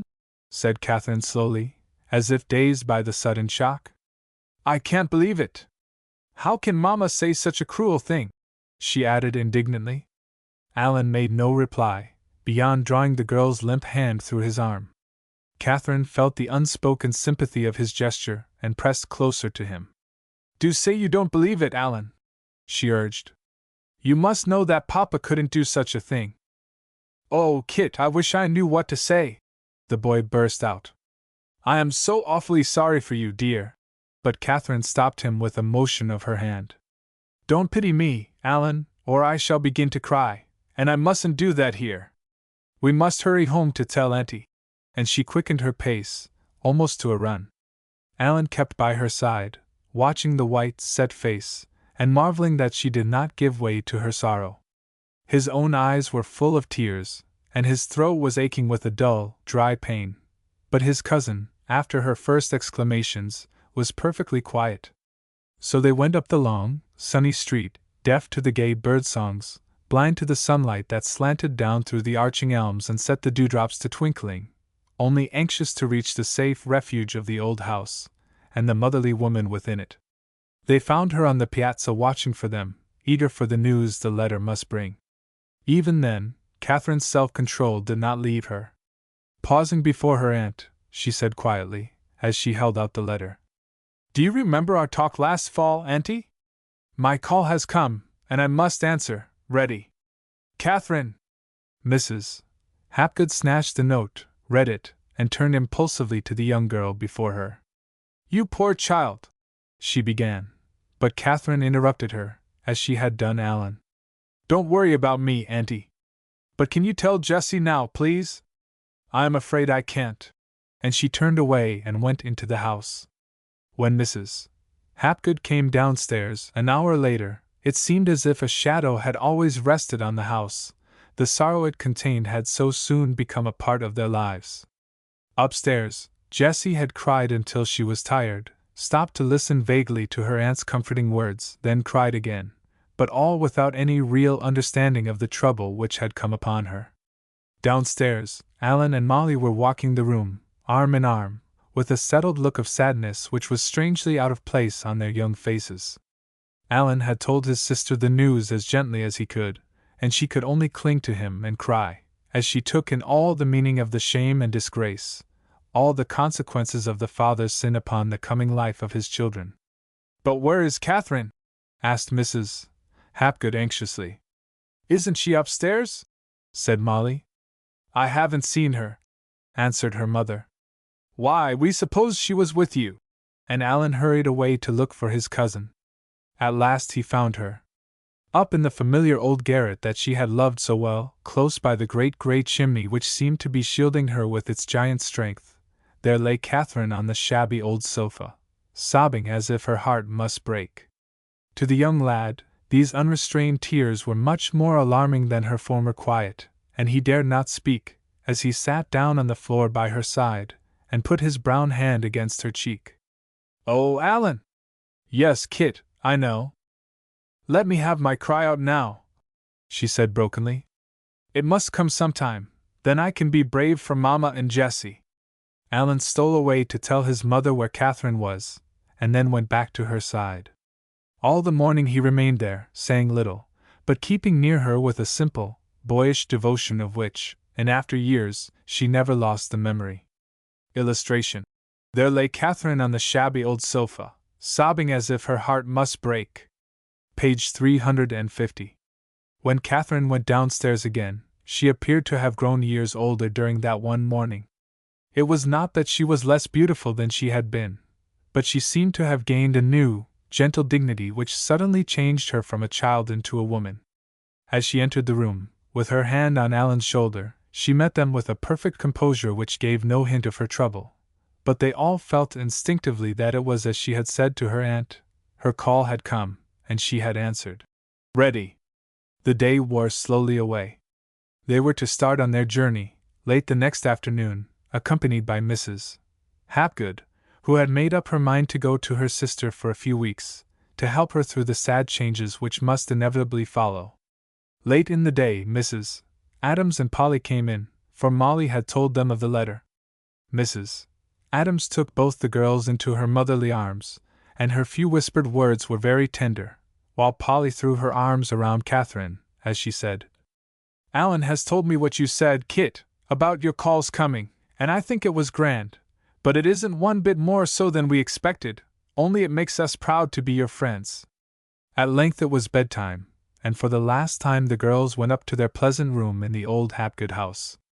The whole place was in confusion, and trunks stood in the middle of the floor, with piles of clothing, books, and pictures heaped about them, just as they had been left in the morning. At sight of them, Jessie threw herself down on the bed. "Oh, Kit!" she cried. "What are we going to do?" "Please don't cry so, Jessie," said Catherine wearily. "We must try not to be babyish about it." "Babyish!" and Jessie turned on her petulantly. "I do believe you don't care, Catherine." "Oh, poor Papa!" Then, as she saw the pain in her sister's face, she added, "Forgive me, Kit. I know you do care, but how can you keep so quiet? It's all so dreadful, and we shall be poor and alone, and nobody will care for us." "Hush, Jessie!" Her sister spoke almost sharply, for she felt her own courage fast giving way. Then, sitting down on the side of the bed, with her beautiful brown hair waving loose about her shoulders, she took her sister's hand in hers. "Jessie dear," she said gently, "listen to me, please. You and I mustn't give up so and cry about this. We must be brave and cheerful for Mama's sake. Poor Mama is out there all alone, and we must go to her and help her to bear it all. We are stronger than she is, and we have each other, so we must help each other and help her. We've had a great many good times already, and nothing can take those away. But now comes the chance to show what we are, and whether we have any courage. There will be a great deal to do when we get home, so we have no right to give up and make ourselves ill with crying.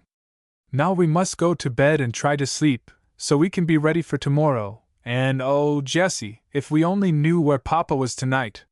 He was always so good and kind that I know he has never done anything wicked." Catherine's head went down on the pillow beside Jessie's, and the two daughters sobbed together over their father's guilt. They were all at the station to see them off the next night.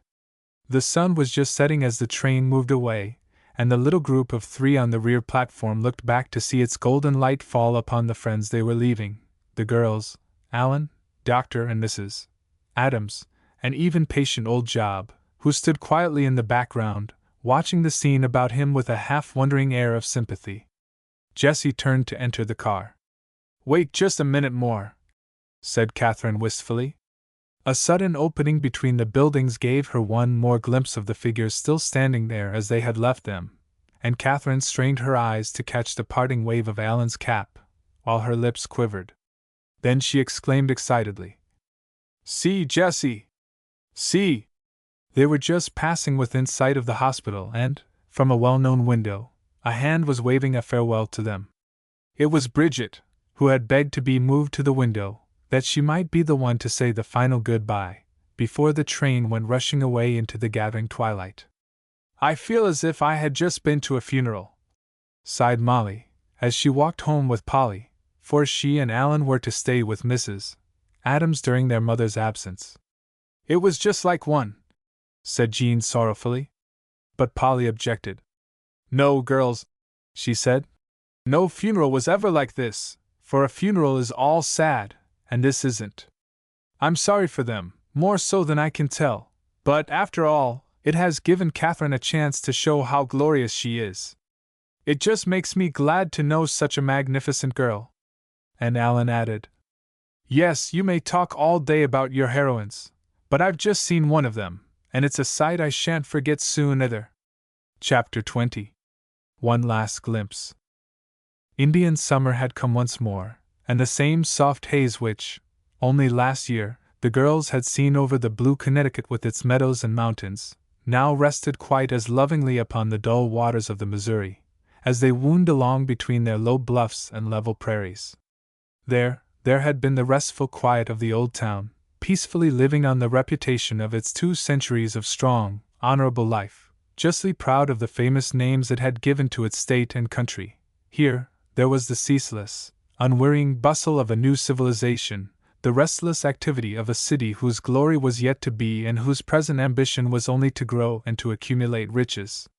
All the contrast between the two places, all the change from the surroundings of a year ago to the life of today were keenly felt by the young girl who was sitting on the piazza of a little house in Omaha, one morning, idly enjoying the late autumn sunshine.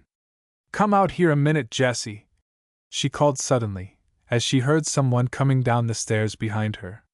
"We shan't have many more days like this, and do let's take a few minutes to enjoy this one." "But Aunt Jane would say it was sinful to waste the golden moments," said Jessie, laughing as, duster in hand, she came out on the steps. "Not a bit of it," said the other.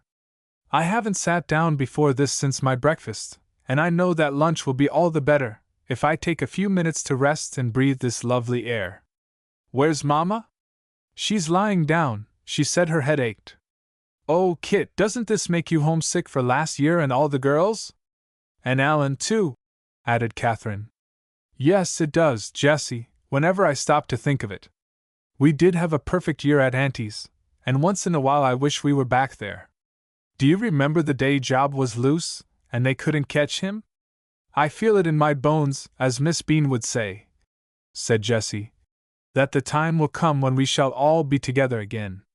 At least, we made the very most of our time." "True," said Catherine thoughtfully.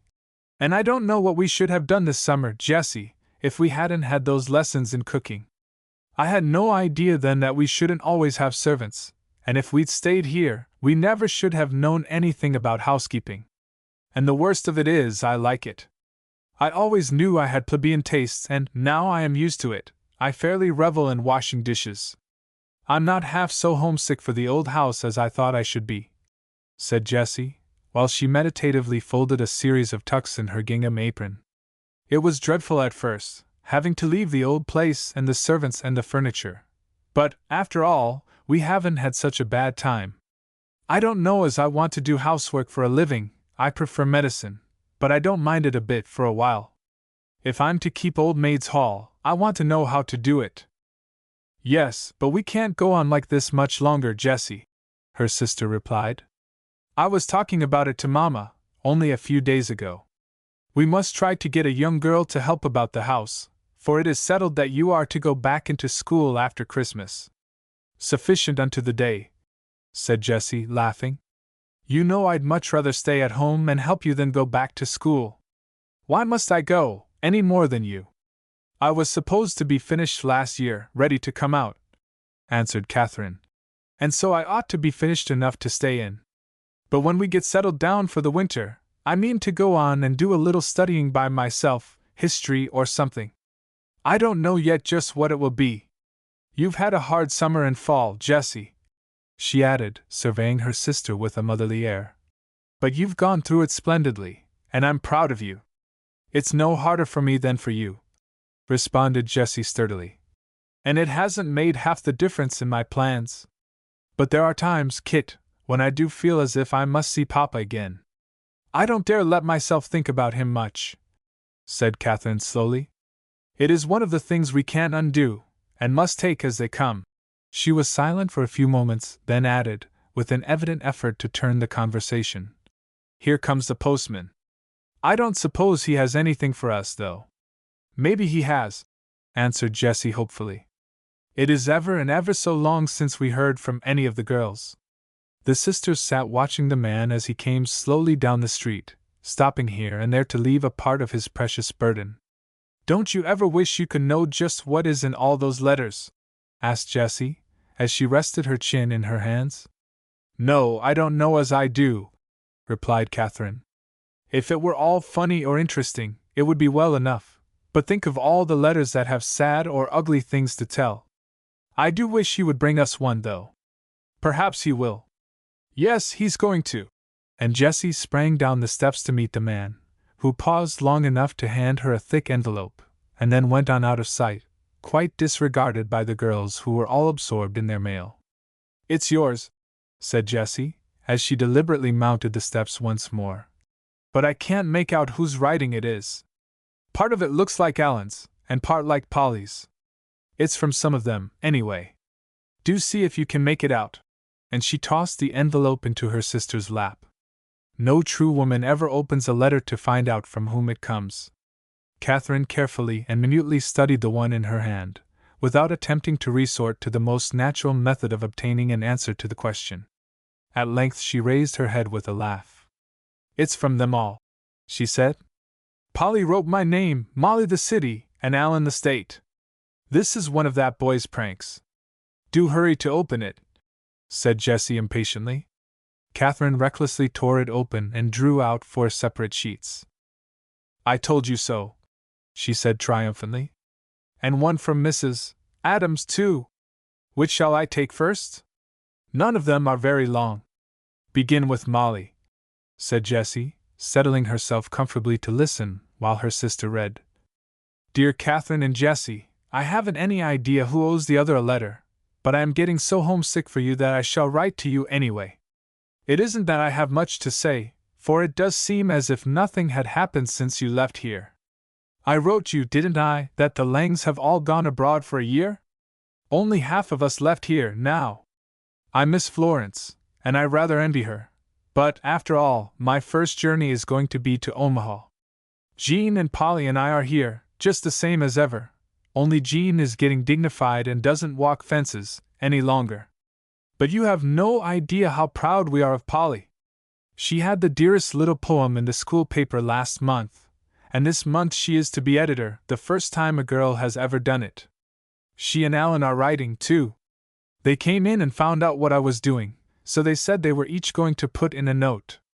I don't think it is quite fair, for I know they will tell you all the news. You ought to have seen the new clothes Florence had, before she went away. I went there once to see them, and it was like a whole dry goods store.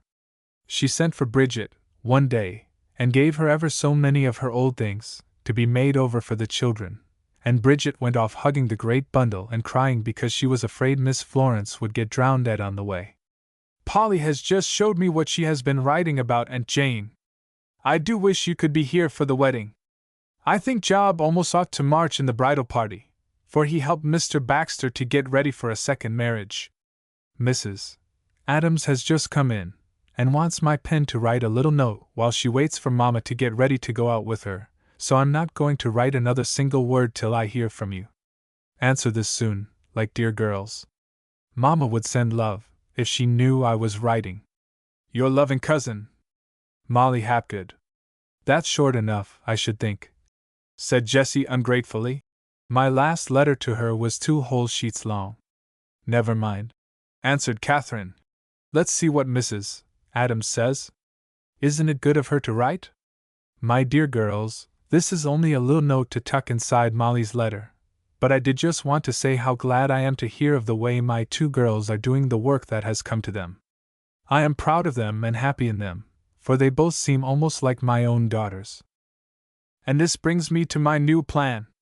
It occurred to me, the other day, that we shall be a very lonely, forlorn pair of old people, when Polly goes off to college. Why wouldn't it be a good idea for Jessie to plan to come back to us then, and take Polly's place for the 4 years, bring a little young life into the home, and study medicine with the doctor while she does it? It is too soon, of course, to decide, but I want you both to be thinking about it, for it seems to me an excellent idea. And now I must run away and make a call with Aunt Ruth. With a great deal of love from Aunt Isabel. OHH. And Jessie gave a sigh of rapture. Yes, it is lovely of her, and just like her, said Catherine, and I don't see why you can't go. But now let's take Alan's letter. It will be sure to be a good one, even if it is short. Listen, Dear Kit, is it 6 months or 6 years since you went home? We are all in the dumps without you, and don't have anybody to pull us out. How comes on your housekeeping? Molly made some biscuits, last night, that were so hard we had to get hammers to crack them open, before we could put on any butter. I told her she'd better send one to you girls, for a curiosity, but she said they were so heavy that she couldn't afford to pay postage on them. Did you know Pole and I are taking Latin lessons together of Professor Smythe? We go to him twice a week, and have been at it a month, now. We're racing each other as hard as we can.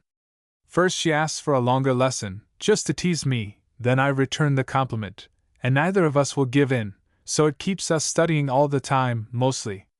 We don't care much, for nothing seems to be happening this year. We must have used up all the fun last winter. You and Jessie are gone, Florence is gone, Bridget is gone, Aunt Jane is going, and the rest of us will follow her pretty soon, unless Molly gives up trying to cook. By the way, Miss Bean, Polly says I shan't tell, but I'm going to, asked Mrs. Adams, the other day, how she made that oyster broth she had for first course, the day Polly gave her dinner. She thought the lumps were oysters. That's all for this time. Alan O. Hapgood. P.S. I entirely forgot to send my love to Jessie. Saucy boy! Exclaimed Jessie, laughing. Isn't he an imp? Said Catherine, as she folded the letter. He made up all that about Miss Bean, I know, for she didn't take any soup that day. I remember her refusing it. Do you remember? Do you remember? Echoed Jessie mockingly. I wonder how many times we have said that, Kit. As if we didn't both of us remember every single thing that happened through all the year we were East. What does Polly say? Hers is longer, said Catherine as she opened it. She is the best of them all to write, and her letters sound just like her funny, topsy-turvy self. Dear girls, first of all, I must tell you the one grand item of news. Aunt Jane is going to be married on Thanksgiving Day. The Baxter children have all been exposed to chicken pox, and Aunt Jane has made up her mind to be married at once, so she can take care of them when they come down with it. Isn't it good of her, really? I don't think she minds much, though, for she acts fond of them. Uncle Sol, as I call him behind his back, brought the youngest here, one day early in the fall, and when I went into the room, there, fancy it, there sat Aunt Jane with the baby in her lap, playing pat cake with it, just as nice as could be. I was so surprised that I almost dropped down on the floor. But she insists on being married in black silk, she says it will be so serviceable. I think it will look just as if she were in mourning for the first Mrs. Baxter. Alan says that if the children all have chicken pox, they won't need to buy turkey for Thanksgiving. Papa wants me to tell you that Bridget keeps just as well and strong as can be. He drove up there to see her, 2 or 3 weeks ago, and she asked all about yon both. I go to the hospital once in a while, to see the small boys, and I make Alan go with me whenever I can. He has cut me all out with Dickie, and the child won't have anything to say to me, when he can get Alan. You would hardly know Alan, he has grown so tall, and we think he is getting quite good-looking, too. Of course, he is always a duck. Molly and I are growing good. We haven't had a squabble since Florence went away. I suppose, now she can't get anybody else, she has to put up with me. She has just 3 ideas in her head at present: cooking, some singing lessons she is going to begin next month, and her new gown. I suppose she would say I'm envious, for my new gown this winter is one of Mama's made over. Miss Bean came to spend the day, last week. She appeared early, for she said she wanted time to look over all Aunt Jane's new things, seeing how she made the match. She did look them over, too, and asked what everything cost, and why she didn't have something else, and then she gave her any quantity of advice about how to bring up the children. I almost forgot to tell you anything about Job. He ran away, the other day, going up a hill. A bee lighted on the side of his neck and stung him, and it astonished him so that he just started off and ran. For almost a quarter of a mile. Then, all of a sudden, he sat down with all four legs at once, and that stopped him. Poor fellow, he is getting so old! What a long letter I am writing! The others are through, and waiting for me to carry this to the mail. Alan is making such a noise that I can't hear myself write. He is singing. Do the work that's nearest, though it's dull at whiles, helping, when we meet them, lame dogs over stiles. I don't know whether he means us with Job, or Aunt Jane with the Baxter babies, or you with the housekeeping. Perhaps it is for all three. Anyway, it is good advice. Now I must stop. Oh, you dear girls, how I do want to see you! Papa and Jerusalem always send love. I could go on for ever so much longer, but at last I must say good-bye. Your friend, Polly Adams.